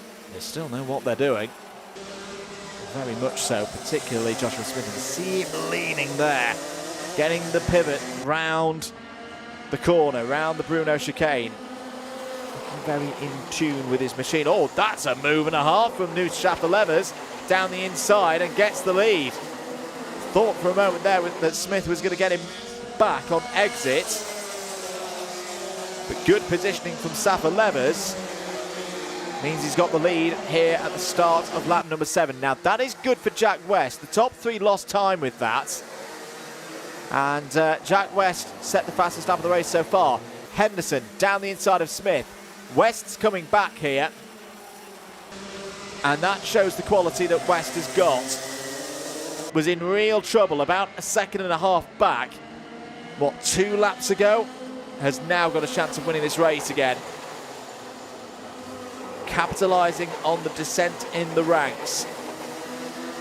However, getting past these 3 drivers is not going to be easy for Jack West. Safa-Levers is in very good form. Daryl Henderson has a lot of experience in karting. Joshua Smith is a driver that Jack West has raced before. He's looking down the inside though. Henderson's gone for the race lead. Oh, it may all open up for Jack West here, 3 wide off of the hairpin. Henderson is going to take the race lead. Not sure whether that was planned by Daryl Henderson, but he found a route down the inside of Noosh Safa-Levers. Went for the block pass, nearly got it wrong in the second half of the corner, but had just enough speed to fend off the charge from Jack West, who is making his own move for 3rd place. New phase of the race, 3.25 minutes to go. West checks over, makes sure that there's no move from Smith through the first turn. Further down the order, great drive going on for William Webb. Started 26th, now up into 9th place. West looking down the inside. I think that was more in defence, to be honest, than attack on Henderson. But yeah, William Webb in the number 89, started 26th, now up to P9. That's a great drive. Kieran Gifford as well, started 24th, is now up into the top 15 in his number 97 machine. Ivo Ivanov, that's another Ivanov, is up to 17th place. Top novice at the moment. And Harry Pearson, another of the novices, has gone with him as well. Plenty to talk about in this race. Only 2.5 minutes to go in it. West looking a bit defensive at the moment. Henderson can breathe for now. Indeed, West has to defend. Oh, Nusafa Levers has nipped through there. That was a brilliant bit of overtaking once again from the Evolution Racing number 43, piloted by Nusafa Levers. How did he do that? I'm not quite sure how he found that gap to get past Joshua Smith and into P3. This one's not over. Not over by any measure. Darrell Henderson will keep his head down though to try and keep away from the rest of the chasing pack. Down towards the hairpin once again. Safa Levers down the inside. Well, that's more conventional. It's just as effective, or is it? Because West is coming back here and holds on to second place. Darrell Henderson, a driver that we've normally been accustomed to in terms of KZ racing the past few years. Very successful in KZ racing as well. Has been Darrell Henderson. Right now he's scarpering away from the senior Rotax field. Michael West just does not quite have that next level of pace in this race. That's why he's defending so much. 3 wide, down towards the Stratford hairpin. On a bit of a stagger, and that's well dealt with. But he's completely driving on his rear bumper at the moment. It's good he knows this circuit well from all of his racing over the years, because right now he's driving most of the time with his head facing the other way. A couple of penalties coming in, 3 seconds each for Thomas Fand and for Kirkbridge. Those will be from the race start for just drifting out of the tram lines before lights out. 10 seconds to go on the clock, 2 more laps then. There's your race leader, Darrell Henderson, who's looking pretty comfortable right now to take this heat win. And we'll be enjoying this right now. Safa Levers now having to defend from Smith. Safa Levers has got back through into 3rd place ahead of Smith. Thomas Fand not too far behind it. Thomas Fand could have a good run towards the end of this race. William Webb could have a good run as well. William Webb in 6th place is the fastest driver on circuit on a 42.490. Last lap board is out. Henderson pretty much got this race won, just needs to cruise around to the finish. West has got 2nd place secured, and it's now Safa Levers feeling a bit of pain, not able to keep eyes forward. Joshua Smith all over him. Both of these drivers did not have the results that they wanted in the first round of heats, and keep an eye on William Webb, because William Webb's closing in. Safa Levers closes the door towards the Bruno chicane. William Webb is right there. William Webb could get both of them here with the pace that he's got at the end of this race. Heading through Hanger towards Wilkins they go. Darrell Henderson's going to take this 3rd heat in senior Rotax. Nice result there for Darrell Henderson. Jack West comes home P2, fights to P2. Safa Levers does hold on for 3rd. Smith 4th, Webb 5th, Thomas Fand 6th. Will lose some positions with a 3-second penalty. Adam White, Ethan Martin, Tom Nottingham, Drew Price, they're all in the top 10. 11th for Jamie Kirkbridge, Kean Eastick 12th. Harvey Quick, Kieran Gifford and Ben Ballou on the top 15. Abby Sanders 16th ahead of the first novice, Ivo Ivanov. Harry Pearson 18th, Dylan Briley and Bradley Howes in the top 20. Ralphie Greenway, Jarek Metters, Oliver Lomax, Jensen People and Oliver Banford Senior all in the top 25. Dylan Tutton was the last of the 26 finishers, 3 retirements in that race. Dan Kehov, who saw the mechanical flag, Charles Sutton and Matthew So. That brings us to the lunch break. We're going to wrap things up pretty quickly. Thank you very much for joining us here through the morning and the early part of the afternoon. Keep an eye on the comments. We'll put in the start time for the 2 remaining heats for the intercategories in the not too distant future. Finals start after that. B finals for junior and senior Rotax, and then finals for all of the classes, taking us through to the end of the day. Enjoy the lunch break. We'll see you very soon for more action here from Shenington.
Welcome back, everybody, to the action here at Shenington for the latest Kart Club meeting. We're straight back into things. Minimax heat number 2 underway with Jess Kirby at the front of the field, leading from pole position. They're streaming down towards the first braking zone already. We have already lost one of the drivers. I think it's Adam Barton, the number 33, had a spin on the formation lap and is showing down the bottom of the order. Apart from that, no other dramas for the Minimax drivers in the early stages of this one. 2 more heats, including this one, then all of our finals here this afternoon. And Jess Kirby continues to lead in this one. Jay Birmingham up to second place in the early stages. Charlie Heffer there in third place. Birmingham looking around the outside. Going to be over the line. There is an investigation underway for Ben Hunt. Kirby holds on to the race lead. Birmingham checks to the inside though and will take the race lead in the early stages here of lap number 2. Charlie Heffer looking around the outside. Will stay in third place for now. Adam Bart has come through at the end of the first lap, so it's somebody else who we've lost from the early stages on this one. Ben Hunt's investigation has been concluded, and it's a warning for flags. Ooh, off the road there goes Thomas Laidler. Laidler in a bit of bother. I hope he didn't clip that big curve on driver's right too much. That is one that can knock front fairings down if drivers hit it too hard. End of lap number 2 then. Birmingham leads from Kirby, Heffer, Coniston Wade, Story, Hobson, Hansford, Alfie Phillipson, who had a really good run in his first race as Heffer's looking round the outside here. This is in a battle with Coniston Wade and Story for third place. And it's Coniston Wade who's come to the front of that group. Jess Kirby still holding second place right now, doing a really good job. Jude Story up the order, takes third place away from Coniston Wade. It's been a bright start this from these drivers. Good moves through the midfield. Everybody gets through to the final in this one, so there's no threat of B final. As Charlie Heffer has some issues there, just falls down a couple of positions. Jamal Pomeram is the first driver I'm going to highlight. Up into the top 20. This is one of the novices for Jack Dex Racing. Jack and the team have been doing a great job with Jamal. Jamal learning a lot every single meeting, as that's Noah Hobson down the inside in a slight move through the hairpin. And I mentioned earlier that Jamal competed in the E10 Cadet Cup a few weeks ago at PF International. Now here in the Minimax category, doing very nicely indeed. Change for that is going to be for second place. Jude Story has come up the order in this group and taken second place away from Jess Kirby. Jess could still be on for a good result here though. Some trouble last time out. A few thrills and spills. But there's another driver improving all the time here in this Minimax category. It's a really interesting one here at Shenington for 2026. A lot of newer drivers to the sport earning their stripes. Contact warning for William Moore. One as well for Jamal Pomeram. He's lost a couple of positions, now down to 22nd place. Here's an attack coming in from Alfie Phillipson. Oh, that is brave stuff from Alfie Phillipson, but spot on. Gets through past Jess Kirby. And up now into third place. Has had a good run so far this season. Isn't a point scorer. I think it's one of his best finishes actually back into last year's visits to Shenington, but has finished high up in the top 10 in finals before. There's your race leader, Jay Birmingham. Clear of Phillipson at the moment. The rest of them filing through. So Birmingham leads some Story from Phillipson. Jess Kirby in fourth place. Then that fight just there for fifth place with Coniston Wade, Noah Hobson. Hobson in the replica Lando Norris helmet there. He's going to lose out to Charlie Heffer. William Moore looking round the outside as well in the number 42. Just has to back out of a move there. That was Dexter Petty, just ahead. And the door was going to close for William Moore. Decided wisely to just pull out of that one. 4.25 minutes of this race to go. Top three have broken away. Looking good for their intermediate points off of the back of this. And has there been a change for fourth place? Yes, there has been. Joshua Keniston-Wade is through and into P4 ahead of Jess Kirby. And Noah Hobson has got through as well. So Hobson back into the top 5. Here are your two drivers fighting for position. Charlie Heffer trying to get past Keniston-Wade. Once again, this is for 5th place. Good defence there from Joshua. Oh, that's brave. That's very brave from Charlie Heffer. And the two of them do well to emerge from Cafe Corner without harm. Down the inside this time, Keniston-Wade defending from Charlie Heffer. A little bit of over-rotation there for the number 66 through the corner, but keeps it under control.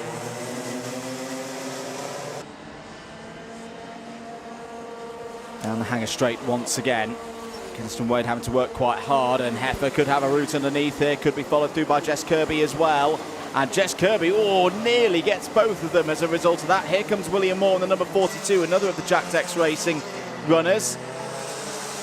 Round the outside looks William Moore there on Keniston-Wade. Keniston-Wade's brave defence of that 5th position may be over with 2.5 minutes to go. Down towards Stratford once again. Now it's Heffer having to do the hard defensive work. Eli Owen is in there as well for Coles Racing in the number 44. Oh no, it spins. Oh, well, there's nothing that Eli could have done about that. Eli simply minding his own business on the inside, and then gets collected and pitched round. Did very well to keep that kart under a resemblance of control and get back in the race, but will drop outside of the top 10.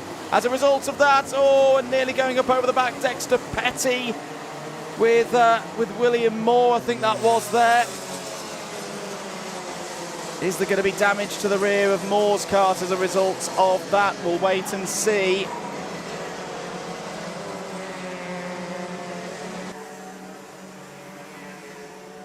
There we two leaders, second and third I should say. In fact, no, there's been a change to the lead there. Alfie Phillipson's got through. Alfie Phillipson has caught Jay Birmingham and taken first position. As I said, this has been really good stuff from Alfie Phillipson so far today. Result from earlier on, second place. Phillipson's on the pole position here for the final. If he can bring this one home. In fact, I wouldn't even say he needs to win this race, because Jay Birmingham was a bit further down the order. Not too much further down the order. P7 in the first race. Out of the final, sorry, not the final corner, the Stratford hairpin there. Jude Story pushing on in third place. What's Jude's pace like at the moment? Not bad, you know, 46.0. Oh, 3 wide into the Bruno chicane. They got through it. That was all around Thomas Laidler, Noah Hobson and others. The number 17 has been in. Sandro Kemp. So I think Sandra Kemp might have been the driver that we saw a problem with earlier. Has been in for some remedial repairs and gone back out again, albeit 3 laps off the overall lead. 2 laps to go then. Phillipson leading from Birmingham, from Story, from Heffer, Jones, Kirby, Moore, Laidler, Petty, Hobson. That is your top 10 in what's been a bit of a topsy-turvy second heat of the day for Minimax.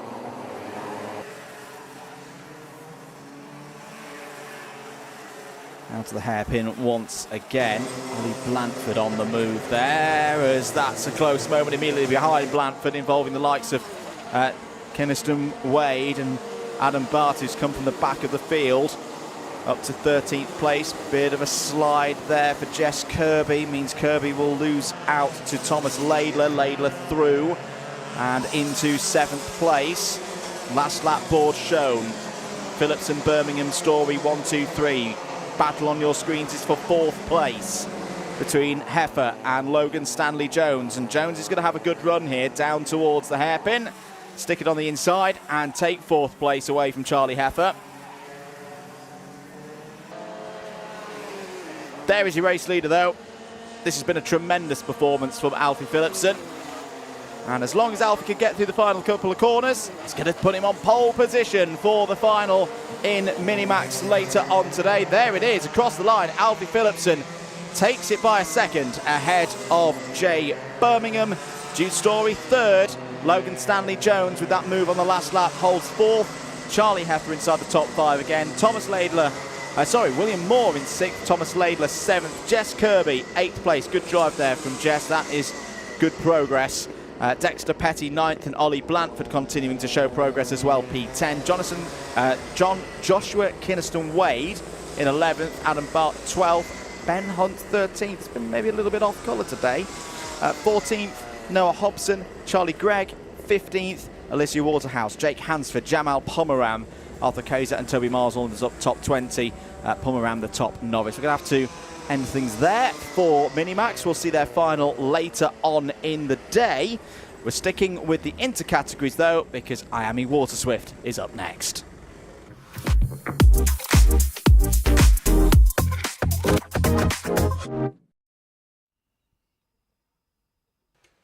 So Miami Waterswift out onto track in the next few moments for their second heat of the day.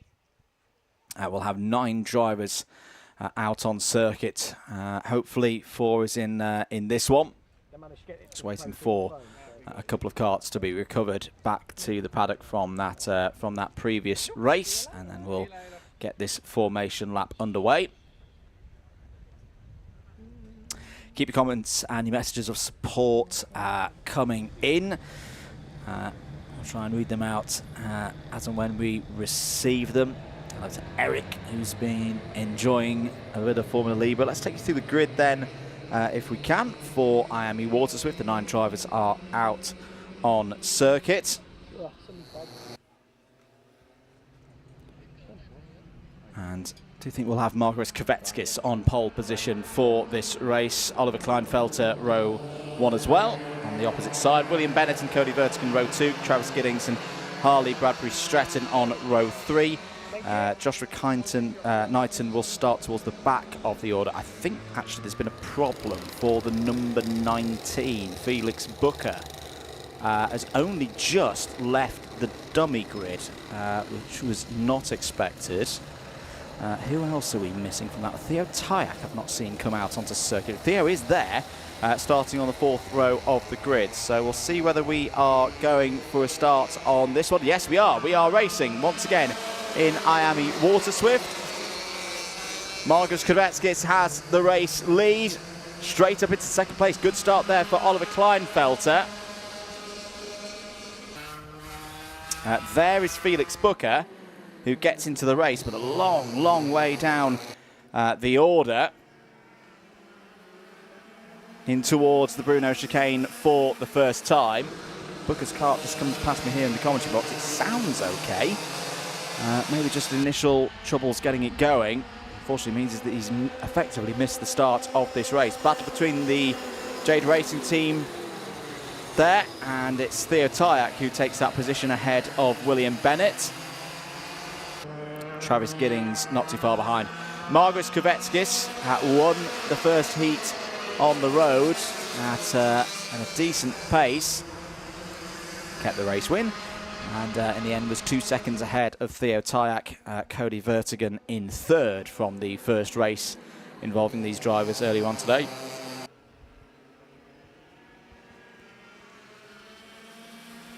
In towards the Bruno chicane once again. Theo Tyak still ahead of his teammate William Bennett, but Kvetskis not running away with this at the moment, and keep an eye on Cody Vertigan in this one. I've been very impressed with Cody the last couple of months. He's taken some big strides forward in terms of performance and ability at the wheel, and I tell you what, he's closing in on Margus Kvetskis here. Kvetskis, a proven driver on the national scene. Not seen him in club action here at Shenington so far in 2026. And they'll both be enjoying this at the moment. Kleinfelter's still there in 3rd place. Tyke 4th, Bennett 5th, Giddings 6th. Harley Bradbury Stretton in 7th place ahead of Joshua Knighton. Knighton, the the only novice in this race. Felix Booker still circulating out there in 9th place, but unfortunately he's some 15 seconds or so behind the next driver. 6.5 minutes to go then. Kvetskis and Vertigan just trying to work together at the moment, trying to break away from the trio of Kleinfelter, Tyak and Bennett. The three of them running across two teams that know this circuit very well. Tyak looking down the inside for 3rd place, and that's a nice move. Gets through past Kleinfelter comfortably, without any real trouble. And Theo Tyak, who was 2nd in the first race earlier on today, will look to progress even further forward. He's had 2 podiums in finals so far this year. As Theo, 2nd in the first final of the year back in February, and then 3rd a couple of months later. So has always been there or thereabouts at Shenington this year. Scrap's going to develop for 4th place as well. Bennett, good tighter line there. He's going to draw alongside Kleinfelter through the next corner. Kleinfelter takes it to his advantage, but Bennett's going to come back here. No, just remains in 5th place for now, whilst Cody Vertigan starts to think about perhaps a move on Margaret Kvetskis. Down the hanger straight then. And towards Wilkins. Long run for the Miami Waterswift. Oh, Kleinfelter a little bit wide there. Just missing the initial apex. Has to cover off any kind of attack from Bennett into turn number 1. Vertigan continue to work with Kvetskis. This is really, really clever racing from these young drivers, typically 11, 12 years of age in the Waterswift category. Oh, that's going to get close. 3 wide. Tyak, Kleinfelter and Bennett. They all have a little shake at one another. Bennett's still there, but is not quite going to be able to draw alongside on the exit of the corner and returns back to 5th place. In a way, they did well there, because not often you see 3 wide on the apex of the Stratford hairpin and nobody end up in trouble on the exit of the corner. Bennett now having to go down the inside. Nice clean move from the Welsh driver. Through into 4th place. Tidy, accurate, effective from William Bennett there. Looking to continue the run of podium visits here at Shenington. Goes back to the round in March. 3 second places in a row is the streak that William is on in terms of the finals. We'll see that final later on today, which you'll be able to watch uninterrupted live here on Alpha Live. Meanwhile, challenge for the race lead. Cody Vertigan down the inside takes it. Points forward. Well, this is another big step from Cody Vertigan. We talked about the step that Cody took last month.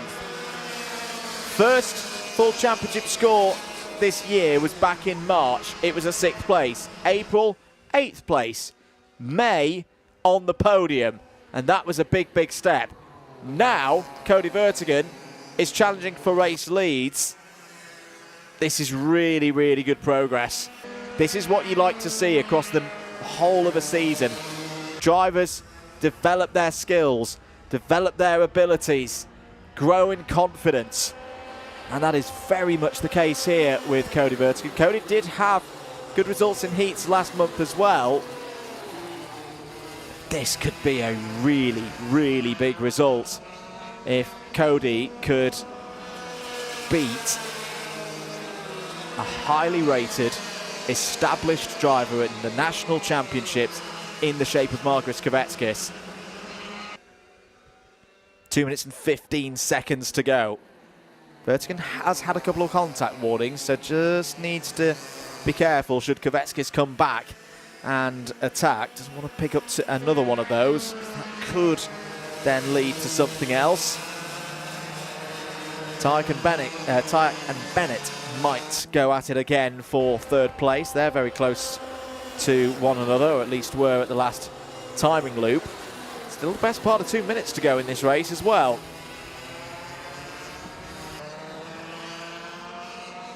Over the line to complete lap number 9 then. Cody Vertigan leads this one by a quarter of a second over Margaris Kvetskis. The English driver leading the pack here in IME Waterswift, just behind Tyek and Bennett, competing over third place. It looks like they were side by side on the entry, and Bennett's got through. William Bennett into third place then, ahead of his teammate Theo Tyek. Tyek still on for a good slot on the grid with that second place from the first race.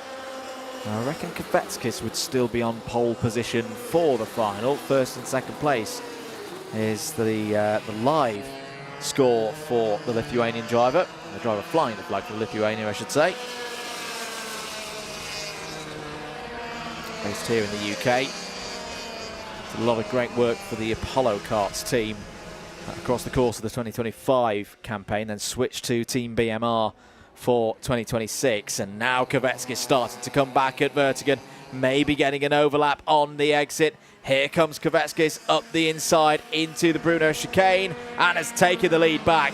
That's quality from Margaris Kvetskis. That was a move planned out from 3 or 4 corners back. Vertigan, though, is going to try and ramp it round the outside. This is a mighty brave attempt from Cody Vertigan. Kvetskis is wise to it. This is a really good race between these two. And you know what? We're still going to get another 2 laps of it because they come over the line with 4 seconds remaining. Kvetskis continues to hold the lead, but Vertigan is not dropping back, not going away. They both go to the extremes of the circuit there. No one taking the middle of the road. Margaret still leading this one, and it's going on between the 2 Jade Racing team boys again. Tyek this time looking down the inside of Bennett.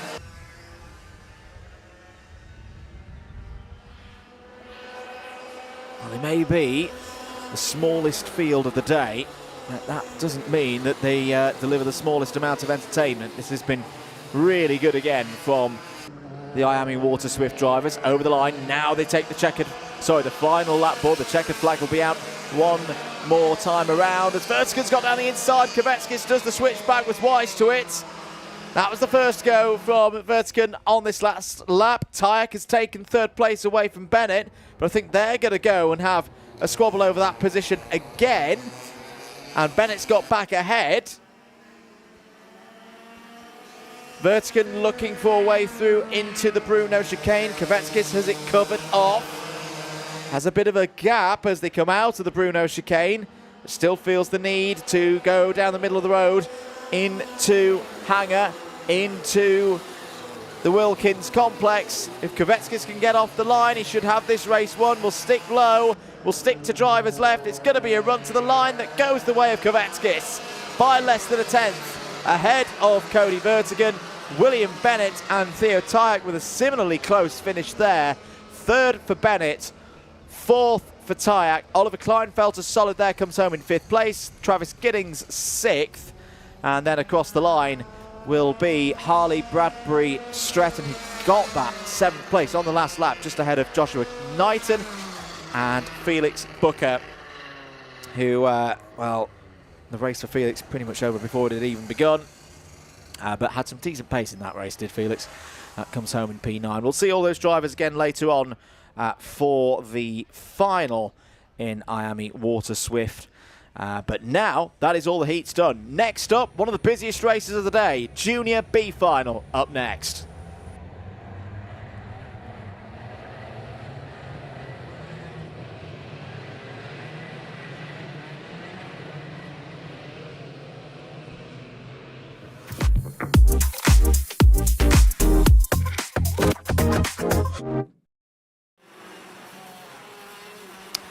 Apologies, folks. I was getting ahead of myself. It's X30 Senior Heat number 2, which had just dropped off the bottom of my my running order. So we're not quite done with the heats yet. Apologies for that. Let's run you very quickly through the grid. Katie Ashman and Finley Allen on the front row. Stefan Bostandiev and Jack Monkhouse on row 2. James Harris and Valentino Alessi on row 3. Laurenton Levy and George Hopcraft row 4. Jake Brook and Bailey Brooker on row 5. Jacob Marples and Max Cooper up next on 6. Masters and Philp on row 7. Masters and Jurevich on row 8. Allen and Bridge on row 9. Gill and Gallagher row 10. McLean and Chu on row 11. Parabok, Chadwick, O'Donnell completes the field here for Senior X30 heat number 2. 9 minutes plus 1 lap underway. Away we go. Good start for Katie Ashman. Takes the lead in the early stages of this one. One of the Tim Wilson Motorsport drivers is in trouble. It's Max Cooper. Max Cooper out of contention. The number 30 of Dylan Chadwick has had a problem off the start as well. Was off the back of the main pack as they run through and towards the Bruno chicane. All looking pretty tidy at the moment from the X30 senior drivers. Down towards the Wilkins complex. Big send going in there. I think that was one of the VREs on the move. Peter Jurevich it was, up to 6th place. Just saw Max Cooper still off to the side of the circuit there, just trying to get back into the race. He's got no power, he's not going to be going anywhere. I can see out of the commentary box window. So Ashman leads from Allen, Monkhouse, Bostandiev, Hopcraft, Jurevich, Brooker, Alessi, Brook and Parabok. That's a mega start from Dominic Parabok, who started 24th. In fact, no, it wasn't Peter Jurevich who we saw slinging it down the inside through Wilkins last time around. It was Parabok. I didn't expect Parabok to be that far up the order at the end of lap number 1, but he is, and he's gone further still. Is now up to P8. 7 minutes and 20 seconds in this race to go. Katie Ashman trying to defend at the moment from Finley Allen. Finley, driver from Northampton. Hasn't been a championship scorer so far this season. Has raced at Shenington before though, was 7th in the final standings of the Junior X30 competition last year. Problem! Oh, and it's the race leader! Katie Ashman out! Now the rear bumper looks a little bit out of shape. Or is this purely a mechanical issue? Either way, Katie Ashman out. Oh dear, is this a turning point as well in the championship? Katie Ashman leading into today's round is now going to have to fight from further down the grid in the final. Meanwhile, there's more goings on for the VREs. Dominic Parabok right in the middle of it all in the number 74. Out wide goes Valentino Alessi. Well, this completely changes things now. Finley Allen leads by about half a second ahead of Jack Monkhouse. Peter Jurevich up to 3rd place. Bailey Brooker and Jake Brook up to P5. Brook, who had a torrid time of things earlier on in the day. This is a good return for Jake Brook. Could be moving himself back up the order, giving himself half a chance when we get to the final later on today. Big moment there. One of the TWMs coming together with one of the R1 Racing. It's Alvin Chu in the Tim Wilson Motorsport machine who has got back on track. I think there's damage to the rear of the R1 Racing. It will either have been Alfie Gallagher or Valentino Alessi. The question is, which one? That could have been quite nasty. I think it's Alessi. Alessi's fallen down the order. There's the number 35 of Daniel Bridgen having a slight moment out there, getting his nose chopped off by another one of the drivers. Well, what a stormy race we're having here in X30 Senior, and still the best part of 5 minutes of this race to go. Tom Parabok is under investigation. Jake Brook is also under investigation. Here are those two drivers, as out of contention is one of the MDLs. That was Daniel Bridgen. So Daniel Bridgen falls down the order. 4 minutes and 25 to go. Ah, no, sorry, it's not one of the R1s with the loose rear bumper. It's Alvin Chu who's missing the rear. Oh, in fact, he's missing it completely. We've gone old school on the number 25. So Alvin Chu's going to have to come in. That's just come past the commentary box window. Yellow's out through the Bruno chicane. That might be to...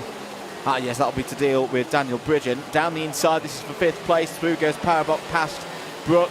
Ryan Gill's in there again. Looking to gain positions. Jacob Marple's having a good run as well, having just moved up to the senior categories. Looking to close in. Oh, as that is trouble nearly again for Ryan Gill. Slight clash with Jake Brook there. Jake Brook has had a contact warning earlier on in this race. Stacking up for that George Hopcraft. Yes, it is George Hopcraft up to 9th place and looks to the outside. Wide goes Jake Brook. Might have been a little bit of encouragement in that one, as there's a change to 3rd. Bailey Brooker through. Past Peter Jurvic. Down towards the hairpin once again. Brooker so far this year has been trying to build results at a variety of different meetings and has finished in the top 10 in this category earlier on in the year. Hasn't been a championship point scorer though, that's why he's not showing on the standings, but has had appearances earlier on in the year and a decent run back in April. 2 minutes and 30 to go on the clock. Finley Allen, meanwhile, continues to lap quite nicely here. Clear by 1.5 seconds ahead of Jack Monkhouse. Monkhouse has had a good number of top 10s so far this season in finals. We'll see that final again later on in the day. 2 minutes remaining. The drivers 3rd and 4th on the road. Brooker, Jurvic with the late apex. Brooker a slightly shorter driver though. That won't be helping Jurvic, won't be punching as big a hole in the air for a bit of a slipstream down towards Stratford. Peter Jurvic, one of the tallest drivers in this category here this weekend. Number 22 of Lauren Dunleavy there, holding 12th place just ahead of Dylan Masters.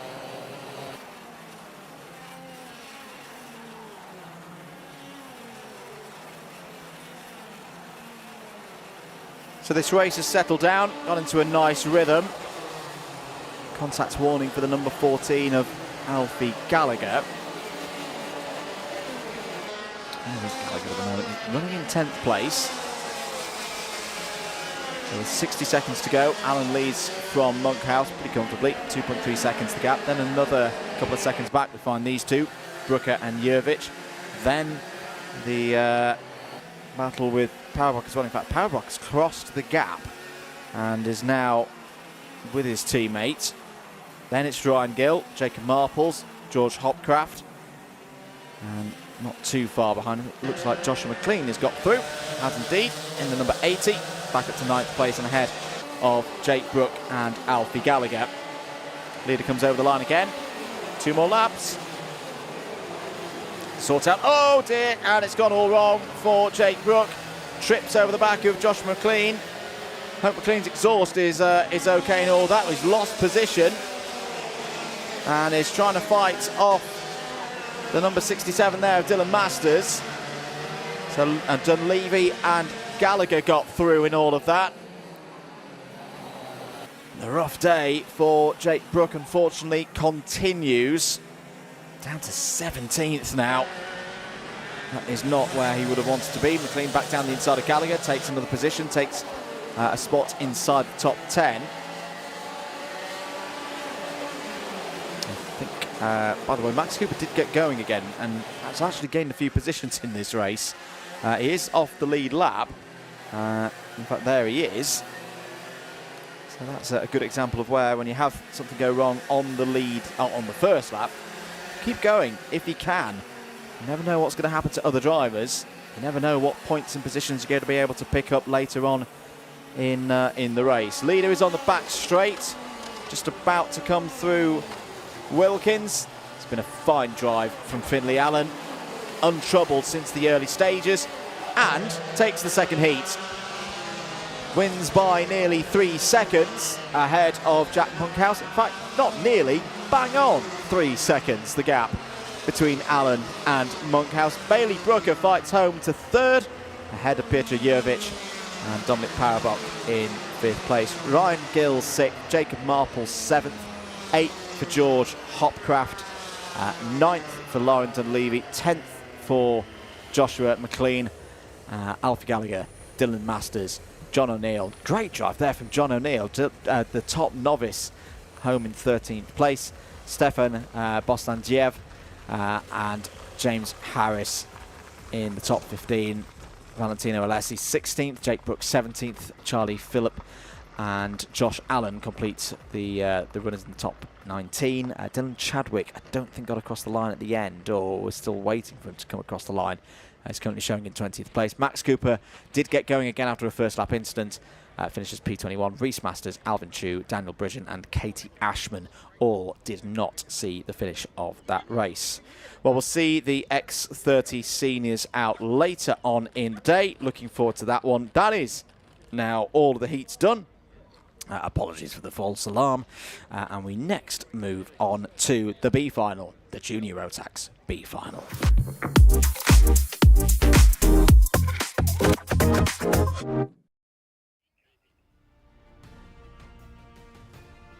Here are your drivers then for the Junior Rotax B final. Harry Harvey, Miles Cleworth on the front row of the grid.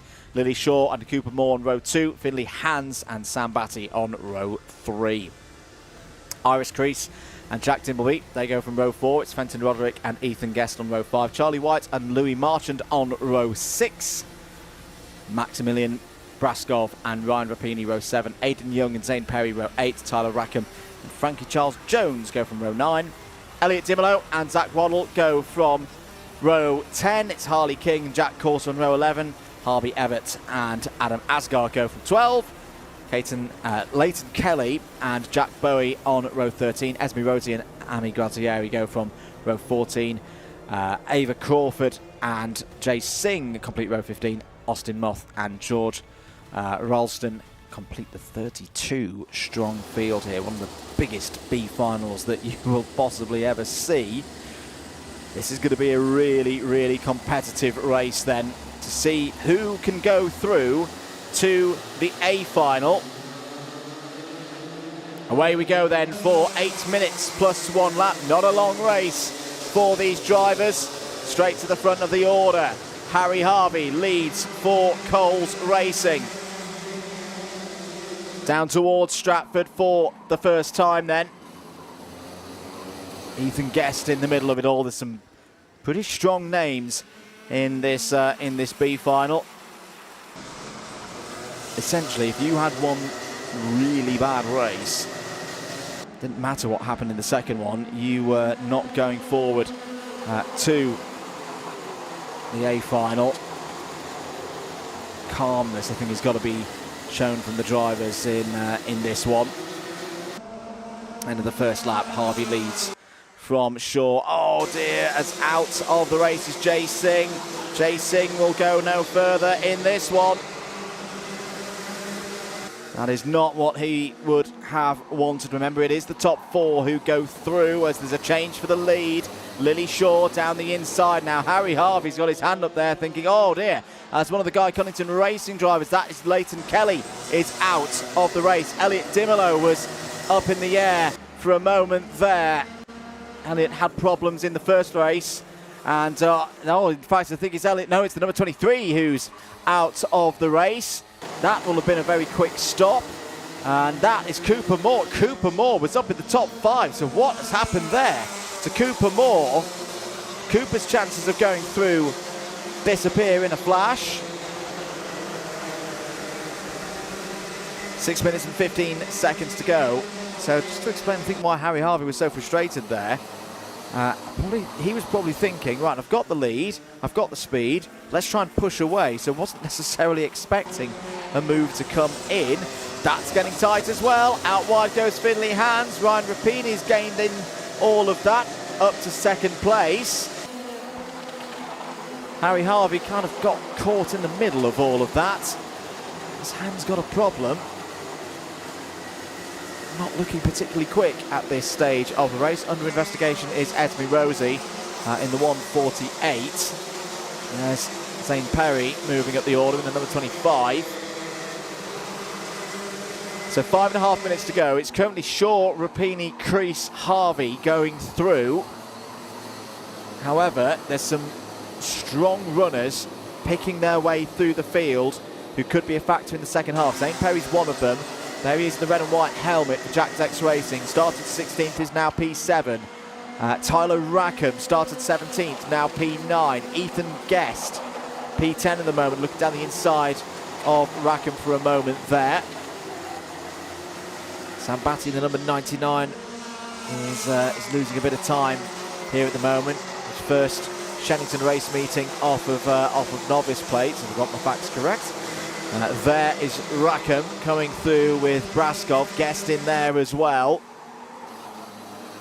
Who else is moving up the order? Harley King is up from 21st on the grid into 16th place. It's going to need quite a few more positions than that to continue through. Now that was an interesting little communication there. Ryan Rapini pointed to his front fairing to tell Iris Crease, I think I've got a front fairing. Why? Because Ryan does not, oh, it's that, yeah, that's, if there was ever a doubt that there is a front fairing in the incorrect position, as it's termed to, that is a case of it there with Ryan Rapini. Ryan Rapini does not want the driver behind to fight with him. He wants this to go into time trial mode now to try and push away by 5 seconds from 5th place. Because if Ryan can do that, Ryan will still go through to the A final. Now at the moment, 5 seconds for Ryan Rapini would drop him down to well outside the top 4, down to 10th place. But there's still 3.5 minutes of this race to go. And sorry, I said it was Iris Crease that was working with Ryan Rapini a few moments ago. It's Lily Shaw, so Rapini has taken the lead on the road. And we'll now try and stretch this out with Lily Shaw just behind there in second place. Harry Harvey still holding on to third place. Zane Perry is now up to P4. Zane Perry saving the day for the effort behind the number 25 out of the Jack Dex Racing awning. Iris Crease in arguably the most frustrating of positions in a B final. 5th place at the moment, just outside. But at the moment, if we reckon Rapini's got a dropped front fairing, would still go through here, would inherit that 4th place as Rapini takes a +5. Oh, just saw out of the commentary box window, Lily Shaw really pushing the limits out of Cafe Corner. There are your two leaders. Back end of the number 78 looking a little bit loose at the moment, but still looking quick at this stage. Here's Zane Perry and Harry Harvey. Now I wonder whether Zane goes for the move here, just to give a little bit more comfort. 4th place on the road can be a bit of a nervy place to be.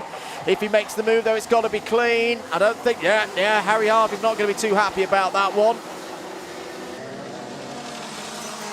That may get looked at. 1 minute and 53 seconds to go. Where would a 5 second for Rapini on the basis that we think that he's got a front fairing down put him at the moment? Well, it was 10th. It would now be 7th. The trouble is, Iris Crease is effectively the driver Ryan Rapini is racing against here. And Iris has still got 2.7 seconds to the good versus a potential 5 second for Rapini. Here is the battle a little bit further back, involving the 145 of Zach Waddle. There's quite a few penalties coming in. Oh, and some of them are going to be consequential. Harry Harvey, 3-second penalty. This is one from the start of the race. That's going to be a 2 wheels out of the tram lines penalty. 3 seconds for Finley Hands as well. 5 seconds for Jack Dimbleby. Well, I'll be honest, folks, that's too many penalties for my brain to be able to deal with on a Sunday afternoon. We'll just have to put this one down as provisional when we get to the end of it. 45 seconds remaining on the clock. Braskov could still be on for a top 4 here. Braskov is within 3 seconds of Perry. And within 5 seconds, oh, is off the road. Is the number 11, is that Jack Corser? Yes, it is. Jack Corser. Day pretty much done with whatever's happened there.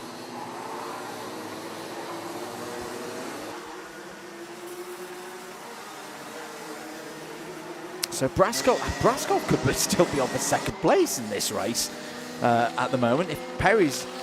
no, Perry hasn't got anything at the moment. Harvey has. And Rapini, as we say, we reckon has a 5. And we reckon he knows he also has a 5 as well. Time is up. I think this might be the final lap for the B final here. It is. There's Lily Shaw, Zane Perry. In a move there, he's going to go up to 2nd place. Perry's going to, Shaw is going to fight it back. Perry a bit frustrated, but it's okay. Zane Perry's in a good position here to potentially go through to the A final.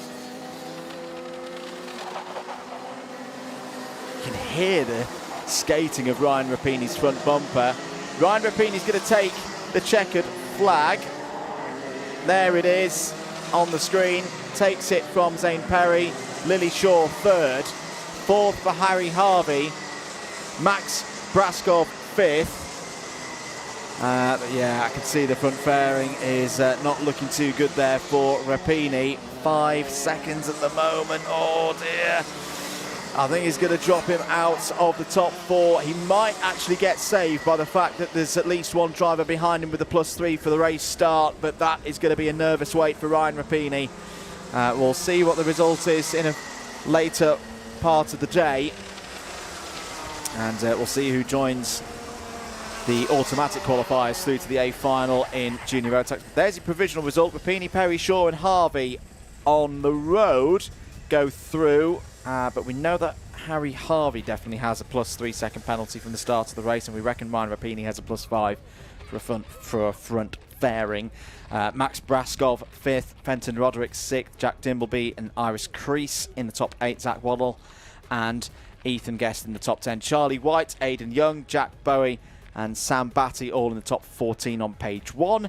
Finley Hands 15th, Harley King 16th, Tyler Rackham, Frankie Charles Jones, Amy Gualtieri and Austin Moth all in the top 20. Louis Marchand 21st, Jack Corser had problems 22nd, Harvey Everett 23rd, Ava Crawford, Esme Rosie, Elliot Dimelo. All these drivers had troubles out there during that race. Adam Asgar was the penultimate finisher of that race. Jay Singh in 28th. 2 non-finishers, Leighton Kelly and Cooper Moore.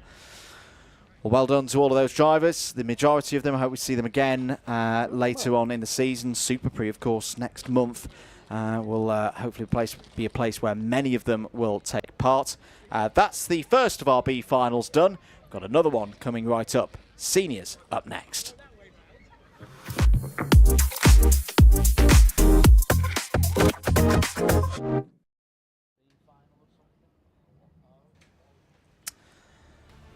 So getting ready then for the next race.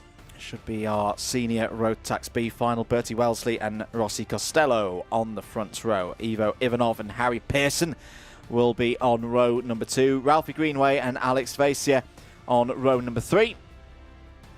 Daniel Kehiyov and Harry Lafago from row number 4. Adam White and Gentle People on row 5. Dylan Tutton and Matt Fryer go from row number 6. Oliver Bamford Senior and Holly Garrett next up on row 7. Charles Sutton and Max Chown go from row number 8.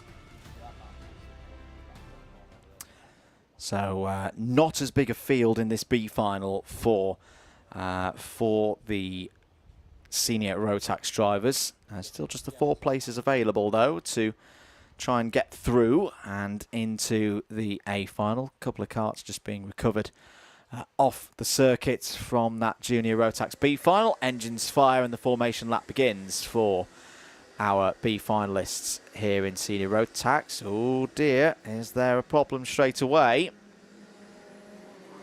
Okay, I've had a slight moment to get going in the number 63. And the number 72 slow to get going as well there. Apart from that, I think, yeah, everyone is now underway. Running again for this formation lap.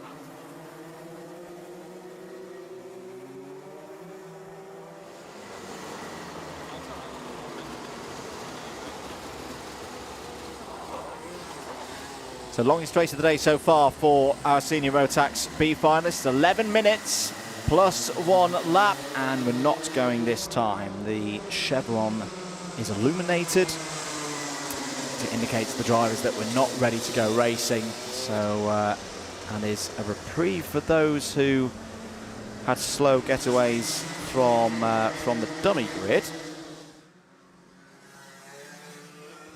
The number 72 of Matt Fryer will be rejoining the back of the field in a moment.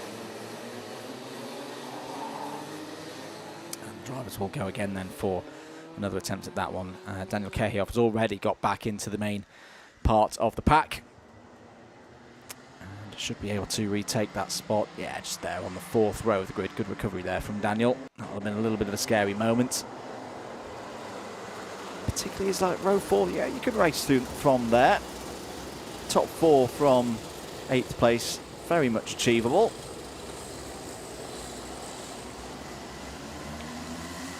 Into the tram lines then. Here we go for the start of the B final. We are racing the second time of asking. It's a good start for both drivers on the front row of the grid.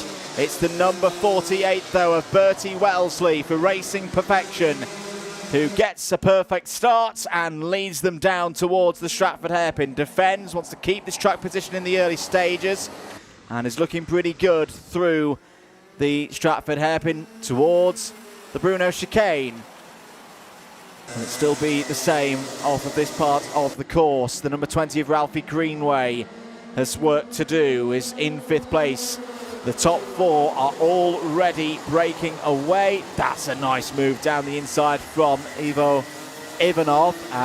Now, black flag for the number 88 of Jensen People. Now, what has happened there for the black flag to be deployed this early in the race? That is not something you normally see. There was a brief battle for the lead between Wellesley and Costello. That's a different one. There's not been any mechanical flags. It's normally one of the reasons why you see a black flag for a driver. I can only assume that is for something driving standards related. Very, very early in this race.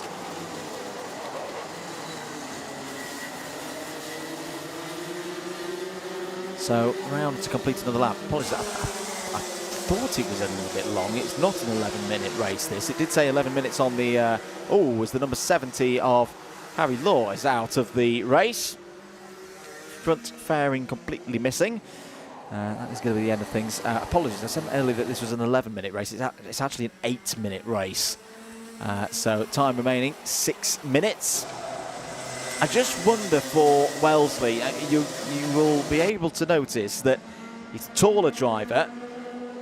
Is he playing the tactic of, well, if I lose one position here in this race, I could lose more. Let's just try and keep this track position and do it the Gandalf way of you shall not pass to get away into the top 4. He's not quite feeling that he's got the pace here today to break away from the pack. Because, yeah, he's vulnerable here, and he's vulnerable to a pass from Rossi Costello. Costello gets the race lead. Ivo Ivanov also through into second place. Just to say, the black flag for Jensen People is still being shown here. People needs to serve that. Otherwise, that is going to be a lot more trouble than simply being out of this race. Over the start line again. So, new race leader, Costello. Second place, Ivanov. Wellesley, third. Pearson, fourth. It's Ralphie Greenway looking, or it was Ralphie Greenway, because Charles Sutton has just got down the inside and into fifth place. So is it going to be Charles Sutton racing from the outside of the top four and into the A final? That was a positive move from Charles Sutton.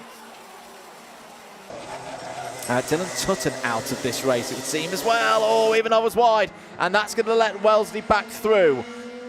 Bertie Wellesley back up to P2. Rossi Costello's gone now. Rossi Costello can start to enjoy this, break away from the rest of the field, and then just run the remaining 4.5 minutes of this race in a quiet sense. Oof, to say it's the old-fashioned way. Now the number 88 has acknowledged it and is coming in. Ooh, I don't think that the race officials are going to be too happy with Jensen People here. That could have been a simpler case of a driver getting such tunnel vision. Now it's the race suit. It's the race suit's come undone. Or at least his race suit is undone. Whether that is the reason for the black flag or not sure. The trouble is, I'm counting 5 showings of the black flag on the screen here for Jensen People. They had to get the actual black flag out and do it the old-fashioned way of a forceful wave at the driver they want to grab the attention of. Change for position. Charles Sutton up the order. Charles Sutton now into the top 4. Charles Sutton now into third place. So Harry Pearson has lost out in all of this and is now in 5th place. But where is it? Pearson's right here in front of us in the box. Pearson's had a problem. Pearson has broken down and is out of this race. Or has he had a coming together with Daniel Kihov? Because Kihov is also there, out of the race. Well, that is another 2 Senior Rotax B finals over for today. What a topsy-turvy day for Daniel Kihov. It has been. It's over now. There is your race leader, Rossi Costello. Charles Sutton second. Ivo Ivanov back up to third. Now these two should really just work together. They've got 1.7 seconds over Ralphie Greenway. Ralphie Greenway is not alone. Has got Alex Vasia just behind and Oliver Bamford Sr. And surely if these two remain working together and remain not going back and forth, don't do any overtaking, just get the top 4, get through, move on to the A final. 2 minutes of this race to go then. Costello, Sutton, Ivanov, Wellesley. That is your order at the moment.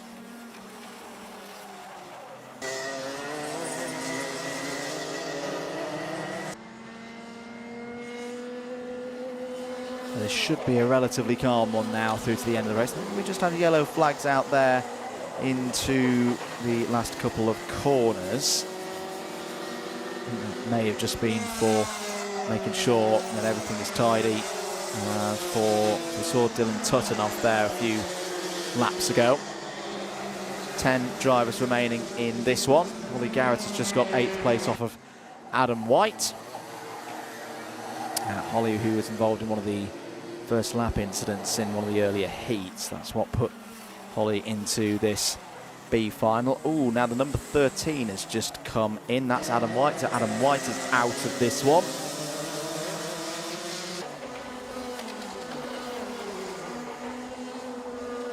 Some like yellow outs through the Wilkins complex. And as I say, this group of drivers don't really want to be fighting for the various reasons of trying to get through to the A final. This is the battle for 6th place. Alex Vassier and Oliver Bamford Senior. See the gap up to the top 4. It's just going to be too much today to cross that gap with the time remaining. 15 seconds on the clock.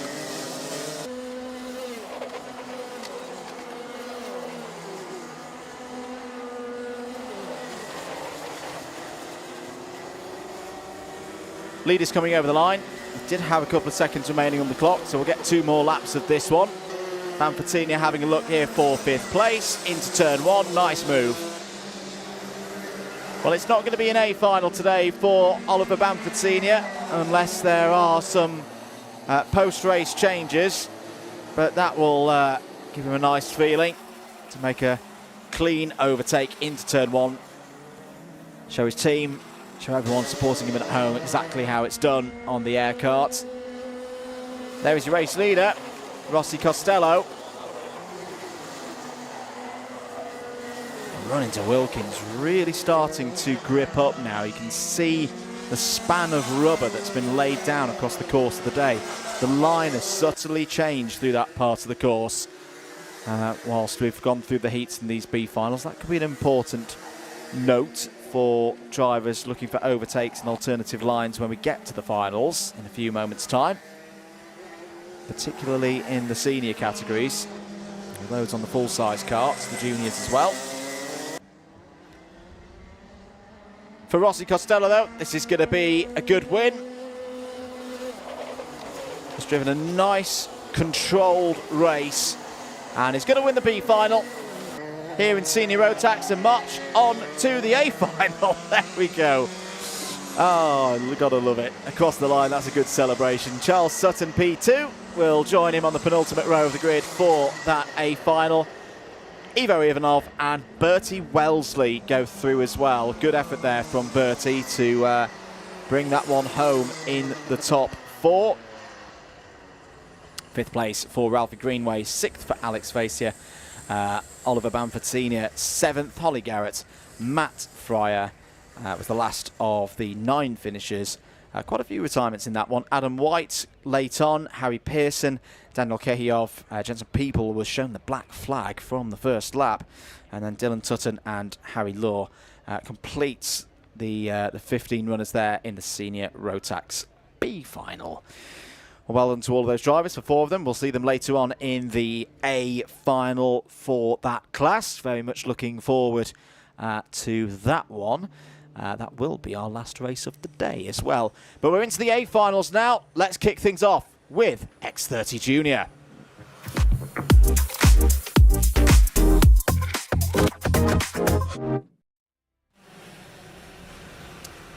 Let's take you through the runners then for the X30 Junior final. Sam Mott starts on pole position. Brandon Edwards alongside on the front row. Jack Baker and Conrad Barton go from row 2.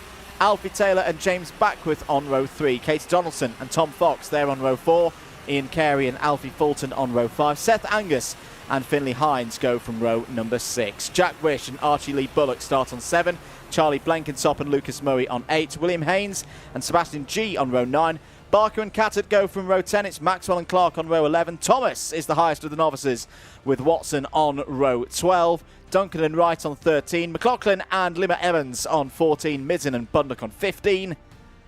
Brown and Lamb on 16. Lucy Lovell and Night Measures completes the 34 strong field. It's a capacity field for the X30 juniors today.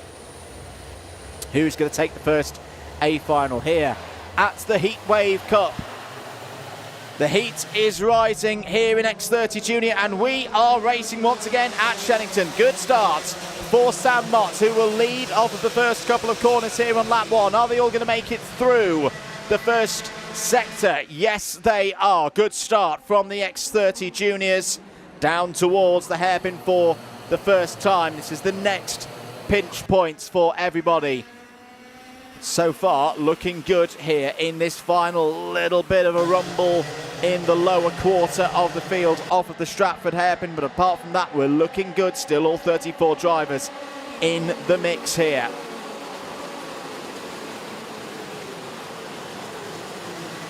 End of the first lap then. Sam Mott leads for Croc Promotion. Jack Baker, good start up to P2. This could be a big result. Remember, Finley Hines is further down the order. having had problems in one of the heats. Baker is championship leader heading into today. There is a problem for Harry Watson. Harry Watson, second time today, off the back of the pack, having troubles there in the number 83 Croc promotion.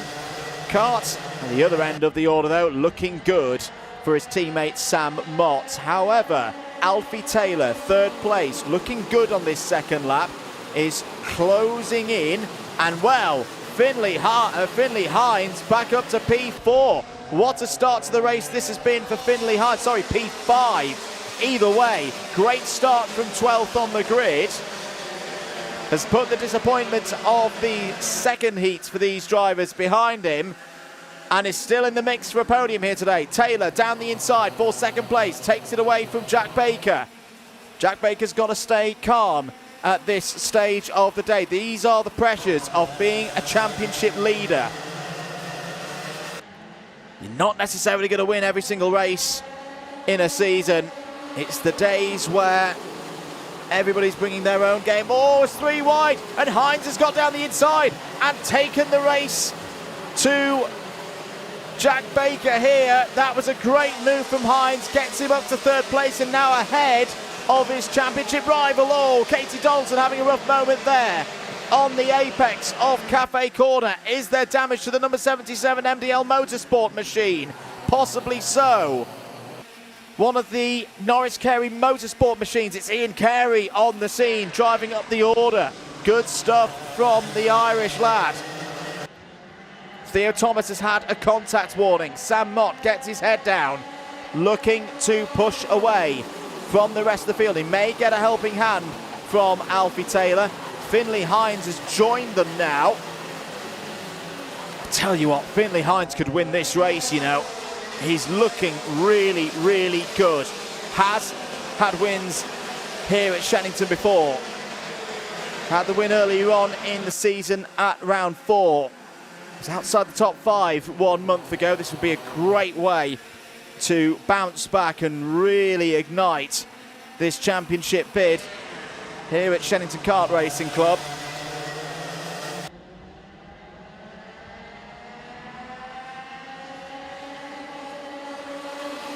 In towards the Wilkins complex then. Oh, Hines has gone for it again, down the inside, great move. Up to P2 now. Could he go all the way? Has got a teammate in front of him. That could be an important factor for the remaining 7 minutes and 10 seconds of this race. Down towards Stratford once again. Taylor seeming quite happy at the moment to just sit there in third, as there's more bad news for Jack Baker. James Backworth was down the inside there, is up to P5. Katie Donaldson is in the mix as well. Katie Donaldson has got ahead of Jack Baker.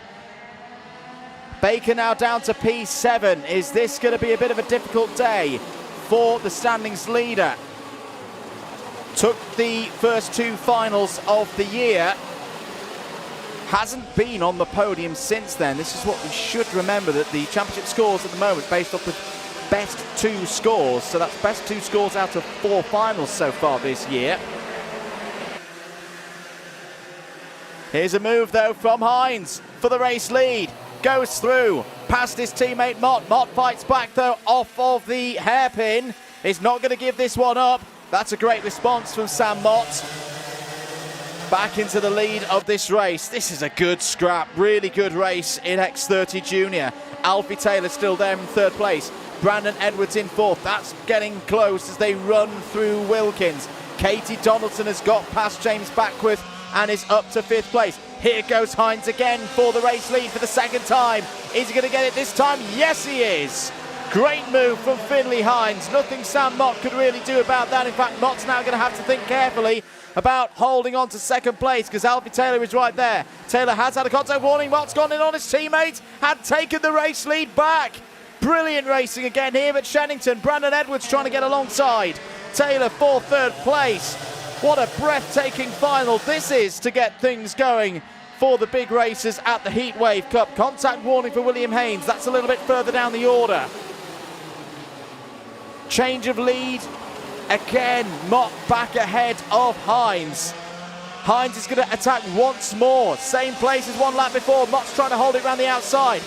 Has to pull out of that one. Two drivers off at the Wilkins complex. Ian Carey's one of them. Jack Baker was the other. Jack Baker's in trouble. Championship leader, well out of contention here today.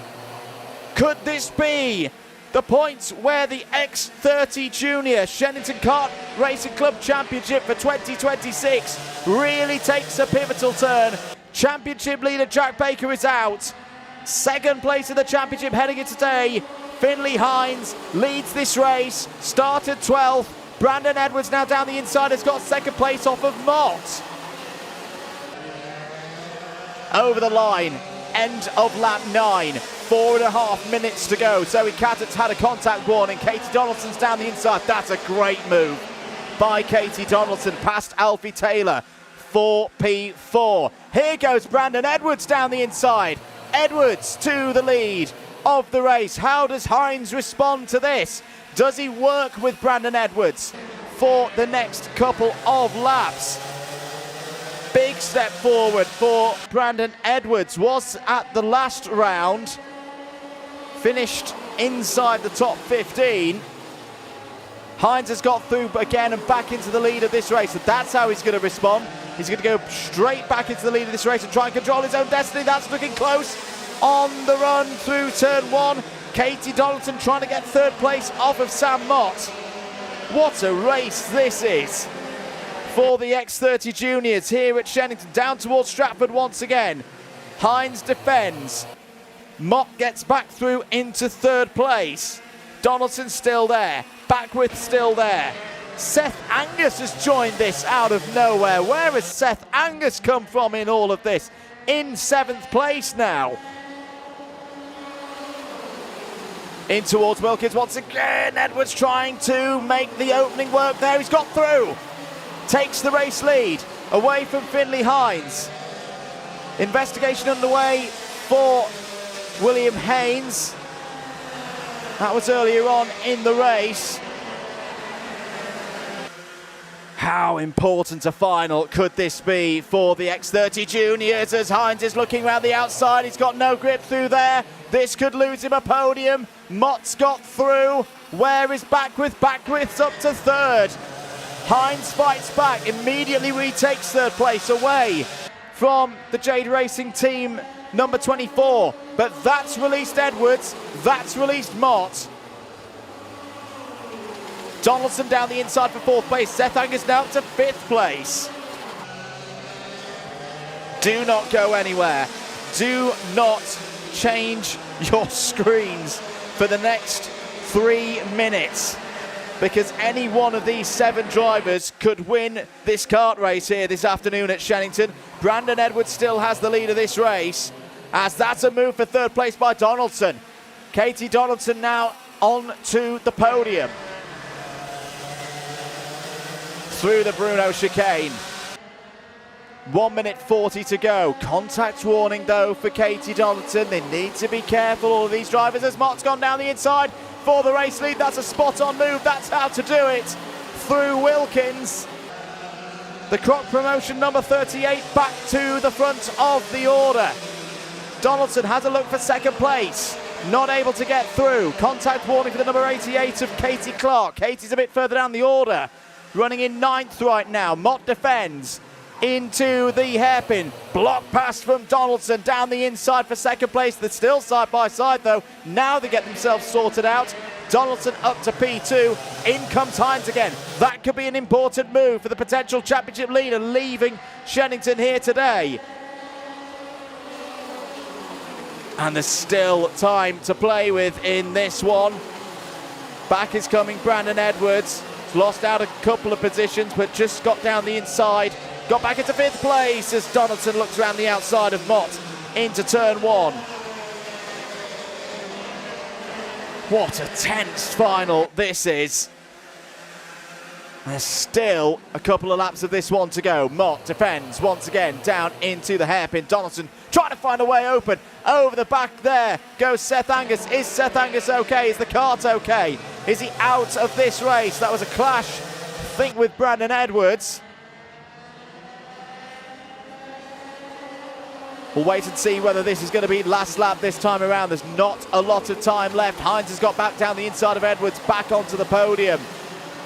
This will be the last lap. Sam Mott leads with 1 kilometre to go here in the X30 Junior final. Katie Donaldson trying to find the way through. Has got a really good exit off of Cafe Corner. Mott gets across, defends through Pitts Bend.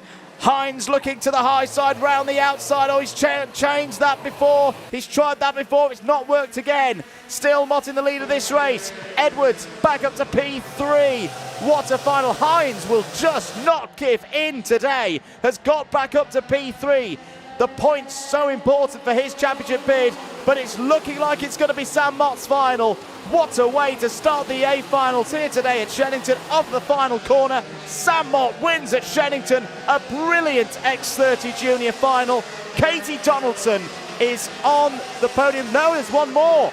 No, we've got one more lap to go. Some of the drivers thought that was the race finish. Off of the road has gone Brandon Edwards. Off of the road has gone one of the Bills. No, we're still racing. The checkered flag was not shown. There's a bit of confusion at the moment, but the race is still going on. Mott, Donaldson, 1 and 2. That's unchanged. Where is Finley Hines in all of this? Still there in third. I do think there was a bit of confusion there for some of the drivers who lifted off out of Pitts Bend. Now over the line. Mott does take the win. Play it to the whistle. Mott takes it from Donaldson. Hines in third. Alfie Taylor fourth. But a number of drivers off at the end there. James Backworth was out. Brandon Edwards was out. Alfie Brown also retired there on the last lap. Mott wins from Donaldson. Hines, Taylor, Angus, Clark, G, Cadet, Tom Fox. And what a drive from Night Measures as well. Night Measures started at the very back of the field, comes home in the top 10. Louis Barker 11th, Charlie Blenkinsop 12th, Molly Mitten, Archie Lee Bullock and Alfie Fulton bring us in the top 15. Conrad Barton 16th, Henry Duncan 17th, Harrison Maxwell, Lucas Murray, Theo Thomas 20th. Theo Thomas, your top novice here today. Lydia McLaughlin 21st, Lucy Lovell 22nd, Theo Wright, Jack Baker and Jaden Lamb in the top 25. Ian Carey 26th, Harry Watson and Josh Bundock inside the top 28. And to say there were a number of drivers off on the last lap from high up the order as well. Brandon Edwards, James Backworth both crashed coming out of Cafe Corner and towards Pitts Bend. Jack Wish, Ayrton Limmer Evans, Alfie Brown and William Haynes also didn't see the finish of that race. What a way to start the A finals in X30 Junior. We'll see more of them next month. Now we get 2 finals at the same time. Cadets out next.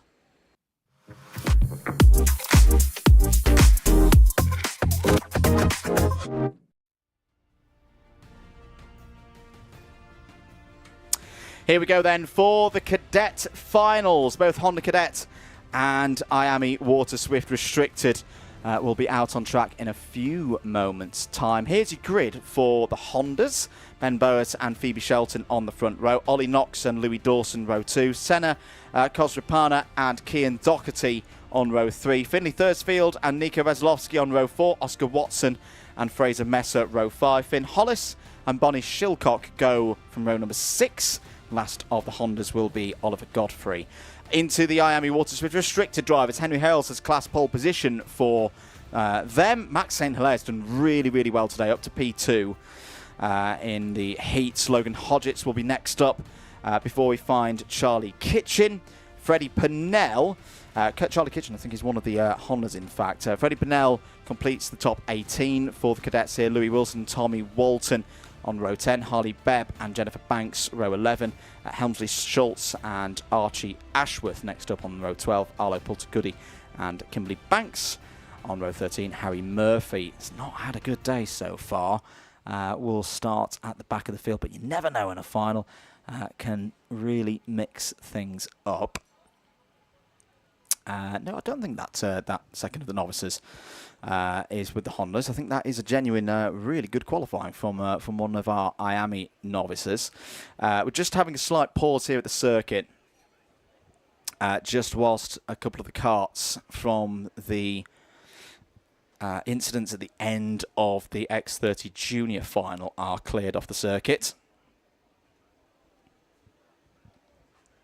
And once that situation is dealt with, we will get this formation lap underway. The ambulance had come out as a precaution, but isn't required. Oh, now there is a slight problem. The ambulance has just tried to cut through some of the tyres marking out the edge of the track and has caught some of the tyres in its rear right wheel arch. This may be a slight pause whilst this is resolved.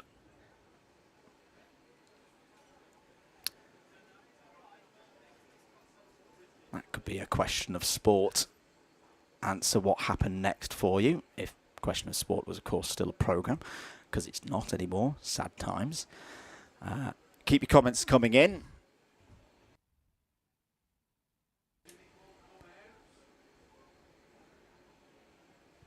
Plenty of racing still to go here today. Although there's a part of me that's hoping that the couple of the next finals are a little bit calmer than that X30 Junior final.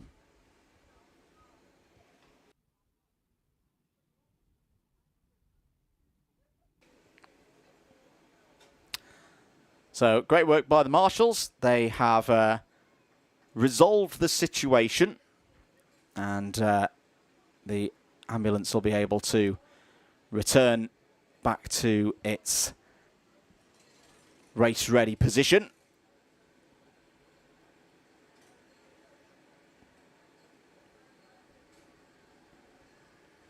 So if you're just joining us, Honda Cadets and IAMI waterswift restricted drivers out in a moment's time.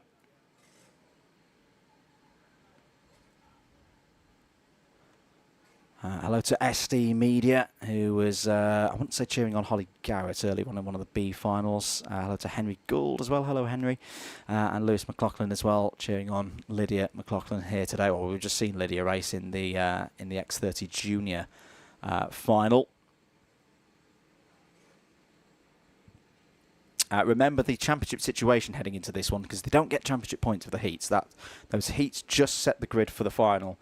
So it's still as we were at the start of the day. In Hondas, 112 points for Boas, 4 points the advantage over Kian Doherty, Nico Veselovsky third, Phoebe Shelton fourth, and Ollie Knox fifth. Ollie Knox has been in very good form today, so could well move up the order with a good final here today. IAMI waterswift restricted top 5 heading into this race. Henry Hales, 112. Hodgetts and Wilson 108, Murphy 100, St Hilaire 98. It'll be an 11-minute final.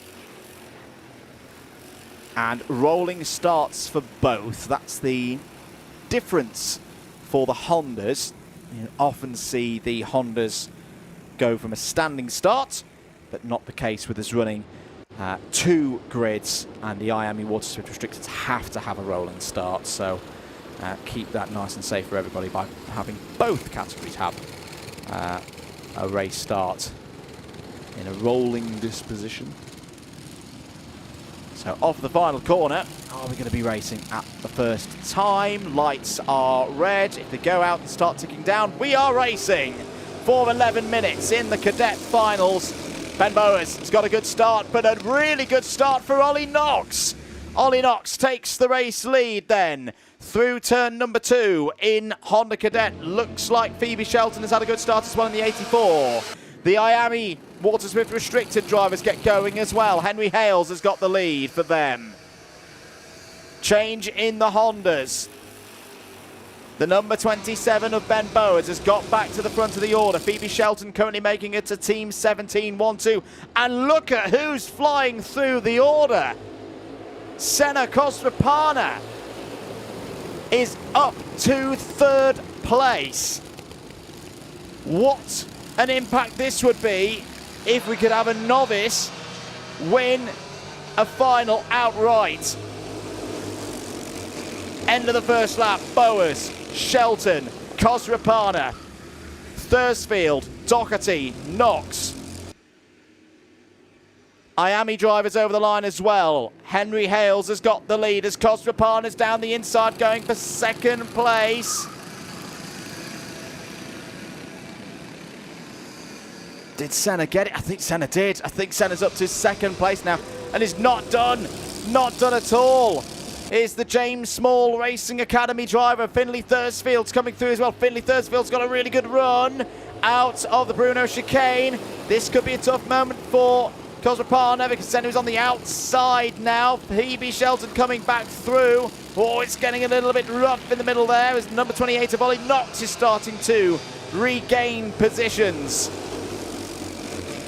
Thursfield through into second place. This is great for Ben Bowers. Ben Bowers can break away potentially from the rest of the field. It would be a rare thing for a Honda Cadet leader to break away here at Shenington with these long straights.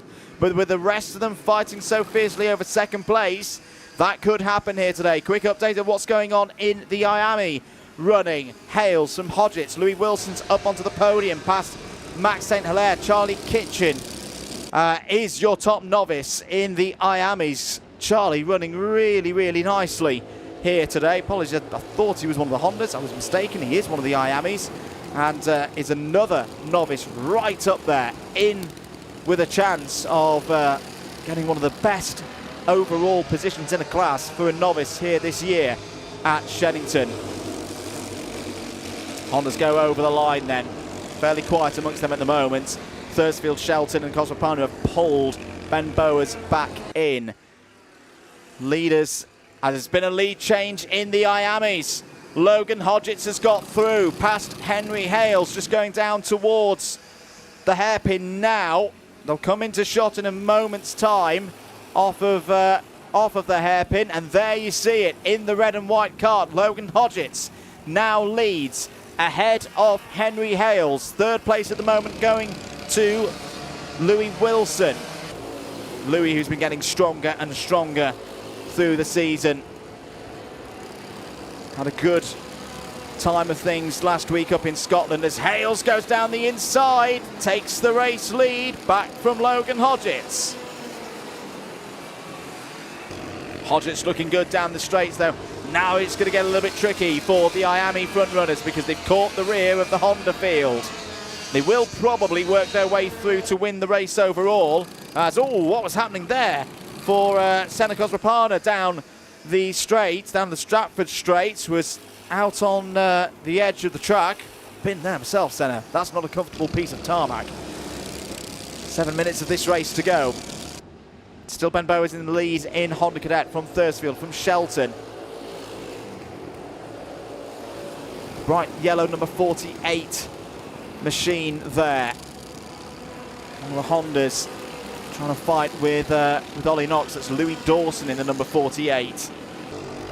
Number 84, Phoebe Shelton, is having a tough race here. Phoebe's fallen down a couple of positions. It was Phoebe and Senna having a bit of a hold-up on the previous lap. We saw Senna nearly off the road at this point of the track about 50 seconds ago. Senna down the inside of Phoebe Shelton. Gets the move done. Good move from Nico Veslovsky there as well. Top two working brilliantly. Bowers and Thursfield have gone. Knox back up to third place, but look at the gap. It's nearly 2.5 seconds that Bowers and Thursfield have over the rest of the order. Keane Doherty's had a fairly quiet day, gets down the inside. Louis Dawson having a swabble there with Senna Kosrapana.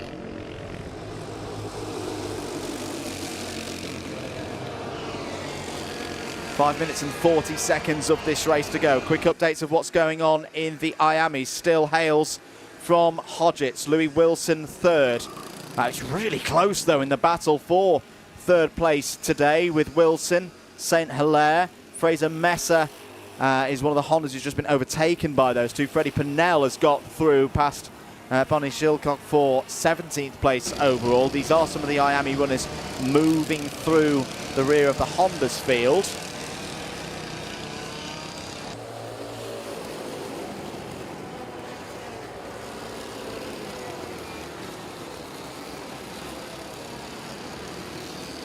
There is Logan Hodgetts. Now, where is Henry Hales? Henry Hales is a bit further up the road. Henry Hales looking good here for race victory. 4 minutes and 45 seconds to go. I can hear some of the crowd getting very excited about things here this afternoon with the cadets final.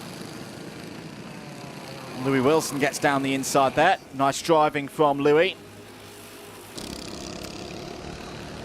Now, we had a chat with Louis on the very first British Kart Championships meeting of the year at Wilton Mill, and he was a little bit shy on the camera. He spoke to me at Larkhall and said, "I'm much more confident now. Give me more interviews." I think if he keeps driving like this, he's definitely going to be getting more interviews as the season goes on. There is the leader, though, in Miami Waterswift Restricted.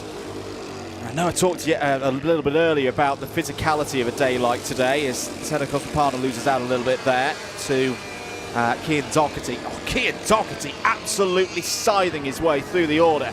That was brilliant. That was really good from Cian Doherty, flowing through the first couple of corners. Got two drivers there. There he top two of Bowers and Thursfield running away with this at the moment. This is really, really good to see for Finley Thursfield. It was a relatively late entry, I think, to the meeting here today. There's been really good value along the way. Is that a change for third place in Hondas? Yes, it is. Cian Doherty now looking at another podium. But Henry Hales, we need to keep an eye on this driver, Henry Hales, over the next year or so. Watched him race a little bit in his Bambino years, and he was pretty good there. But the way that he has taken to cadet racing, and on a day like today, we talked about it earlier, about the heat. The heat can be a real enemy for younger drivers who are smaller, not as physically strong. They haven't grown as much. Their lungs are literally not as big as some of their rivals because they're that first year into cadets. It would have been a perfectly valid excuse for someone like Henry Hales today to say, "I've not had a good day. It's too warm. It's really, really too warm." That has not been an excuse for Henry Hales at all today. And he's getting better and better and better. And I just have a feeling he is a name that we need to keep an eye on in British karting over the next 2, 3, 4 years as he goes up through the ranks. He's leading this race by a couple of seconds now over Logan Hodgetts, and Logan Hodgetts has driven very well today. He's dealing with this pressure very well indeed as Louis Dawson and Louis Wilson nearly get into one another there. Louis Wilson trying to get through past Hodgetts for second place in the IAMI category. And in fact did get through. Logan Hodgetts has fallen down the order, so this is all through with the Hondas that Louis Wilson has got ahead of Logan Hodgetts. 1 minute and 30 seconds to go. Wilson now clear. He's got through past Ollie Knox there. Ollie Knox currently running fourth in the Hondas. Down towards the...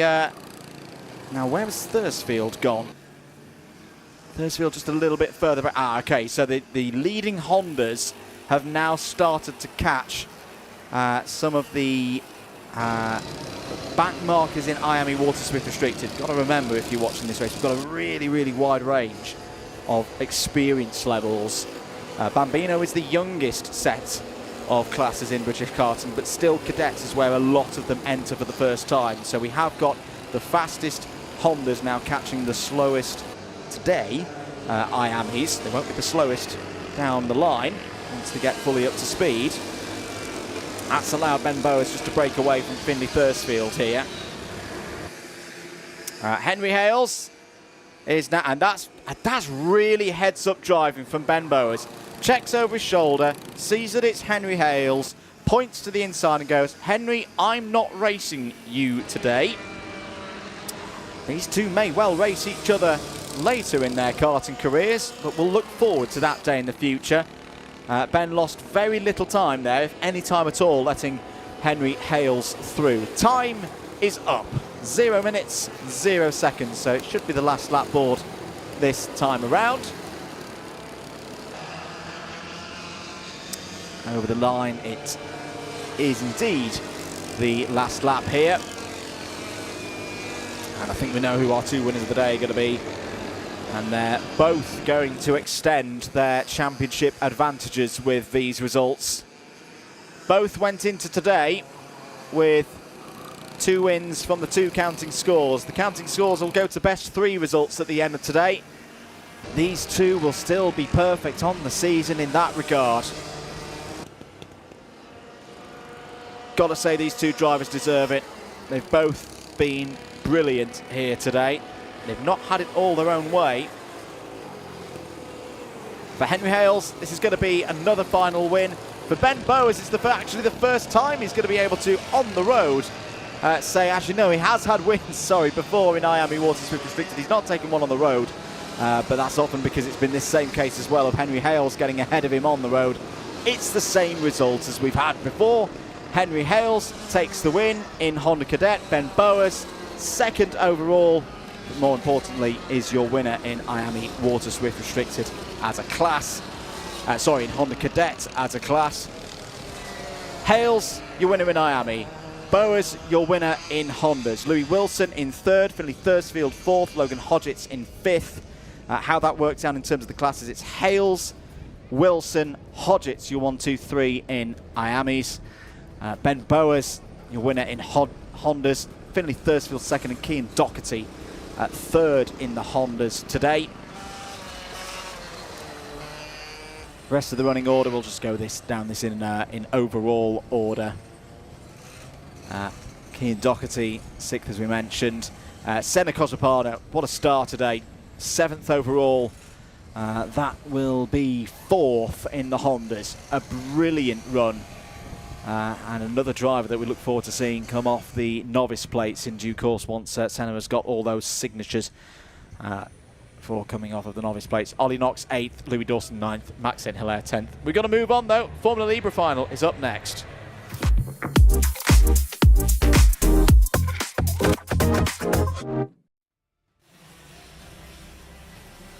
Here is a grid for the Formula Libra final. James Ogden and Liv Jenkins on the front row of the grid. Dean Hale and Pierce Armstrong on row 2. Dean Hale has been trying some different setup things out today. Lewis Payton and Matt Venn on row number 3. Paul Belton and Oliver Bourne row 4. Marcus Smith and Ashley White row 5. Luke Smith and Richard Mallinson on row 6. Edward Bellamy and Archie White go from 7. Andrew Silvers and Ben Stanford on 8. Ian Davies and the first of the novices, Joseph Emmett, go from row 9. Harple Baines and Luca Atwell, row 10. Thomas Pugh and Ollie Venn on row 11. Ollie Venn's had a really, really tough day so far. So this is one of the races we've been waiting for throughout the course of the day. 11 minutes ahead of us here for the Formula Libra final. And it is underway then. Good start for James Ogden, who will lead through the first couple of corners. Dean Hale immediately up to P2. Liv Jenkins down to 3rd. They're all away and running then in the early stages of this one. This is a duel I've been looking forward to. Ogden and Hale. Can Dean Hale continue the run of results so far this season? Well, on the basis of that move, yes, he very much definitely could. Dean Hale takes the race lead away from James Ogden.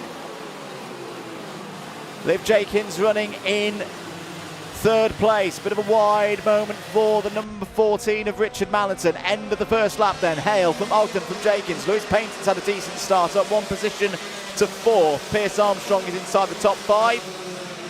If you could finish there, that would be a best result of the season so far for Pierce Armstrong. Here's one that you don't often see at this level of the sport. Visor warning for James Ogden. So I'm guessing he must have had it open on the first lap there. It's closed now. What has James Ogden got in response? James Ogden has had final wins so far this year. And a very, very good run at round number 3. the second final of the year for the Formula Libra drivers. Dean Hale wasn't there that day, though. This is one of the reasons why I've been looking forward to this. That it's the first time in a final this year that we've had these two both on track at the same time. At the moment, it's 1-0 Hale. Who else has made good progress in the early stages of this race? Ashley White up 2 places to P8. Richard Mallington has gained a couple as well. Even though he had that wide moment earlier on lap number 1, it's back up into the top 10. Good work from Ollie Venn as well. Ollie, who's had such a tough day through the heats, has not given things up at all and has gained 8 places so far in this one, up to P14. 8.5 minutes to go then. Dean Hale looking pretty good at the moment. Has extended this lead to 0.6 of a second over James Ogden. Liv Jenkins still there in third. Liv was very quick in the second heat earlier on this afternoon.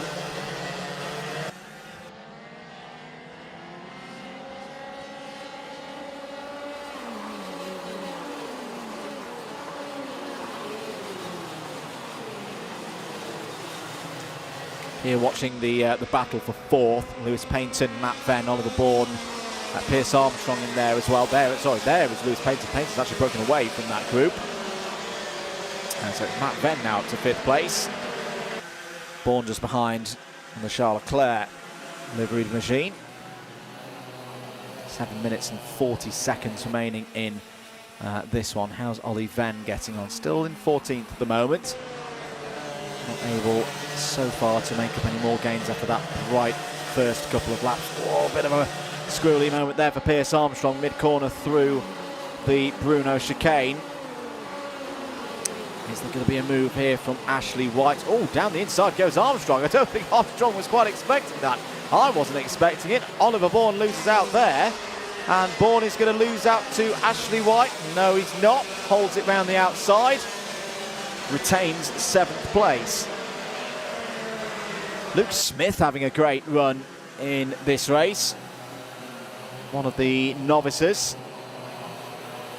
And it's one of the great things about this Formula Libra category. It does offer opportunities on a budget for drivers to join the sport, no matter what their age within the senior bracket. At the moment, Luke Smith up into the top 10, only 5 seconds off the race leader. That is a very, very good effort. Talking to the race leader, Dean Hale continuing to look like he's got this one in his control. 8/10 clear as we continue to have a look here at Bourne and White. Is White close enough for a move? No, he's not. Marcus Smith is, though. Had a little think of it down the inside.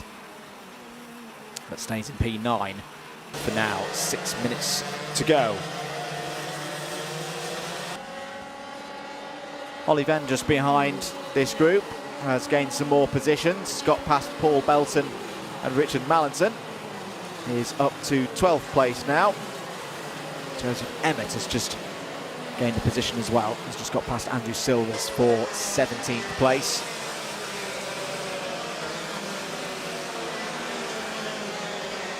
Five minutes and 35 seconds of this race to go.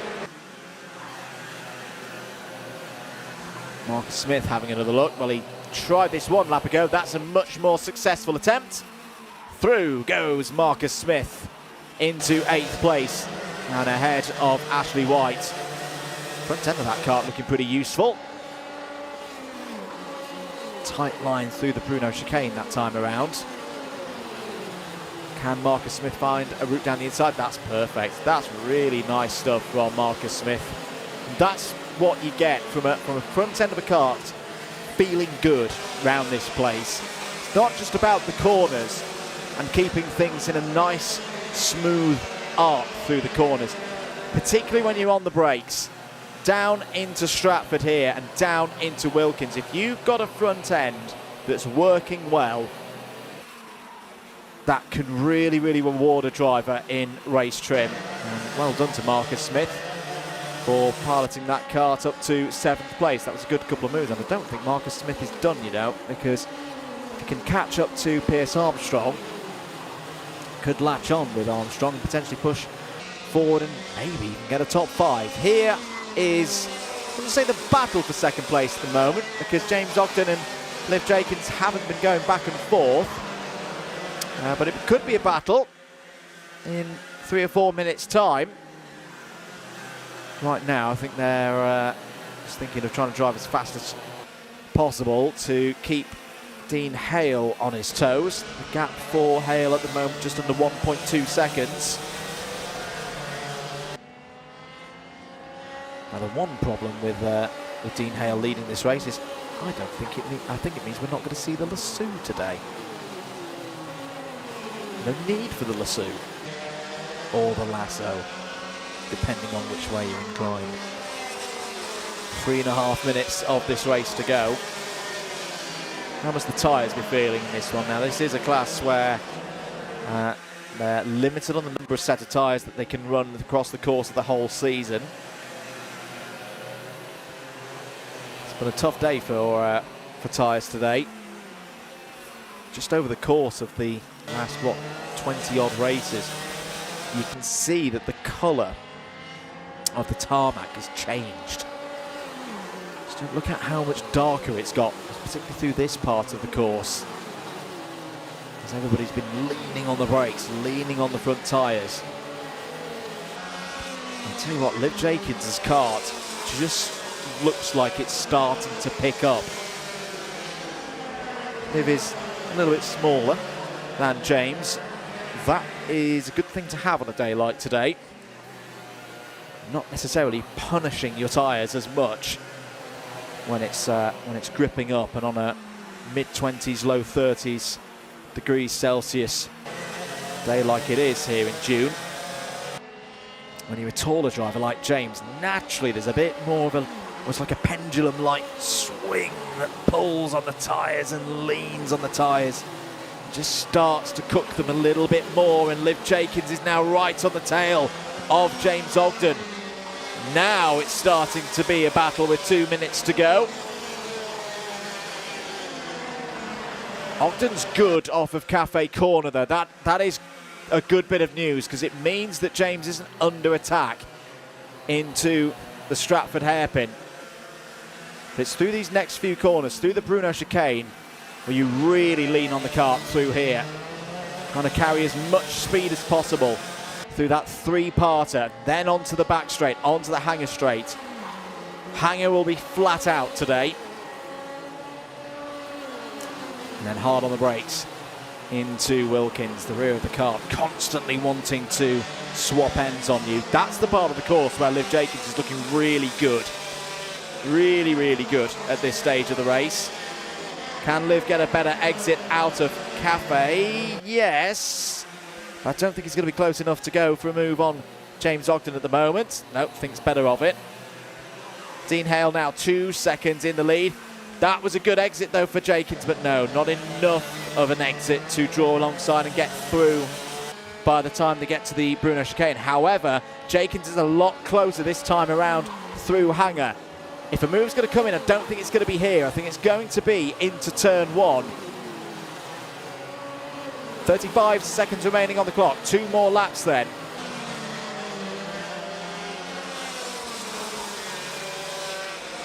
This is a good fight between these two.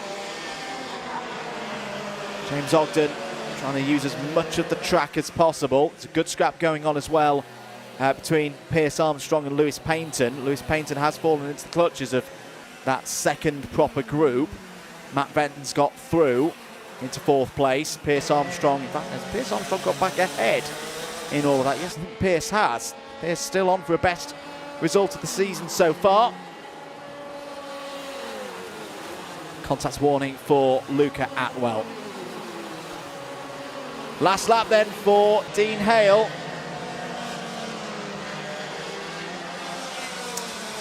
And, well, this has been quite a performance from Dean Hale. He is one of the most successful, most experienced drivers on this grid. And he's on his way to a third final win in a row. He's going to extend his championship lead as well. And he's done this having started both of the heats at the back of the field. Into the Wilkins complex for the last time. Dean Hale off of the final corner. Makes it a hat-trick of wins in Formula Libra here at Shenington. Celebrates over the line. There it is. We did see it one more time here today. Dean Hale has wound in the competition and beaten them all again. Second place has gone to James Ogden. Third place to Liv Jenkins. Gotta say, that is a thoroughly deserving 1, 2, 3. Pierce Armstrong, best result of the season so far with P4. For Matt Fenn, that is a good top 5 finish in the number 61. Lewis Payton, more good points in the championship with P6. Marcus Smith, Oliver Bourne, Ashley White, and your top novice in Formula Libra, Luke Smith, come home inside the top 10. Archie White, Ollie Venn, Joseph Emmett and Paul Belton, all in the top 15, completed by Ian Davis. Luca Atwell, 16th. Richard Mallinson, Andrew Silvers, Edward Bellamy, and Ben Stanford in the top 20. Harble Baines and Thomas Pugh completed the 22 runners to finish the Formula Libra final. Well done to all those drivers. We'll see them again next month. We've got to move on, though, to the next race.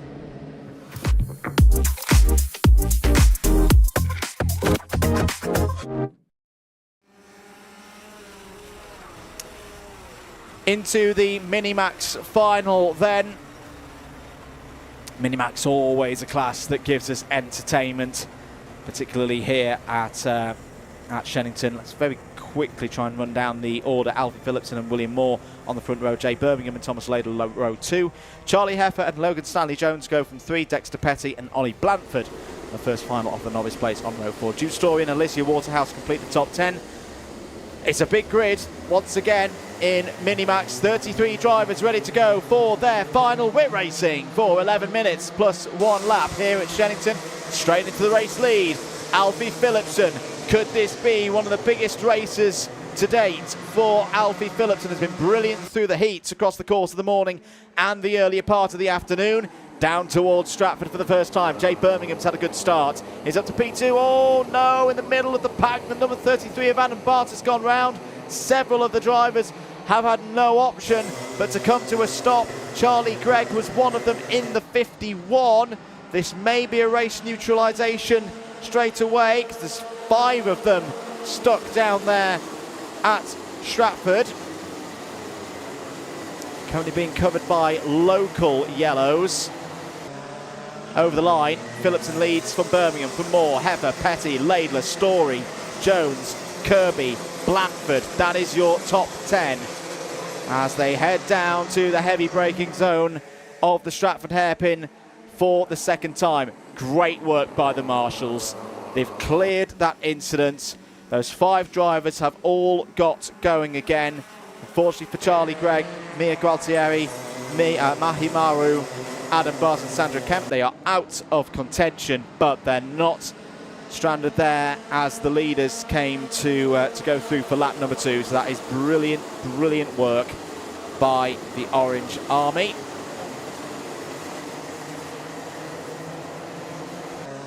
Over the line to complete another lap then.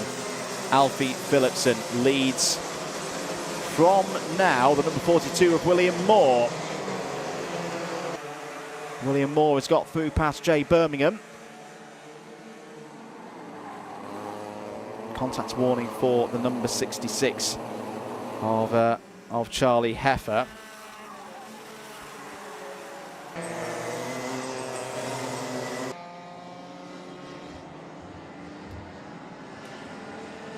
8 minutes and 50 seconds of this race to go then. Here's the battle for second place. Moore, Birmingham, Heffer in there, Thomas Laidler as well, and Dexter Petty just at the back of this group. He's had a good day today. He's just lost 6th place to Jude Story in the number 22. Good to see the talent coming through, particularly in this Minimax category. It's been a great servant for many drivers to develop their skills and catch the attention of teams and supporters within the sport, and it also produces really entertaining racing whenever it comes out on circuits. Here's Jude Story down the inside of Charlie Heffer with a good move through Hanger Corner. Dexter Petty looking to go through as well. And look at that, Logan Stanley Jones throwing himself in there to gain a position. That was right on the edge for Jones in the 173, but it worked. And that is another driver of another position in this race. Under 8 minutes to go then in this one. Still plenty of time though for drivers to work their way up the order.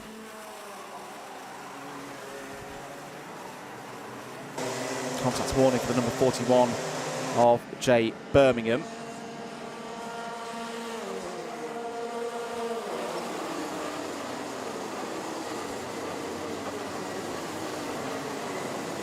End of another lap then. Phillipson leads at the end of lap 5. Birmingham behind by 1.73 seconds. Thomas Laidler goes for the move for second place. That's great. That is really, really good from Thomas Laidler. Had just done the fastest lap of the final so far. Positive attitude, gets down the inside, gets second place. That's what you like to see from a driver in this category. Was second in the 4th round final of the year. So has experience being this high up the order. Can he though chase down a 1.95 second gap up to Alfie Phillipson? That's going to be tough. That is going to be a hard task, particularly if no one goes with him. If there's another driver who can set those 45.8s, then there's a chance. 2 engines better than 1. You can chip away at that advantage that Alfie Phillipson has at the moment, but that's tough to see where that's going to come from at the moment. Keep your comments coming in. Hope you're having a good day. If you've missed any of the action here today, don't worry. You can catch back up at your leisure here on the Alpha Live channel. As Jude Story goes through there, past Dexter Petty. That was for 5th place. Hello to the supporters of Jay Birmingham getting involved in the chat. Hope you're enjoying the coverage. There was Charlie Heffer going through, past Jones. That was for 7th place.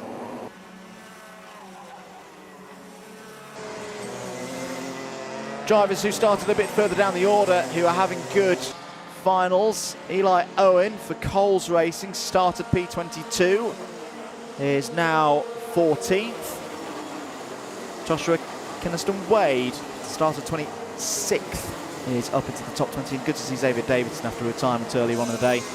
Has gained a number of positions, just 1 place behind Kynaston Wade, 21st, gain of 7.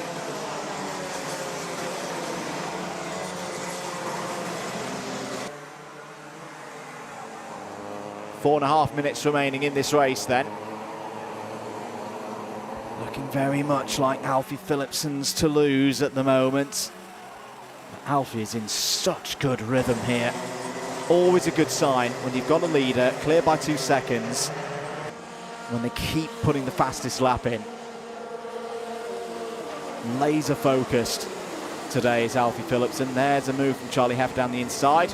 That was on Dexter Petty.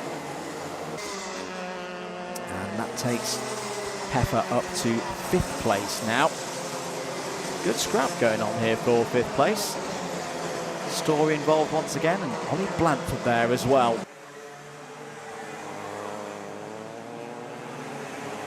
Into the hairpin once again. This is another really good sight to see. Not just one case, but 2 as well, because Freya Lally's into the top 10 now. 2 drivers who were both on novice plates at the start of this season. Being properly competitive. Oh, Ollie Blanford down the inside. Now that was a little bit too much. That was a good go. Oh dear, two drivers off the road into the Wilkins complex. One of them is the number 64. The 84 is out as well. Oh, that's Jess Kirby. Jess Kirby was having such a good day. Jake Hansford was the other driver involved. But that is a real shame for Jess Kirby, who suffers more bad luck down at Wilkins Corner. We saw that in one of the previous race meetings here at Shenington. But another driver who's definitely taken a big step forward over the last month. Jess has been, particularly in that second heat, up near the front, competing with those who we know from previous races, have got good form, have got good results. But sadly, it's not going to be the final result that Jess would have wanted here today. 2 minutes and 20 seconds of this race to go then. Phillipson leads by 2.6 seconds. Oh, now another bit of news. Not actually talked about this driver too much in the final. Ben Hunt mechanical flag. That's one of your championship contenders. Second in the points heading into today. In trouble. Now, I think Ben has come in. Oh, he's just going past our commentary box window now. What is the issue on that car? Can't quite see what the issue is on that car. The usual contenders of chain guard and rear bumper were all good. Maybe it's something else. Maybe it's something a little bit different, but the mechanical flag has been shown to Ben Hunt. Finley Rhodes, by the way, the championship leader, only 14th today, so it's been a difficult day for some of the championship leaders. But we did mention it last time as well. Remember correctly when we're talking about drivers coming off novice plates, that this championship, I think, is going to change as the season goes on, because the likes of Lally, the likes of Blandford, these drivers who had to start the races in the first few rounds on those novice plates from the back of the grid, they're going to be picking up more points now in the second half of this season. It's going to be a very intriguing championship picture. And I think the paint pots are still being set out yet. We've not even started painting the picture yet as to who's going to be at the sharp end come October, come November. Do stick with us along the way to find out who is going to emerge as the club champion here this year. Charlie Heffer, we saw a few moments ago, going to move done on Jude Story for 5th place, pointing forward with good reason, because Jay Birmingham's only 1.4 seconds ahead.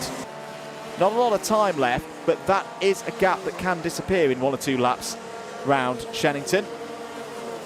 Now there is Birmingham running on the, well, I judge from the sticker kit, the Energy Course chassis. Not often a chassis that you see in Minimax. You see it a fair amount in X30 competition. You definitely see a good amount of it out in Europe. Good to see a little bit of chassis variety out there. Time is up. We're not quite on the final lap yet. Alfie Phillipson, 2.86 seconds. And I tell you, he's done it again. Another new fastest lap of the race from Phillipson. Last time around in 45.73. Jude Story has got back through into 5th place ahead of Charlie Heffer. That was a move into the Bruno chicane.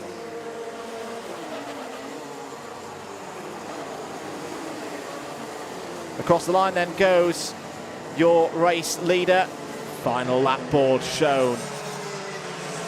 And Alfie Phillipson can enjoy this one. This is going to be a big moment for this young driver, who is, like we've been talking about with the novices, Alfie's been off novice plates for a while, but looks to be kicking up into the next gear.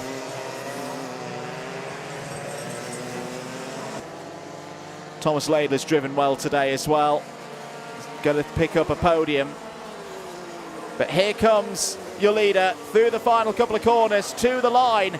Alfie Phillipson wins at Shenington. A brilliant display, not just in the final, but the whole day, gives Phillipson and Coles Racing the victory in the Rotax Inter category. Thomas Laidler P2.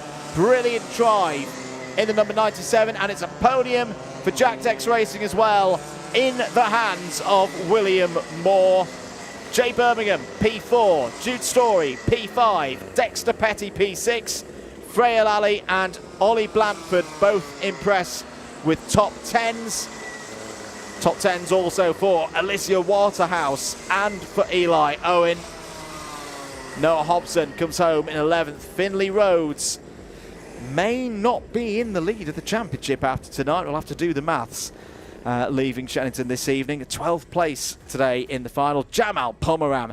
That's our next driver in minimax to look forward to coming off the novice plates, because a 13th in a grid of over 30. That is superb for Jamal Pomeram. Really good to see. Arthur Kaiser and Joshua Kinniston-Wade in the top 15. Unfortunately, we've got to move on, though. The next group are rolling out onto circuit. Next up, Miami Waterswift.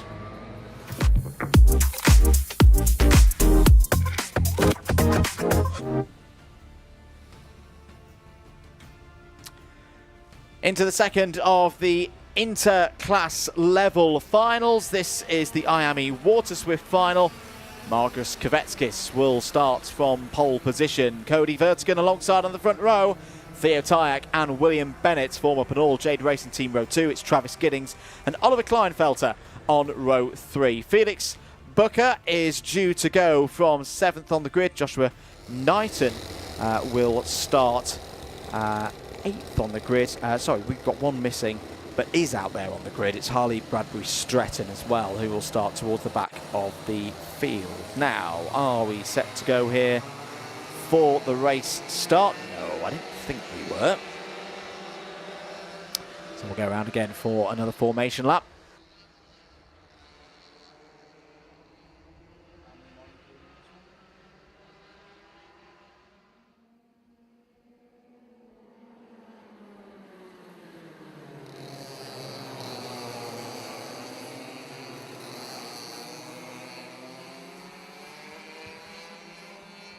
Quick little reminder on the points.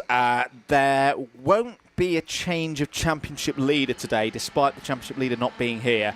Rudra Gokulnath has already got 4 final wins, so when the score goes from best 2 to best 3 scores tonight, Rudra will just add another one of those wins that Rudra's already got this season to that tally.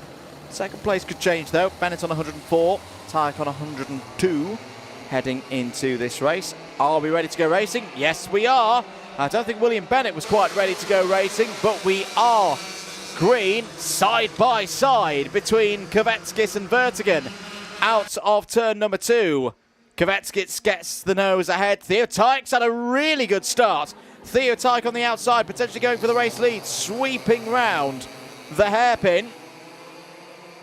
Still side by side with Vertigan as, Theo Tyke finds himself out in the dirt there. That wasn't part of the plan for Theo. Down towards Wilkins for the first time then. Margus Kvetskis has had a very good day so far as Margus will be looking to finish the deal. Oh, Cody Vertigan wild through turn 2 there. Well, into turn 2, I should say. It's more out of turn 1. It's see it laid down an arc of rubber there on the road. Such was the level of slide. Cody Vertigan under investigation. Now, I wonder, is that for one of the moments with Theo Tyack?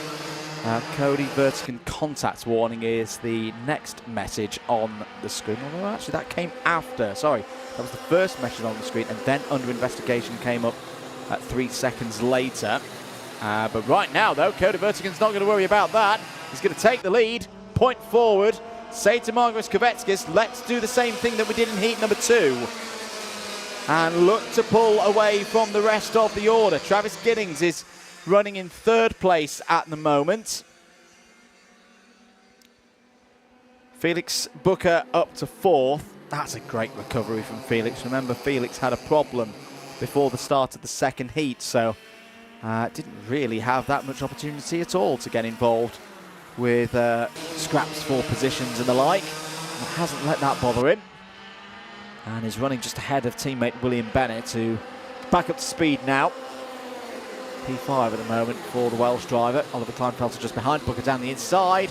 That's for third place and has gone through. Bennett also takes advantage. Up to fourth place himself. Giddings now holding on to fifth place, just ahead of Kleinfelter. What's Theo Tyak's pace like at the moment? Pretty good, 48.67, so he could well close the gap over the next few tours of the circuit, particularly if this group keep fighting amongst each other. It's greatly entertaining, but yeah, might make their lives a little bit busier if Theo Tykes able to rejoin that group. There he top two. Vertgen and Kvetskis. Oh, Kvetskis pulling out, going for the move through Hanger. That's confident stuff. Vertgen gives a good amount of room. Maybe they'll just take turns here over the next few minutes. Almost like a mini cycling team time trial of cycling a new leader to the front, let them work for a bit, whilst the other sits in the slipstream, then swap them back round. Contact warning has been shown for William Bennett in the number 99. And they see that that second group with Booker at the front of it. Ooh, now, is Bennett still part of that group? Yes, he is. That's fine. I thought for a minute then that William Bennett had lost position, but that was just due to the nature of the camera angle and Travis Giddings being a bit of a bigger driver than William. William getting in a good aerodynamic position. Booker still there in third. How is this affecting Theo Tyak? Oh, good for Theo Tyak. He's coming back, you know. There's only 7/10 of a second off the back of this group. I'll tell you what, I think Theo Tyak's going to be a bit fired up in the second half of this race and determined to take his opponents on one by one and get back up to the podium. It's been a while since Theo Tyak has been on the waterswift podium. A couple of rounds ago. Best result of the season still goes back to the first final of the year at round 2. Yes, if you've joined us mid-season, we didn't really have any racing for round 1. The conditions transpired against us on that particular day in history. 6 minutes and 10 seconds to go. And Tyak is now part of this group, and look at him, he's at the back of this group, starting to get himself in an aerodynamic position whilst Travis Giddings goes for third place. Felix Booker isn't going to give that one up lightly, gets back down the inside, but Giddings gets his nose ahead. This is one of the things we love about this Shenington circuit. The corners going back and forth allow them to go side by side, turn after turn. Giddings has got third place, well assisted there by William Bennett. William Bennett gets back ahead of teammate Felix Booker. Kleinfelter is still there in sixth. Tyak hasn't made the move yet, but there's still 5.5 minutes of this race to go. Here comes Kleinfelter, or at least thought about it. Slots back into sixth place. Oh, that's getting a little bit close. And that's going to allow Theo Tyak a run back through. Tyak immediately goes on the attack on his teammate once more. Oh, as Booker's not having any of that again. Tyak, oh, really not happy as Theo Tyak. No love lost between the teammates there. That has splintered this group into 3 mini groups now. Potentially allowing Giddings and Bennett a bit of time, a bit of space to break away and fight for the third of the podium spots later on in the race. Kvetskis and Vertgen still out front. Kvetskis leading this one by 1/4 of a second. Kleinfelter looking quite good through the Wilkins complex, but just not quite able to find the space to use that pace to overtake Felix Booker at this stage of the race.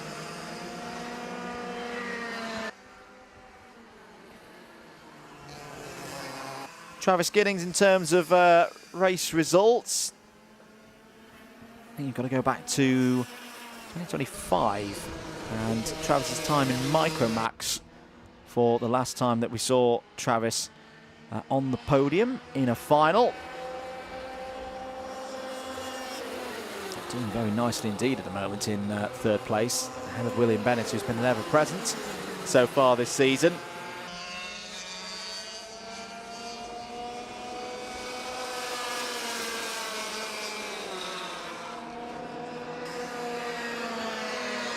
Another notification from the race officials. Felix Booker now under investigation. We have seen a bit of jostling in that mid-pack the last few laps. Contact warning for Oliver Kleinfelter as well, so everyone's just receiving the notices from the race officials to say keep it calm, don't want this one to boil over in the latter stages.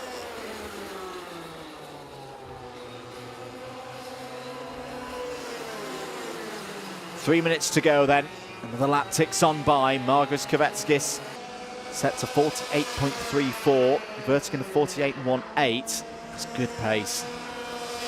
They are more than half a second quicker than Giddings, Bennett, Booker, Tyack. Tyack now up to 6th place. Has got past Oliver Kleinfelter. As here goes Bennett down the inside, looking to continue the run of podiums. Well, that move might mean that the run continues. Up to 3rd place now goes the driver with the number 99. Bennett could get home. It would be the 4th podium in a row. Oh, was, well, not quite on this occasion. Giddings got a really good run out of the Bruno chicane. Got down the inside. Oh dear, as Theo Tyack's off the road. Theo Tyack's final of trouble and strife hits again. Well, that's normally the kind of pose that he would like to pull over the line, having won a race, but both hands out to say to the race officials, can you have a look at that? I think that was a difficult one on first look. It's very close between all three. Oliver Kleinfelter is now under investigation, so yeah, I think the officials are going to have a look at that one as to whether there was a bit of pushing into the corner. I don't think there was anything that Felix Booker did wrong in that one. He was at the front of the pack. He was driving his corner and just suddenly received a bit of a bump in the back from his own teammate. But I don't think his own teammate was really at fault of that one, if there was any fault to be administered to anyone. The race officials will decide that one, looking back at the incident. 60 seconds of this race to go. Margus Kvetskis leads from Cody Vertigan. Those two will fight later on, but not quite yet. They're going to leave it to the last lap.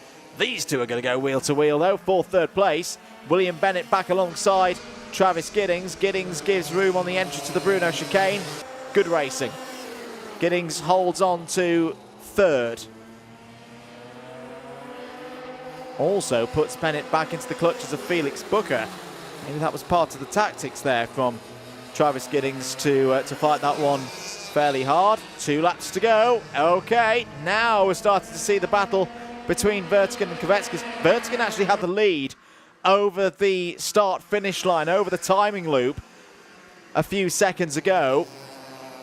So maybe went big into turn 1, got the advantage and then ran wide, allowing Kvetskis to go back into the lead of this race. I've been impressed with both of these drivers today. Not easy for Margus Kvetskis in terms of expectation. National level driver.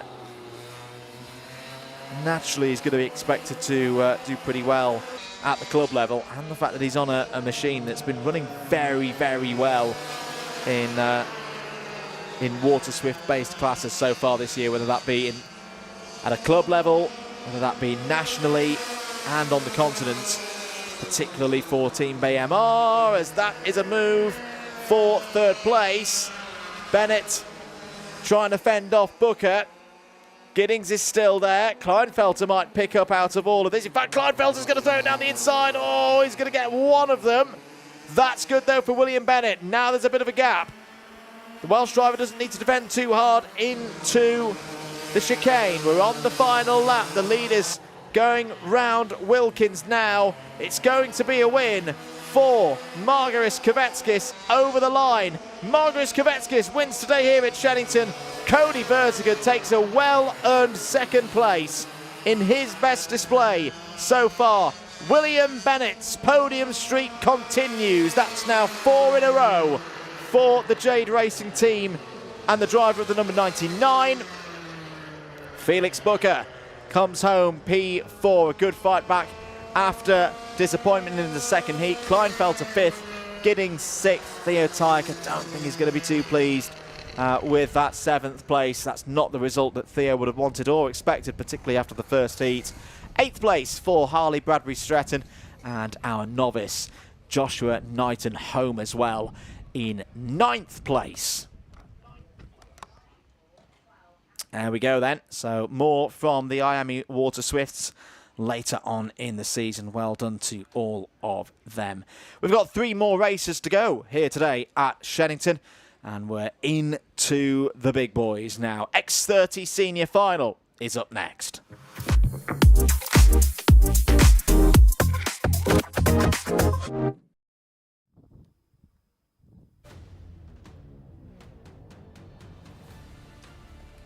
Here is the grid then for the X30 Senior Final. Dom Parabot starts on pole. Finley Allen alongside on the front row. Joshua McLean and Petra Jurovic go from row number 2. It's Jack Monkhouse and George Hopcraft, who's nicely constructed a set of heats today, is starting on row number 3. Jacob Marples stepping up from the juniors. Starts on row 4 for this one alongside Ryan Gill. Alfie Gallagher and Laurenton Levy looking for good results again will start on row number 5. James Pashley is back here at Shenington. Starts on row 6 alongside James Harris. Katie Ashman was leading the second heat and then had mechanical troubles. Starts this one from row 7 as the championship leader. Daniel Bridgen alongside her. Stefan Bostandjev and Dylan Masters up next. Running through the rest of the order, Jake Brook and John O'Donnell on row number 10. Charlie Philp and Max Cooper on row 11. Valentino Alessi and Josh Allen on row number 12. Reese Masters and Dylan Chadwick start on row 13. Apologies, it was row 9 that I missed out there, and it's Bailey Brooker and Alvin Chu starting on that one. So could this be another one where we see championship protagonists rise and fall? Ashman leads by 4 points going into this one over the pole sitter. Ryan Gill a further 6 points back. Alfie Gallagher 1 point back. Jack Monkhouse 1 point back. Are we racing at the first time of asking into those tram lines? We are racing for 11 minutes plus 1 lap here at Shenington for the X30 Senior Final. That's a good start. Oh, it's not a good start for the second half of the field. Numerous drivers out of contention. One of them is Finley Allen, the number 12, who starts on the second row of the grid. Petra Jurovic is involved. Full course yellow is out. The number 35 of Bridgen also involved. We've got a Birrell in there as well. It's the number 72 of George Hopcraft. Well, that all looked to be a case of those in the midfield maybe loading up, and sadly it was Finley Allen who started to spin, having started on the second row of the grid, and then everybody else just had nowhere to go. Great work again once from the marshals. They have got the incident clear. Fully understandable why the full course yellow was called, because we did have one kart up on top of another. No one hurt in all of that. Only the hopes of taking race wins for the drivers involved have been affected. And they'll get back into the race. Alvin Chu, I think, was also caught up in all of that. Alvin has fallen down the order. I think we'll go back to green on this occasion. The incident has been cleared. The track is fine apart from a couple of chassis scrapes on the surface. Don Parabok had taken the race lead from pole position. Josh McLean in second place. Jack Monkhouse up to third, who gained quite a lot in all of that. Well, John O'Donnell did. The novice from 20th on the grid is now running in 11th. Must have just been able to hold to the inside. The number 72 is in the pits in the repair area. George Hopcraft, George is out of the race, damage to the radiator, that's going no further. We're going back to green though. Dominic Parabok has absolutely nailed that. That's a great restart for the VRE driver. Will not have to defend initially from Joshua McLean. McLean will look to draft back to Parabok. Has got a good gap himself over Jack Monkhouse in third. Jacob Marples fourth. Alfie Gallagher is up to the top 5. James Pashley knows how to win a race around this place. Is there in P6. Last month holding that E-plate until the 12 months expires. 8 minutes and 10 seconds of this race to go. Mechanical flag out for Lauren Dunleavy. So Lauren in the number 22 is going to be coming into the pits and out of this race as one of the drivers involved in the first lap incident. End of lap number 3. Parabok leads for McLean, Monkhouse, Gallagher, Marples, Ashman, Katie Ashman up to P6. She is fighting back. There's a problem out of the commentary box window for the number 20 of John O'Donnell. Bailey Brooker was also involved. They will fall down the order at the next timing check. Into the pits has come Dunleavy. Dunleavy's got an askew rear bumper. That is the reason why the mechanical flag was shown. That could be repaired, but it needs to be repaired pretty quickly for Lauren not to lose a lap. And yeah, no, I think she's out of this race. Through has gone James Pashley, past Jacob Marples, Katie Ashman. Well, if she's still going to lead the championship at the end of today, she needs a big final, and she's having one. Already up to P4 on the road. There she is in the white helmet in the yellow and black VRE machine. Next up, Jack Monkhouse. Katie's had full 56 championship scores. That's what you normally get for a race win in normal convention, but the last 2 times there's been a non-championship runner ahead of her. So in terms of on the road, she hasn't had a final win so far this season, but she would love to get one here. What a story it would be after the dramas of earlier on in the day. First of all, though, she's got to find a way through it past these two. Jack Monkhouse and Joshua McLean fighting over second place. And tell you what, this is good for Dominic Parabok, because whilst these 3 squabble, Parabok is setting personal best after personal best and breaking away, and Monkhouse is down the inside and into second place. That's a good move from Jack Monkhouse. Nice and clean, didn't lose too much time with all of that. And moves on now to try and set about closing in on Parabok. The advantage is going to be about 0.8 of a second, I reckon, at the end of this lap. That was a little bit deep from Monkhouse through the second to last corner. Here comes Katie Ashman down the inside with Joshua McLean. This is for 4th place, and Katie's got it. Great move from Katie Ashman on to the podium. This is simmering away. This is, I can tell you what, this is going to be a calmer run than the X30 Juniors. This is going to have that sprinkling of senior sensibility, if that is a thing, over the top of it. Ryan Gill and James Pashley trying to find a way through past McLean. McLean now running in 4th place. Katie Ashman's found a way past Jack Monkhouse as well. So Ashman now up to P2. Katie Ashman driving the race of her season so far here today. Now sets about trying to close in on teammate Dominic Parabok. That's not going to be easy. That is really not going to be easy in a race like this, because Parabok, whilst being a teammate, wants to win another final. Hasn't won one since February. And in the context of the championship as well, this could be really, really big. Katie Ashman 3rd in the club championships last year. Wants to take 2 more steps up the order in 2026.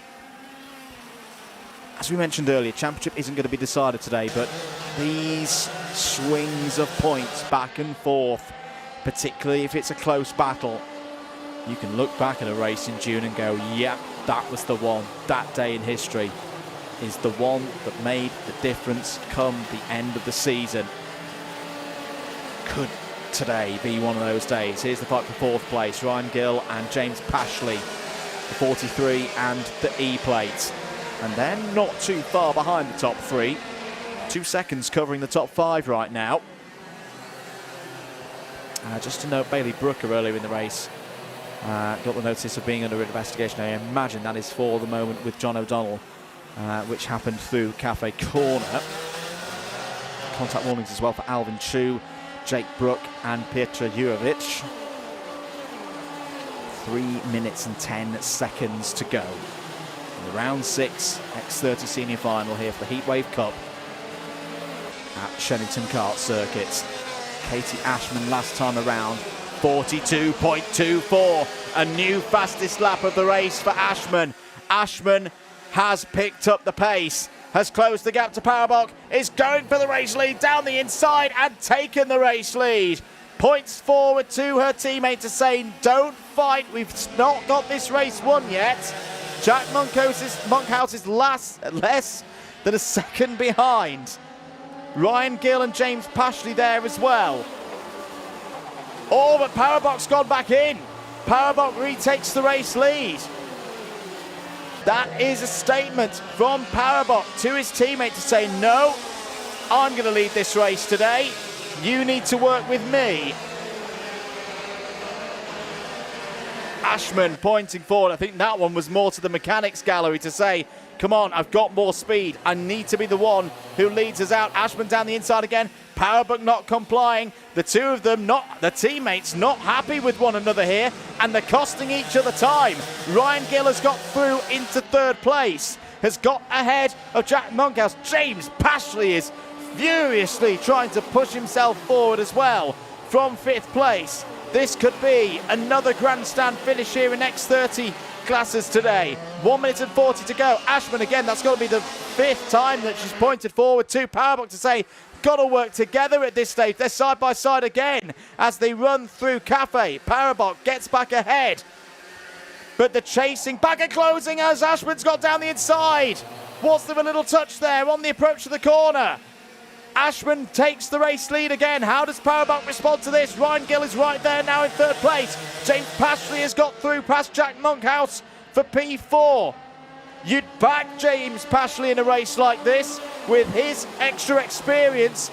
That could be the key today. Powerbook back down the inside, retakes the lead away from Ashman. Pashley's now got a chance on Ryan Gill for third place.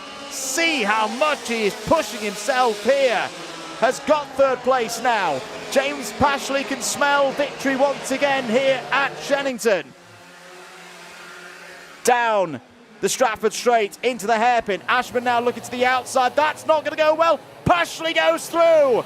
James Pashley takes the race lead with 30 seconds remaining. Monkhouse up to P2. Civil war in the ranks of VRE. Their two drivers have potentially taken themselves out of contention for the race win here today. 2 laps to go. What a final we're having here in X30 Senior. Can James Pashley, who last won here at the Super Prix 11 months ago to win that E-plate, can he win again 1 month ahead of trying to defend his Super Prix title into the Bruno chicane? You can see from the body language how hard these drivers are pushing. The number 81 of Jack Monkhouse is still a threat there in second place. The last lap board is there. James Pashley knows how to win here at Shenington, but he's going to have to drive an inch, a millimetre perfect lap here to hold on to this race win, because he's got contenders behind him. That's one overtaking area complete. through the Bruno chicane. If he gets a good exit off of the Bruno chicane, he could have this race won. Monkhouse is still there. Oh, that's better for Pashley, though. That was really good from James Pashley. Through Hanger, into Wilkins. The experience of the E-plate. Ashman's got down the inside for second place and he's going to lose out. Powerbox is going to get through. James Pashley wins at Shenington again. What a brilliant performance from the E-plate holder. Second place goes to Dominic Powerbox, but sure night, they should have won that race. They had the top two. They were clear. If they'd worked together, they could have got a 1-2. They come away with a provisional 2-3. Ryan Gill 4th. Jack Monkhouse 5th. Jacob Marples, good race there from Jacob. Recently stepping up to the seniors, finishes P6 here today. Joshua McLean in 7th. Alfie Gallagher 8th. Valentino Alessi 9th. Dylan Masters completes the top 10 in another mega dramatic final in the X30 classes. The juniors was pretty good at the start of this part of the afternoon. That was just as good, if not better. Well done to the X30 seniors, and that whets the appetite ahead of the Super Prix later on in the summer. They enjoyed it as well. A few of our Inter drivers there. We've got to move on, though. 2 more races to go. Next up, Junior Rotax.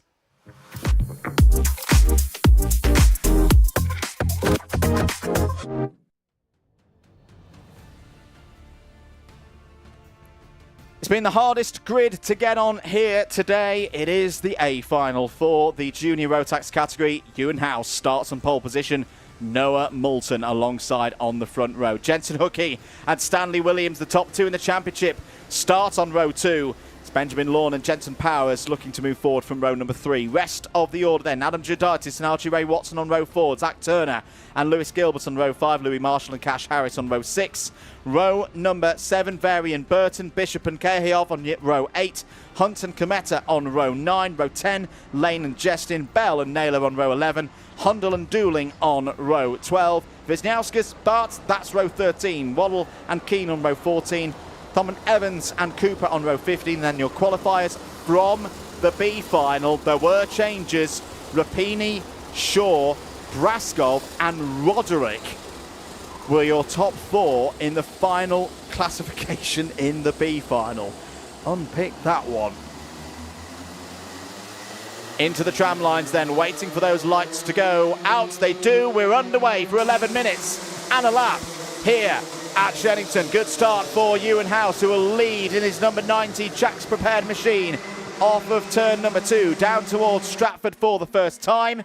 Noah Moulton holding in second place. Stanley Williams has got the early advantage over Jensen Hookey. We'll keep an eye on that battle, which has big ramifications in terms of championship standings and championship lead here today. All of them through the Bruno chicane for the first time, so a calm start for the juniors. Oh, as there goes Stanley Williams through past Noah Moulton. Noah's out wide there as Hookey's gone in on his title rival. Jensen Hookey isn't messing around. Takes second place away from Stanley Williams. Down towards the hairpin. Williams defends from Moulton. Jensen Powers is there in 5th place. Who's had a good start? Charlie Very has had a good start. Up 4 places to 9th. Ethan Hunt started 17th, now P12. That's a gain of 5. Oscar Keane into the top 20, started 28th in this one, so that is a good bit of progress from Oscar Keane, who did have problems earlier on in the day. At 28th on the grid is not indicative of the pace that Oscar Keane has here today. Hookey goes for the race lead on Ewan House, gets through. Stanley Williams has to go for that one, takes second place. That looked a bit desperate. It wasn't. That was Stanley Williams seeing Jensen Hookey get track position and knowing that he had to follow for the championship. Ewan House is not going to be a championship contender. Hasn't been at club rounds so far this season, but could still win this race. You know, he's got the speed, he's got the experience, he's got the machinery underneath him. to fight back. He's running in 4th place at the moment. He's just behind Noah Moulton as Benjamin Lawn is down the inside of Gilbert. Gilbert loses out to Zach Turner as well. 8 minutes, 40 seconds remaining in this race. Hookie leads from Williams, Moulton, House, Watson, Powers, Lawn, Turner, Gilbert and Vary. All drivers still running in this one, all 33 who took the race start. I think we have had one driver pull out of this one. In fact, I think it might be Roderick. I'm not seeing Roderick on the timing at the moment. Was due to start 34th and last in this one. Change for 3rd place. Ewan House has got through past Noah Moulton. As that's just about going to work. It was the 143 of Miles Burton down the inside there. Gets up to 11th place. Unfortunately, it's Lewis Gilbert who loses out in all of that. Was P9, now drops to 12th. Oscar Keane continuing progress, just to report on that, in the middle of the pack. He's up to 18th place and has just set the fastest lap of the race as Moulton goes down the inside of House for 3rd place. Oh, there's a touch. There's a big incident. House just about keeps control.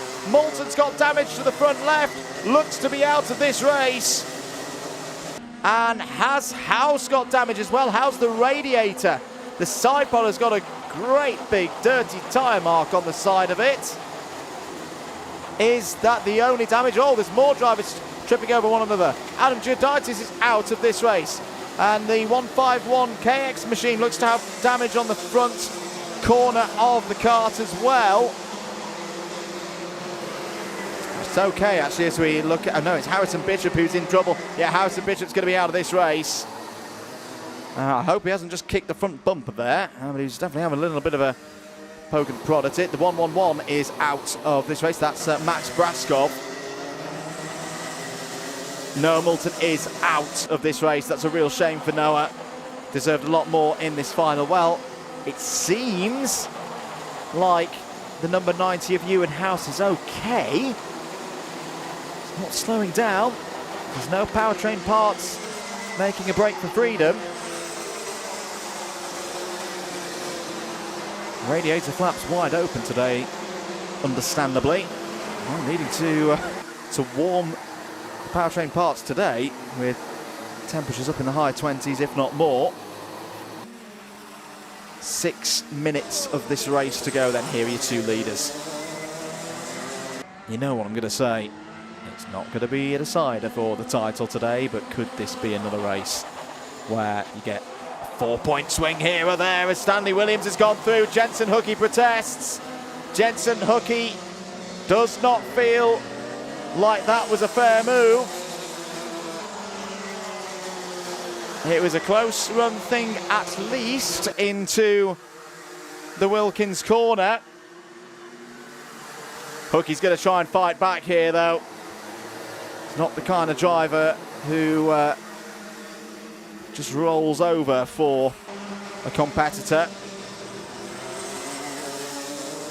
Stanley Williams though, this is where the pressure will now start to build on him. Can he take another round victory?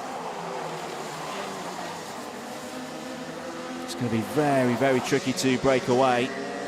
He's on a run of the last 2, of course, is Stanley Williams. He's not finished any lower than 2nd in an A final so far this season. Williams defends down into Stratford.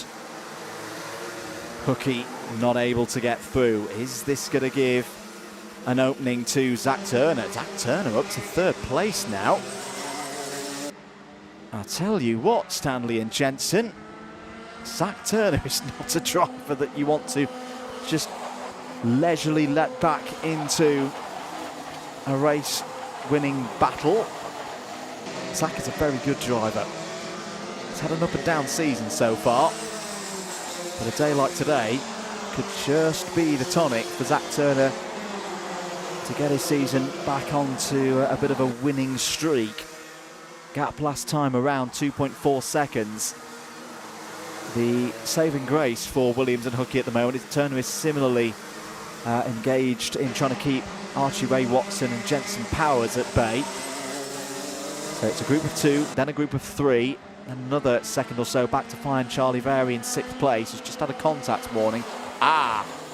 Under investigation. Car number 84. Kart number 84, sorry. That's your race leader. So I reckon the race officials are having a look. They'll have a look at the moment between Williams and Hookie at Wilkins Corner.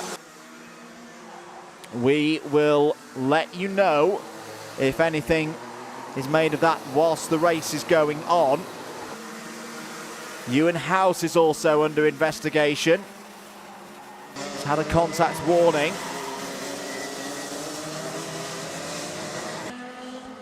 Three minutes of this race to go.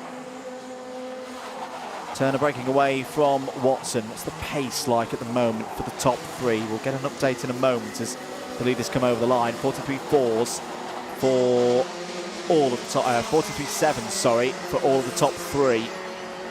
So it's pretty even. Look at this scrap. This is Benjamin Lawn trying to fend off Ewan House. Ewan House used to race for the Coles team. Running as a privateer entry this weekend aboard the Jack's liveried carters. Oh, look at that round the outside. That's a go from Charlie Vary to try and take 6th place back. And unless my eyes deceive me, no, they're not. Oscar Keane.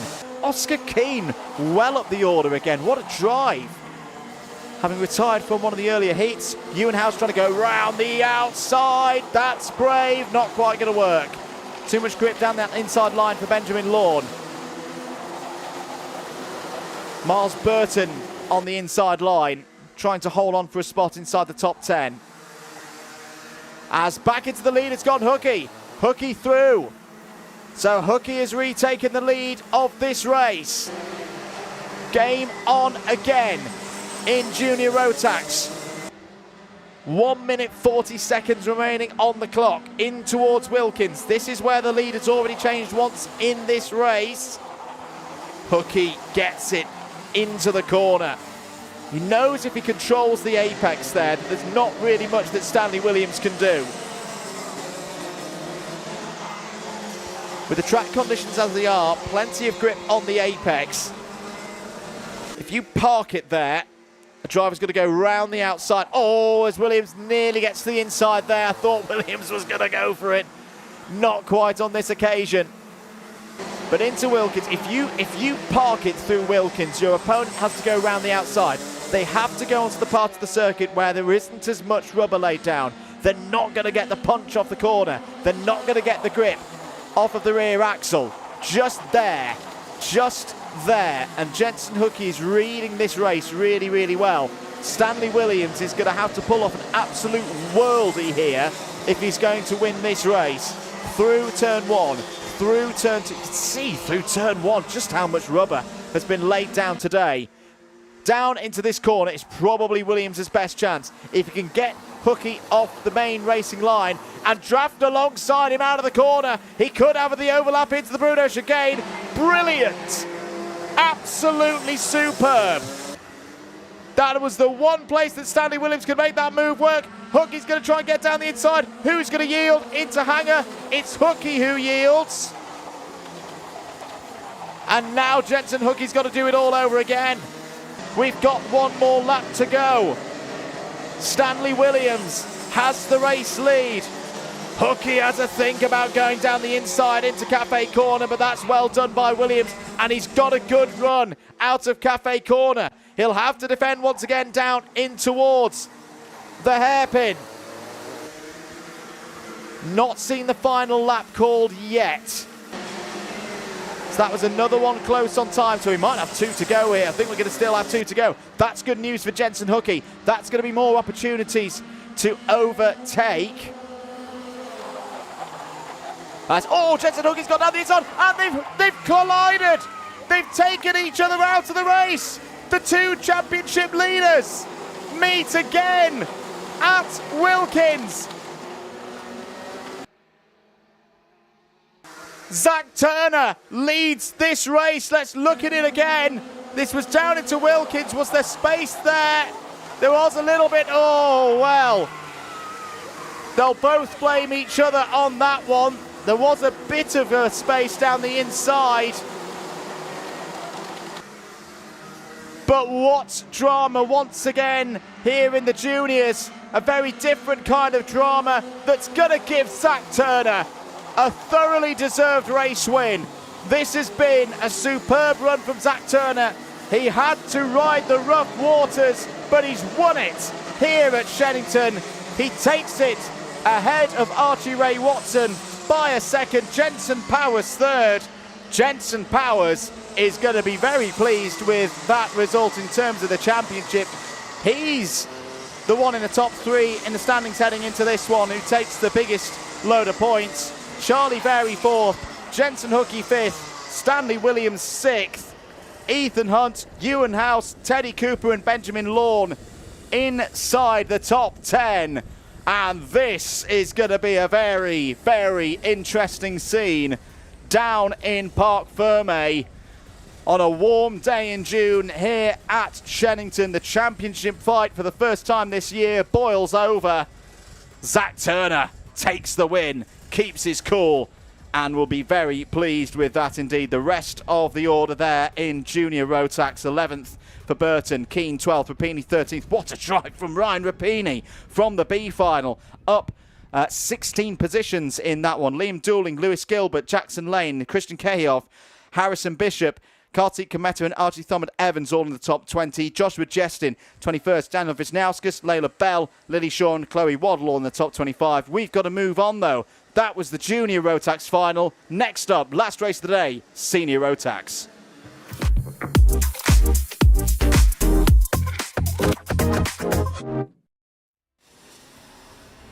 Here's a grid then for the last race of the day. Jack West on pole position, alongside on the front row William Webb. Griffiths and Henderson on row 2, Martin and Ballou on row 3.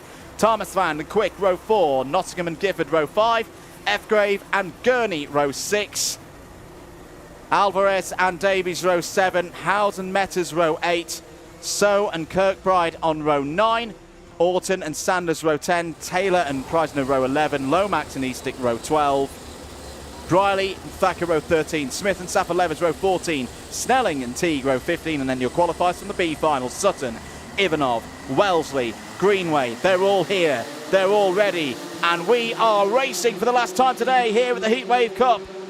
11 minutes underway for the senior Rotax final, and it's a good start for Jack West, who will lead off at the first couple of corners down towards the Stratford hairpin for this first lap.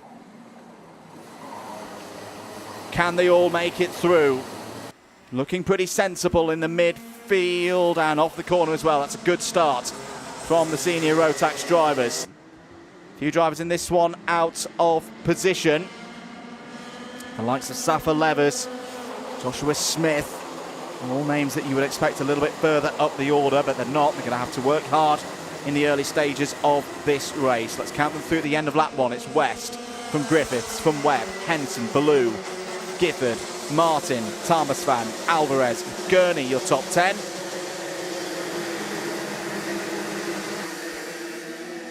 Here's a move for second place. Webb down the inside.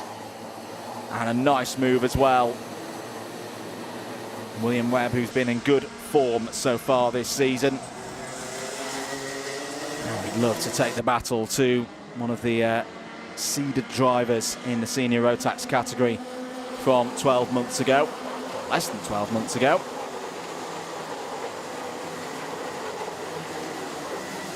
William Webb, a seasoned winner around this circuit, knows it so well. Last took a final win back at round number 3, and he's all over the back of Jack West here. Jack West is going to have to defend as Webb looks to the outside. That's well defended by Webb. There could be a chance here for Griffiths to gain, and does so up to second place. Through the Bruno chicane, Jack West has the lead. Big point forward there from Ethan Griffiths. Is that a true point forward to say that I'm going to work with you? On the basis of that corner, yes. It was a nice calm run. Oh, but here comes William Webb. It was a good exit for William Webb, who strikes through into second place. Very good stuff again there from William Webb. Down towards the hairpin once again. Griffiths gets back down the inside, retakes that position. This is a good scrap between Griffiths and Webb. It is bringing Ben Ballou into play, and there is Ben Ballou right on the scene. Gets down the inside of Webb, takes third place.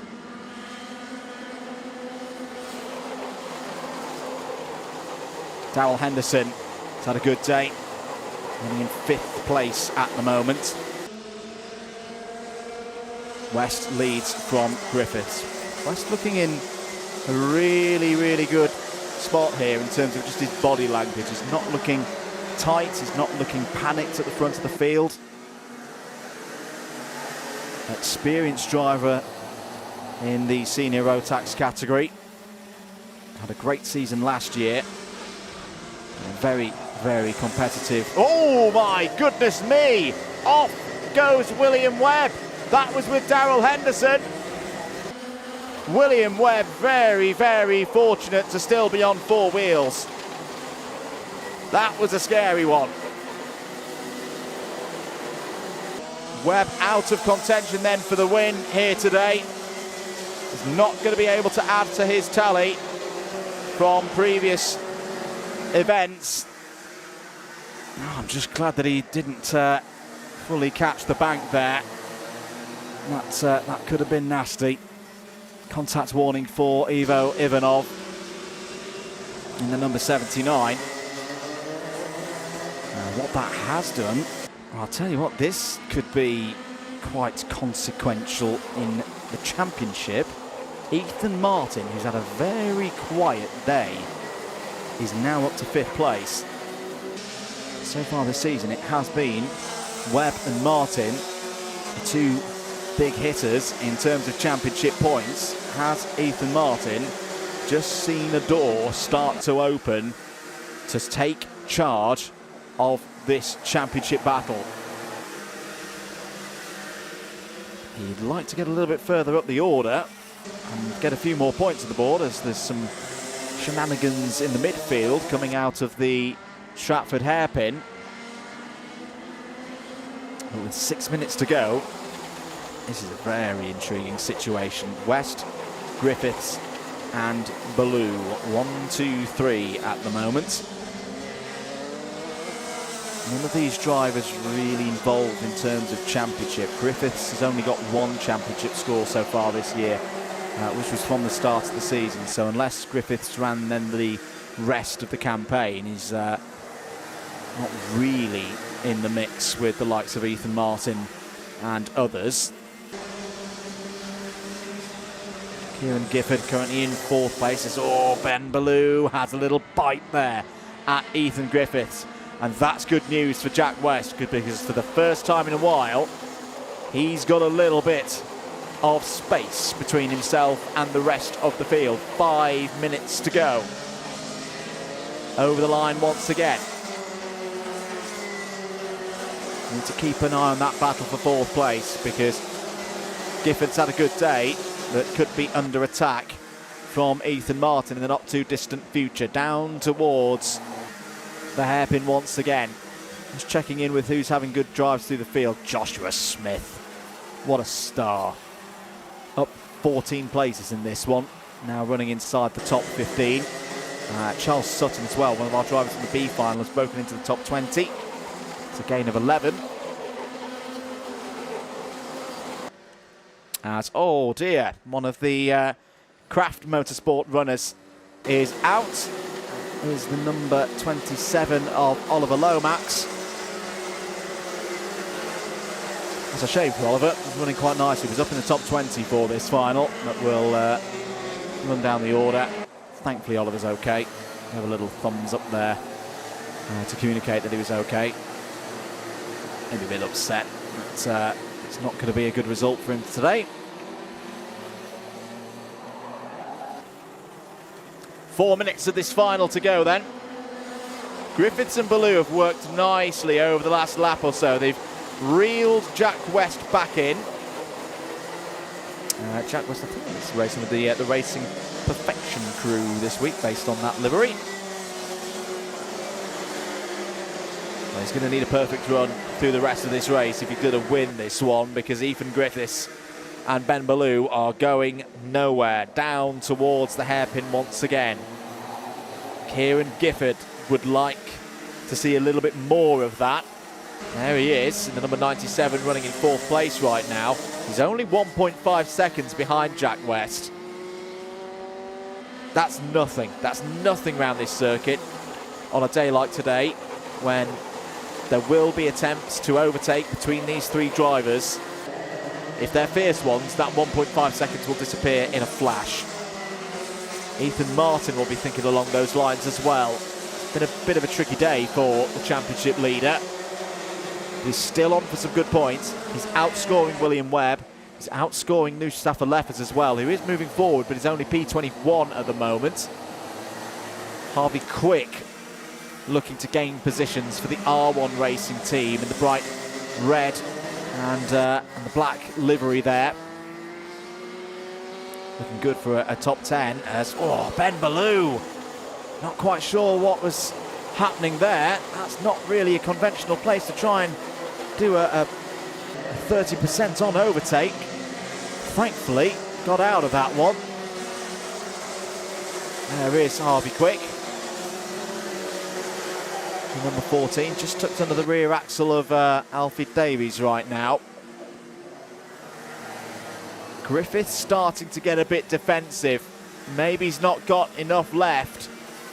And he's lost position. He's lost position to Ben Ballou. Now, that could be actually quite a good thing for Ben Ballou. Yes, there is now a gap to Jack West. But if Ethan Griffiths was not feeling it, if the performance for the 91 was starting to go off, 1 minute and 40 seconds is enough time now to try and work back towards Jack West.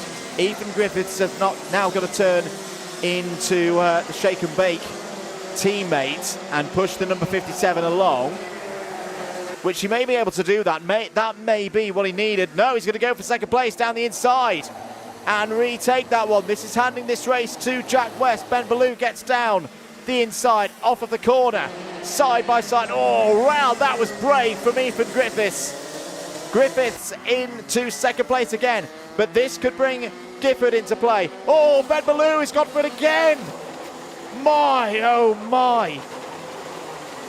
That is a high-speed attempt.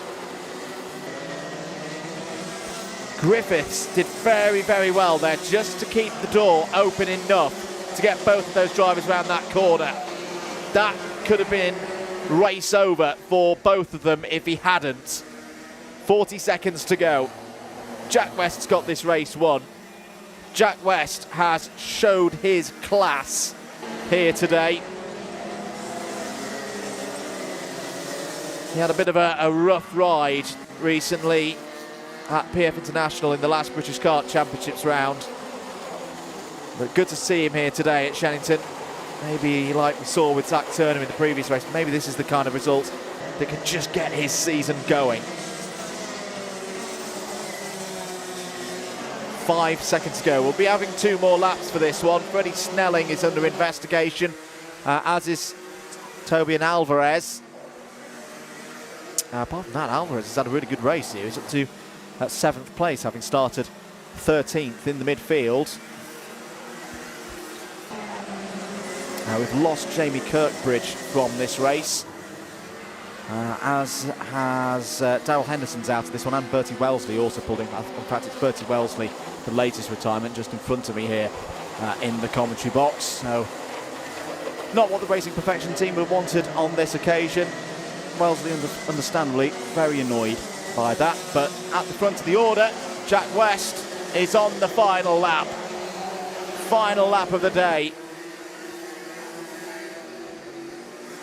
Once again, it's going to be Jack West taking the race victory in case of a national driver. We saw it last month in the X30 Seniors with Nat Johnston, with the challenge of could he take on the established club runners and win.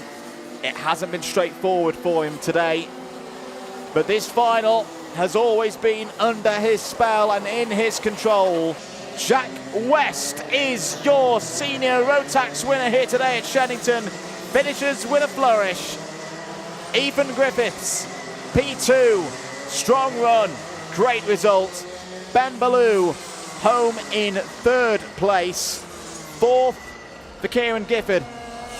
5th for Parsa Thomas Svand. Tobin Alvarez 6th. Ethan Martin 7th. Not his strongest result of the season, but he has outscored his closest title rivals here today. That could be an important result as we go through the summer. 8th for Alfie Davies, 9th for Jarek Metters, 10th for Harvey Quick. Dan Gurney 11th, Joshua Smith, brilliant drive, up 15 places to P12. Drew Preisner, Tom Nottingham and Joseph Orton come home in the top 15. Matthew So 16th, Tom Taylor, Charlie F. William Webb. William Webb comes home 19th place after going and doing a little bit of skating over the tyres through the Bruno chicane. 20th for Charles Sutton from the B final, a gain of 11. Noosh Safa-Lever's difficult day for Safa-Lever's P21, but ahead of the likes of Abby Sanders, Arthur Thacker, Ivo Ivanov, the top novice here today. The only novice in senior Rotax to get through to the A final. Good effort. Dylan Briley, 25th, ahead of Marissa Teague, Kian Eastick, Bradley House, Freddie Snelling, Ralphie Greenway, Oliver Lomax, and in the retirements, Bertie Wellesley, Darrell Henderson, and Jamie Kirkbride. And there we go. That is racing done for the day here at a sunny Shenington. I hope you've enjoyed coverage today of the Heatwave Cup. If you've enjoyed the commentary, at Andrew Mather Commentary and at _MM across all of your social media networks. Do value your support very much indeed. If you've enjoyed the broadcast today at Alpha Live Productions across your social media networks, do hit that subscribe button if you haven't done so already. Thumbs up as well for all of the action. We've had some super racing here today at Shenington. Season is properly alive. Season is properly going now. The racing keeps on coming. The big one is next. Super Prix, the weekend of the 17th to the 19th of July. David Sullivan will be with you on commentary duties for the biggest race of the year for the Shenington Kart Racing Club Championships. We've got a number of drivers turning out for that one as a one-off as well, with a number of prizes on offer, and the historics are due to be here as well, so do look out for that. For myself, I'll be back in September after the summer break for the autumn challenge, but thank you very much for not just today but all the previous rounds of the season so far. That is the first half of the season complete. We've still got another few rounds to decide who's going to be our champions here this year. Thank you very much for joining us here today from us all at Alpha Live and DDMM Sports Commentary and Shenington Kart Racing Club. Thank you very much for joining us. We'll see you in a month's time for Super Prix.